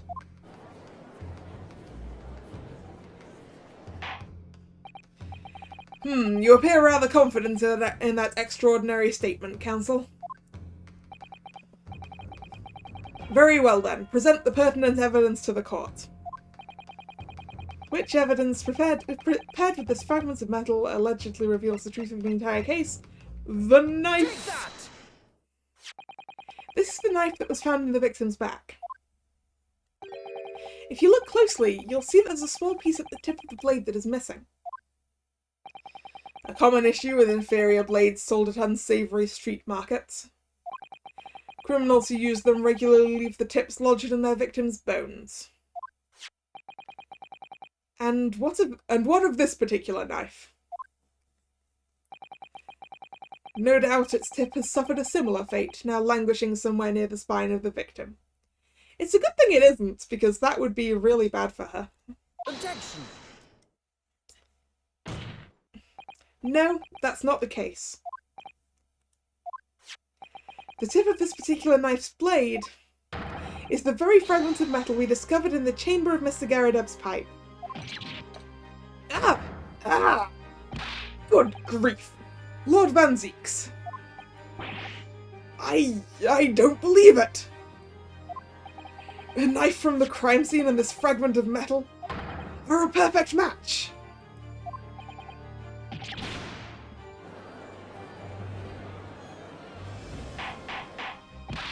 Order, order, order!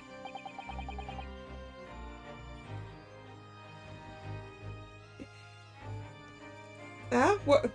Why's that, Octi? Is this some kind of Eastern sorcery? This is no magic, my lord. This is a miracle. A miracle? So Van Zieks has figured it out, has he? Council, explain this extraordinary coincidence at once. Yeah, it's not really a coincidence. Too big brain for you. That's fair. Everyone has the sorts of games that they're good at. Like I could never play Dark Souls, for instance. I don't have that kind of skill and patience. So everyone's got their own skills.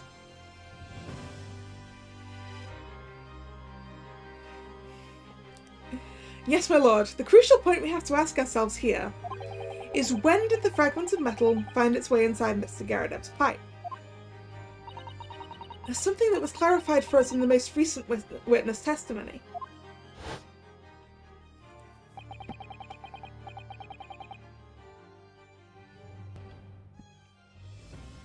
Had this thing in my hand as usual at the time of the onslaught. Knocked it clean out with one of her soft projectiles, she did, yes. It would never have been sent flying unless it was hit by something pretty solid.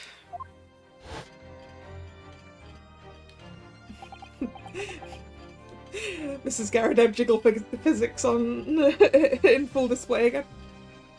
Oh, dearie me. Ah, you got the original trilogy, did you, Nick? Nice. I picked up a few things in the Winter Sale as well. Well, I mean, you've seen me play one of the things I picked up in the Winter Sale, because I picked up Planet Coaster.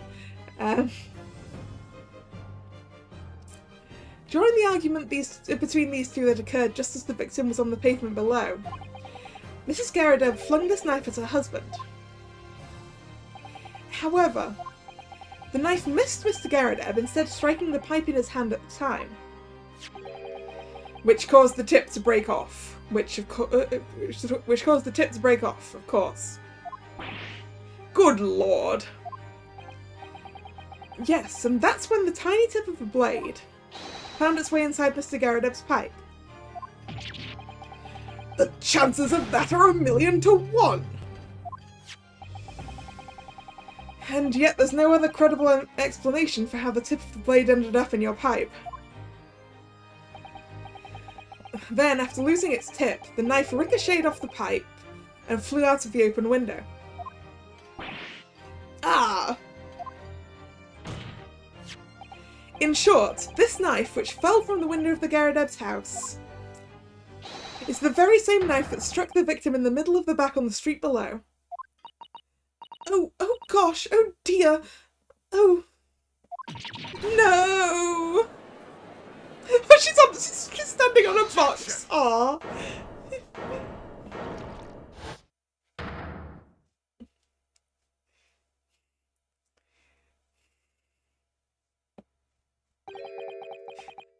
What? Cthulhu Saves Christmas, what sort of a game is that? Katamari Damacy I've heard of. I'm aware of that one. That's the one where you roll things around and pick stuff up, right? A full-bodied theory, I'll give you that.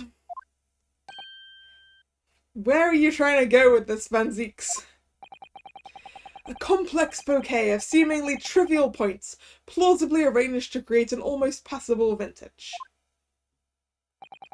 Allow me to toast my learned friend's characteristically Nipponese approach to bottling his argument. Sorry? But after all, it is just a theory. The bottle, I fear, is corked. Because, you see, it's spoiled by an insurmountable inconsistency. No, it isn't, Van Zieks! Give up already!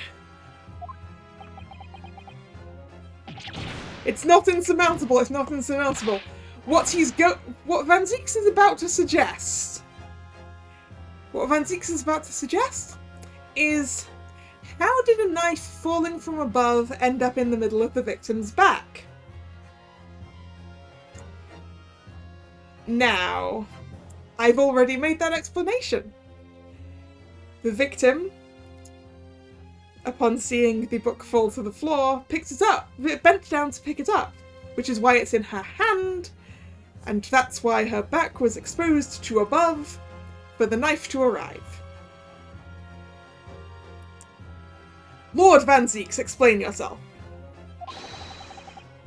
What is this inconsistency you claim to have identified? An inconsistency of the simplest nature, my lord. The victim was found with the knife planted in the middle of her back. See? I told you that was what he was going to come up with.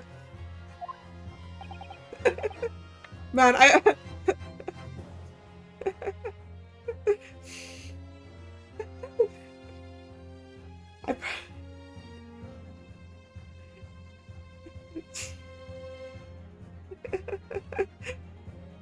Man, I wish I could have been, like, actually here and actually doing it, because I would have been like, Van Zieks, the next thing out of your mouth is, the knife is in the middle of her back.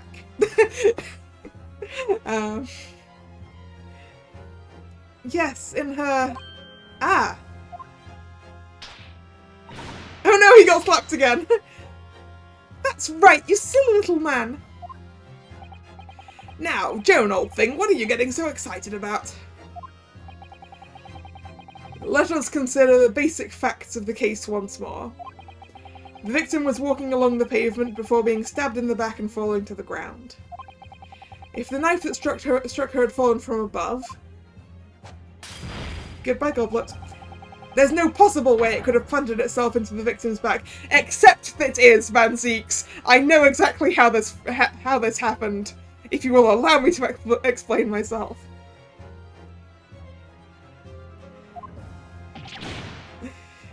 Yeah! Order, order! Quite right, you see, that's exactly right. If the knife had fallen on her from above, it would have struck her on the top of her head. Well, he's lost for words, look. I knew it. I never liked his theory in the first place. I don't know, though. What really did happen?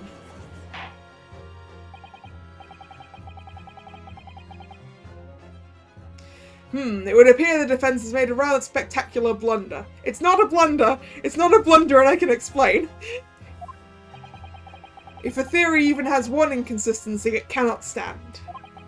Your theory, my learned friend, is history. Well, okay, if I can explain that.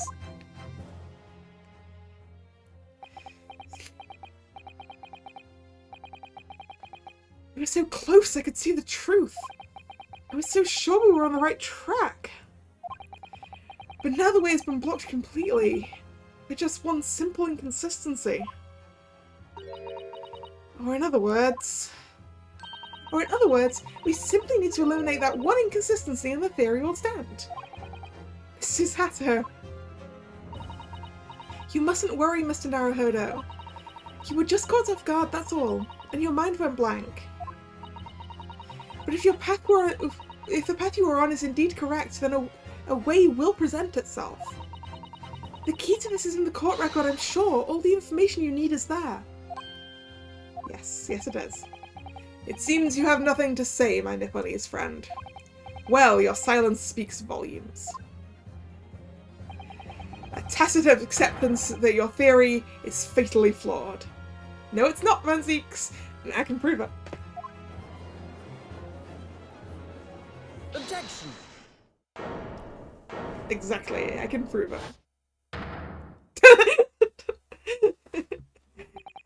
This inconsistency doesn't mean I was on the wrong track.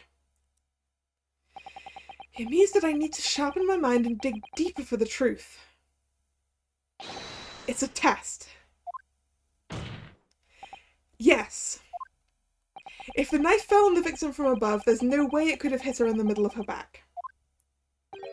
Under normal circumstances, that is. What are you implying? Counsel? There's a piece of evidence in the court record that can explain this inconsistency. That can explain how the knife that fell from above could have pierced the victim's back. We already have the answer. Goodness! Utter madness! Surely this must be the last time. Counsel, present the evidence of which you speak.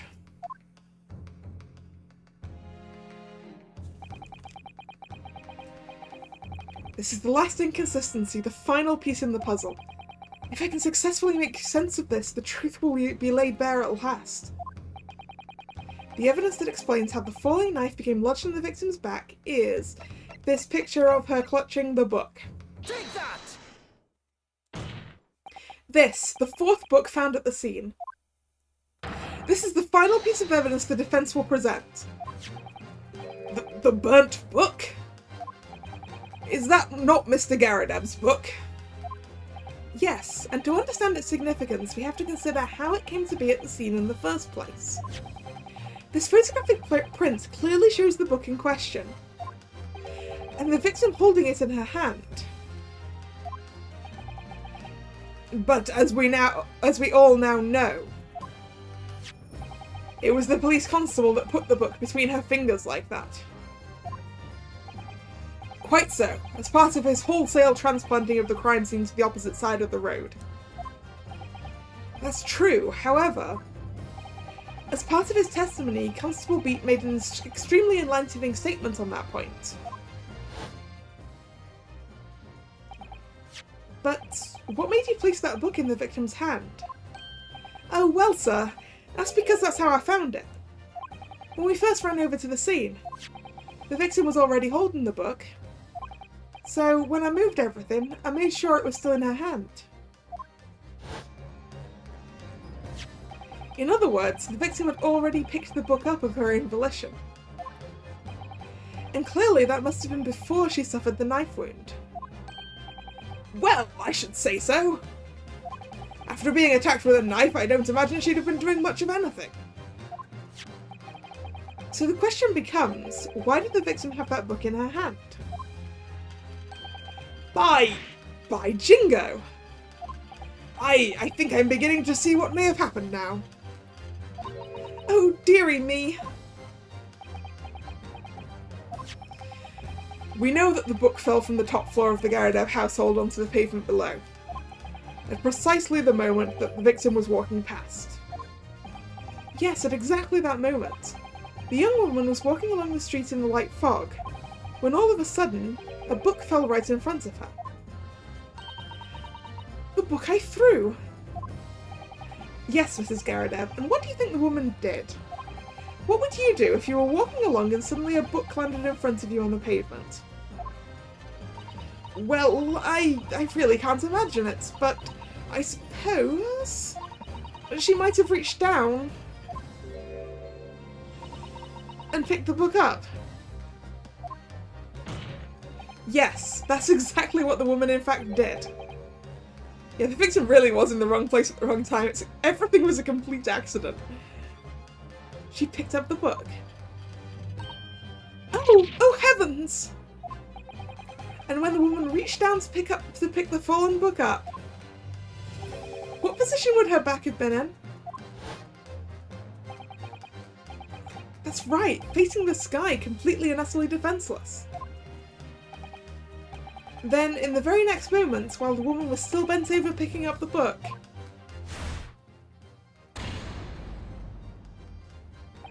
the next object fell from the room above, the jackknife, straight into the middle of her back.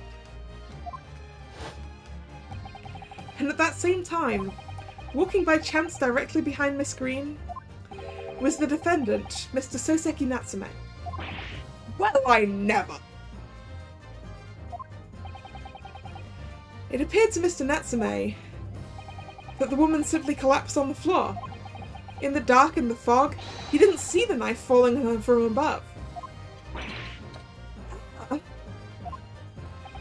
And from the other direction, the constable and his wife saw no one but the victim and her apparent attacker. So there never was a real culprit to run from the scene in the first place.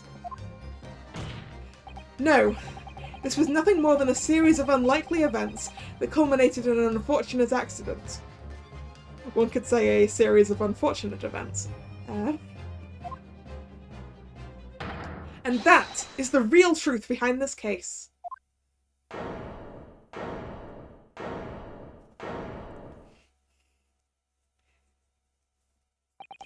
Well, Mr. and Mrs. Garadeb? It rather looks like Mr. Garadeb has broken his pipe again.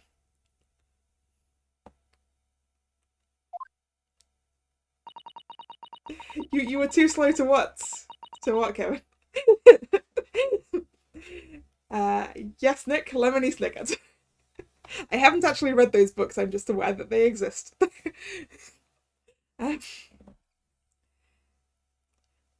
The very first time you showed me that knife, I had my suspicions. I wondered if perhaps it might have been something like that. There, Old Bean! Poor Mrs. Garadeb. Of course, I never meant for anything of the sort to happen, but it was all my fault, wasn't it?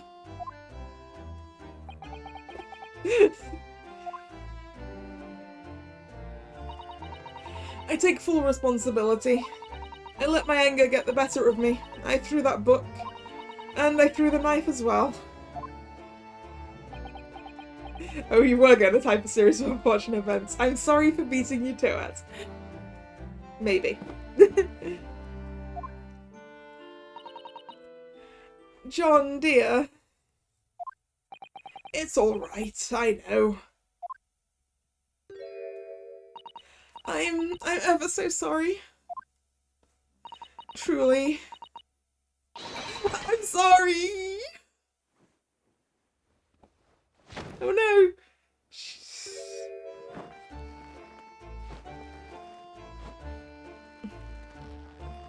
He did a pretty good job catching her. The back of his dressing gown's all burnt off.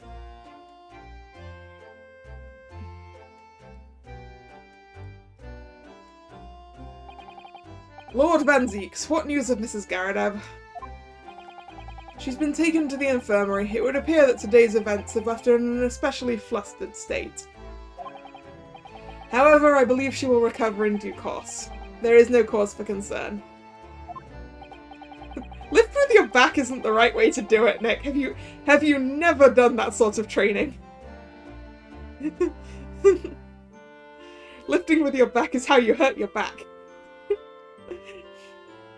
Health and safety,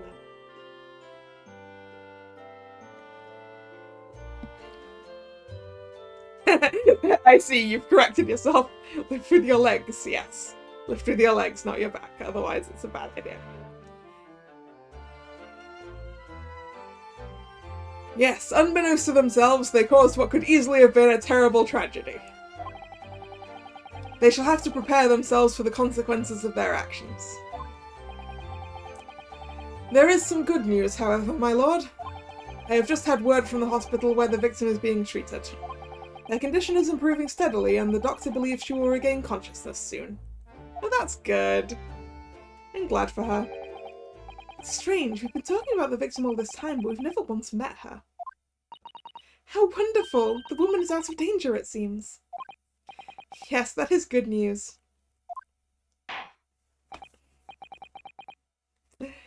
So, Mr. Soseki Natsume.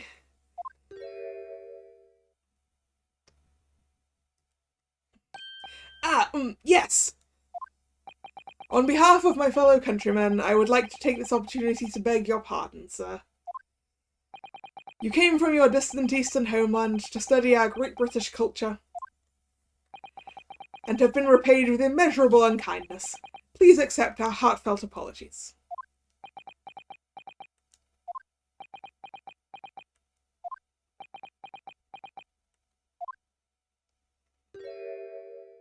No, it is me who should be begging your pardon. Oh no, Mr. Natsume.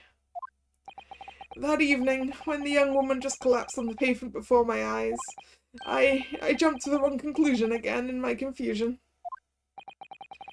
What conclusion, sir? I was sure that the woman was dead. Yes, Constable Beat said the same thing, didn't he? He thought she'd been killed too. I suppose she must have looked completely lifeless.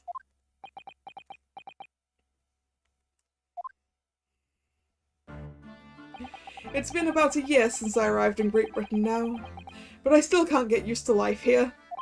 I can't relax. I'm sure there are evil spirits lurking in the fog, like they're haunting me.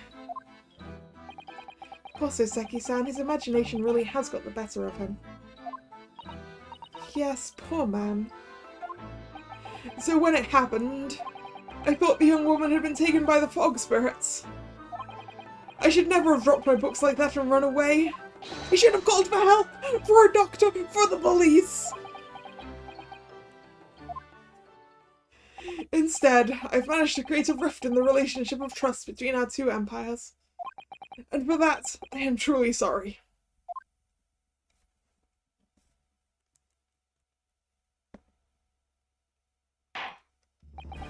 One could indeed say that some sort of mischievous spirit has been at work here, I think. One that created a chain of unfortunate mishaps. We were befooled by this spirit and led to false conclusions. But thanks to Lord Van Zeeks and our young lawyer here from the east, that chain has now been broken, and the spirit exorcised. I heartily commend you both. Oh. Thanks to Van Zeeks indeed. Now then, ladies and gentlemen of the jury. Yes, my lord? In concluding this trial, I must ask one last time for your decisions regarding the defendant's culpability. Are you ready to present your findings to the court? As the foreman of this jury, I can assure you we've reached a fair and just conclusion. I do declare the truth can be extremely cruel at times. Well, I didn't suspect the woman next to me, that's for sure. Sitting in for the old bean while she's out of action, you know, but I know what her decision would be. Does this mean I'll finally be able to get out of here and start work? Well, it's about time. I say, I'll have a corker of a story to tell the grandchildren when I get home, won't I? Very well, ladies and gentlemen of the jury, I hereby demand your final decisions. Mr. Foreman. Not guilty. Not guilty. Not guilty. Not guilty. Not guilty. Not guilty. All the way to my side of the scales. Kaboom. Very well, Mr. Soseki Natsume, I hereby pronounce you not guilty. Yay! Fetch, fetch, fetch, fetch, fetch. Fireworks as well.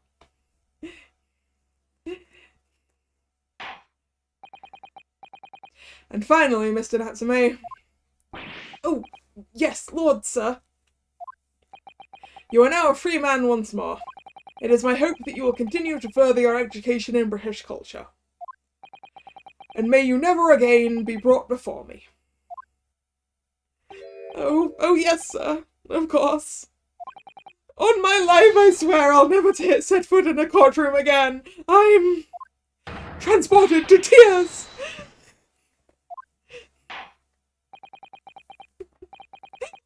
I hereby declare the stream fun as always. Thank you, Nick. Thank you, counsels. Court is adjourned.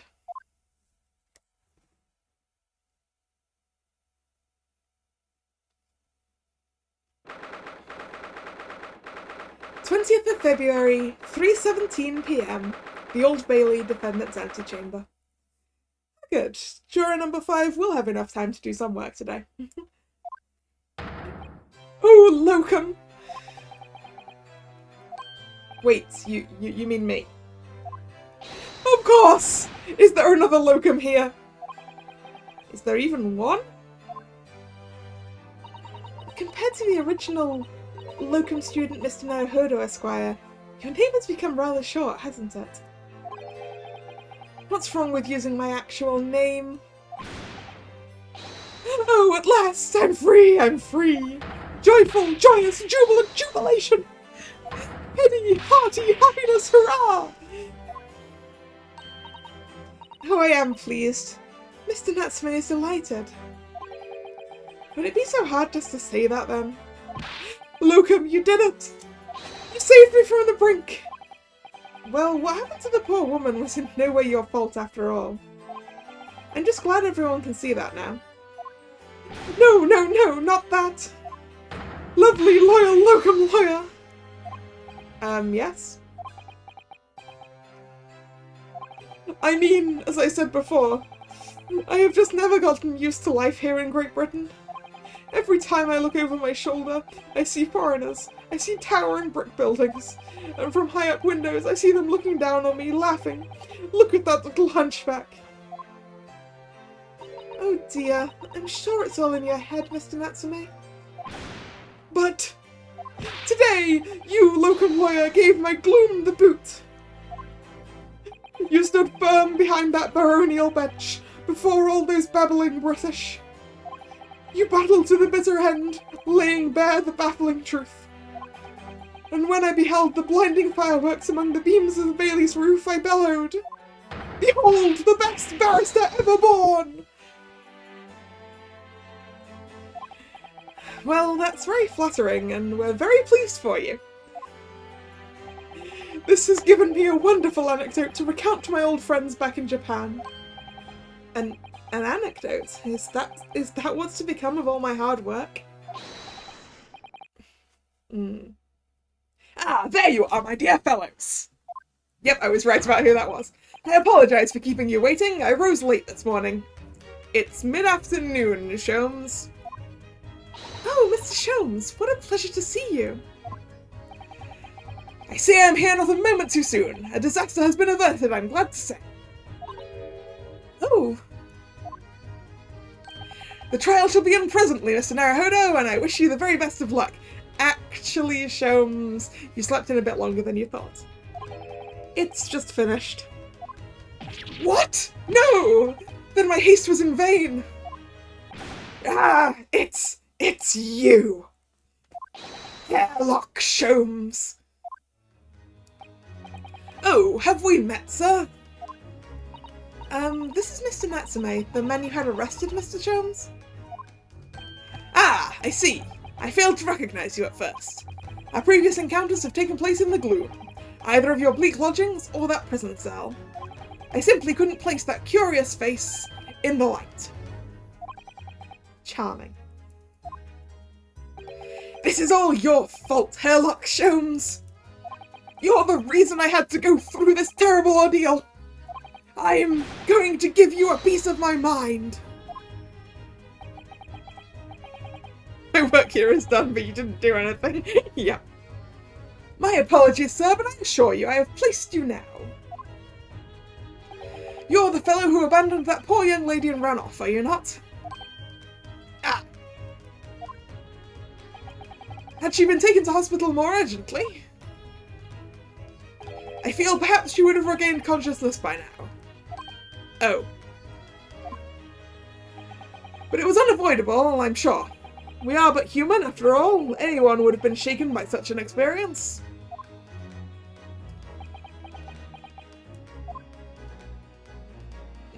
I do feel very badly about how I behaved.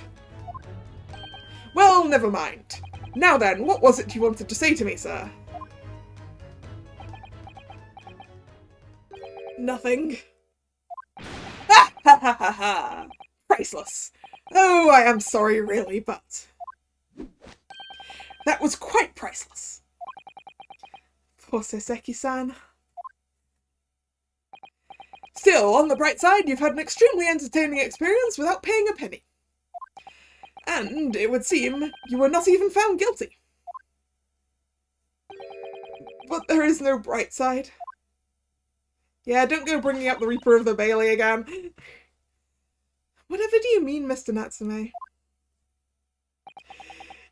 Even after this, I'm still cursed by the spirits, and now by the Reaper. Ah, Lord Van Zeeks. I haven't forgotten, you know, what facing that man in court means. Even if you're found not guilty, you're still doomed. It will be alright, Mr. Natsume. If the Reaper appears trying to make trouble, I will protect you. Hey! Oh. Okay, we need to bring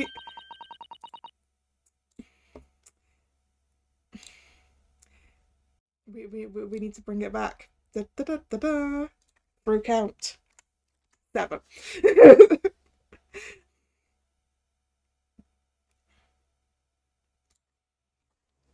With a perfectly executed Susato takedown. Much as I like being turned on my head, a bit of warning might be nice next time, Miss Susato.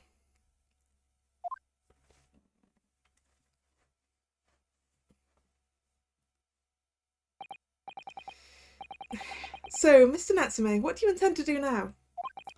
You mentioned something about recounting your experiences to your friends back in Japan.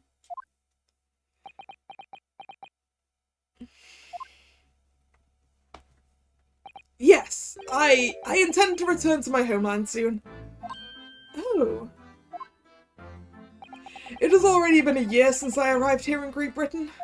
I've visited universities, libraries, bookshops. I've been honoured with the tutelage of professors. I've learnt so much about the wealth of literature here and the city it has shaped. And I've come to realise that it is my calling to sail home and tell my fellow countrymen about it. That's very touching, Mr. Natsume. Or, in perhaps less veiled terms, you wish to withdraw halfway around the world to escape the terror of the Reaper's curse. That's not it at all! The more I learn of literature, the more this strange feeling claws at my insides. I feel compelled to return to my roots and attempt to pen a work of my own. Oh, I see. A work of literature by Soseki-san. Could be an interesting read.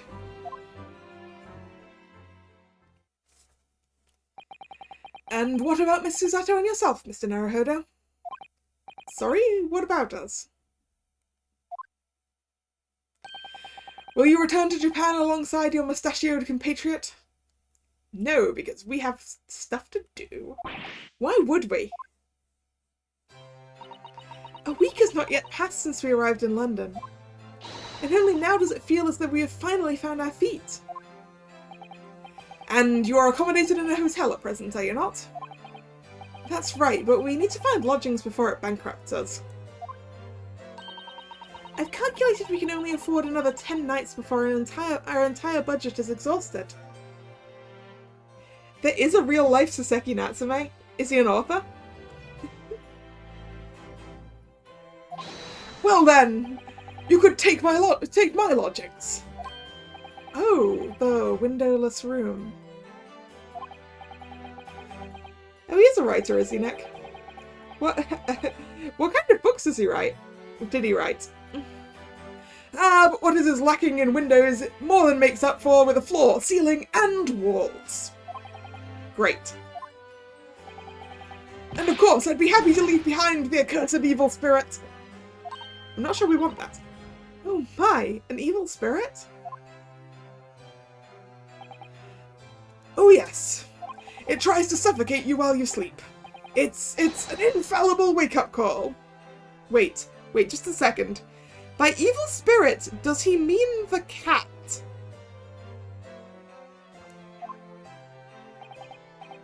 We'll think about it, if that's alright.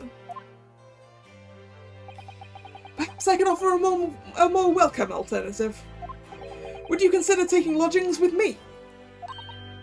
Really? Well, a vacancy has conveniently presented itself. Though it is up in the attic, I might add.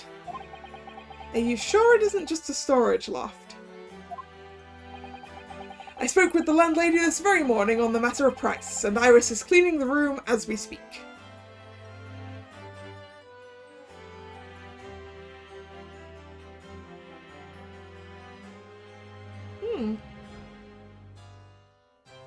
You know, that sounds about the right sort of period as well. Maybe this guy is based on that guy. I Am a Cat sounds like an interesting read. You must come at once. I presume you have no luggage to speak of? Oh, this is simply wonderful. What an honor to be invited to take lodgings in the Great Detective's office's attic. I'm too overcome for words. So suggesting we look elsewhere is out then. Yeah, there's no way you're going to get Susato-san to agree to anywhere now that she can stay in the attic of someone she respects most highly.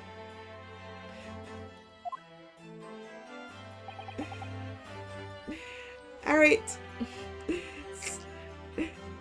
See you another time, Octi. Have fun in your stream. I'll try and catch some of it after I've had food. And thank you for saying you enjoyed listening to my voiceover. I enjoy doing these voice acting things, even if it's hell on my throat sometimes. Then it's settled. Iris will prepare a welcome dinner this evening. And you must come too, Mr. Natsume. I insist. I don't know what to say. But thank you, and yes. Get water. I have water. I've been replacing it several times, as these guys can attest to. Wonderful. Then I'll go and complete the paperwork for your formal release, Mr. Natsume. It shan't take long. Somebody's happy.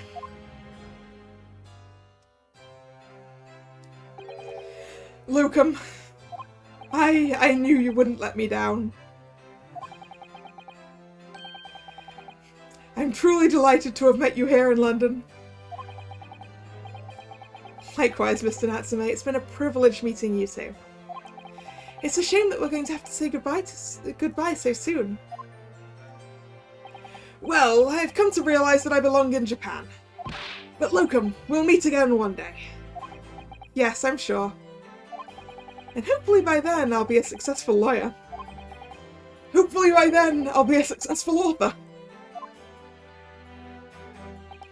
Well, my dear fellow, our carriage appears to have arrived. Shall we go, Mr. Naruhodo? Yes, Mr. Sholmes. I've little doubt Mr. Natsume will be released in time for dinner this evening. And so, with Soseki-san's innocence successfully established, we rode with Mr. Sholmes to what was to become our new home, 221 Baker Street.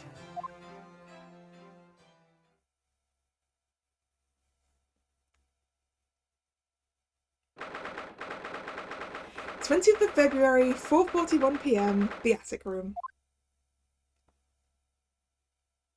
It's definitely got more light than Mr. Natsume's place. So this is to be our new office, yes. Our office? I rather like the sound of that. Me too. It's simply wonderful, isn't it? I hope you can see this, Kazuma. It's only a small step, but I'd like to think we're getting a little closer to your dream now. So, my dear fellows, do you like the place? Oh! Mr. Sholmes, without his hat and coat! Ah, Mr. Sholmes, well, thank you so much. It's a delightful room, Mr. Sholmes. I simply adore it. Good, I'm pleased to hear it. Wow, my voice went weird then.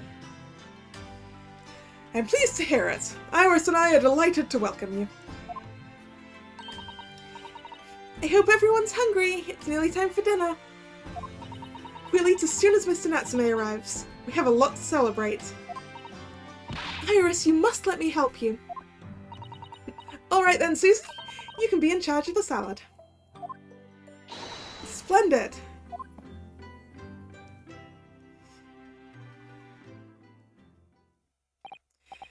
So, Mr. Naruhodo, how does it feel to have your own office in the capital? It's very exciting, actually. I can't help wondering what adventures await us. Those were precisely my sentiments when I first established my office at these premises. Until I discovered the dark truth about the City of London, that is. Sorry? London is a glorious place, full of wonder, opportunity, prosperity, and mirth. But the brightest of lights casts the darkest of shadows. How did I know that was how that sentence was going to end? Shadows? What do you mean? Well, I believe you're well aware of the murkiness that lies behind London's facade already. So, once again, Mr. Naruhodo. Oh, he's got the flourishing bow that Manzeeks has as well. Welcome to London. I like that flourishing bow, it's cool. Of course, at the time, I had no idea of the significance of those words Mr. Jones so casually spoke.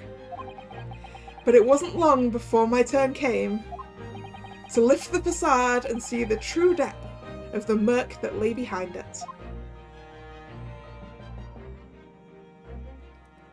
End. That is the end of Case 4.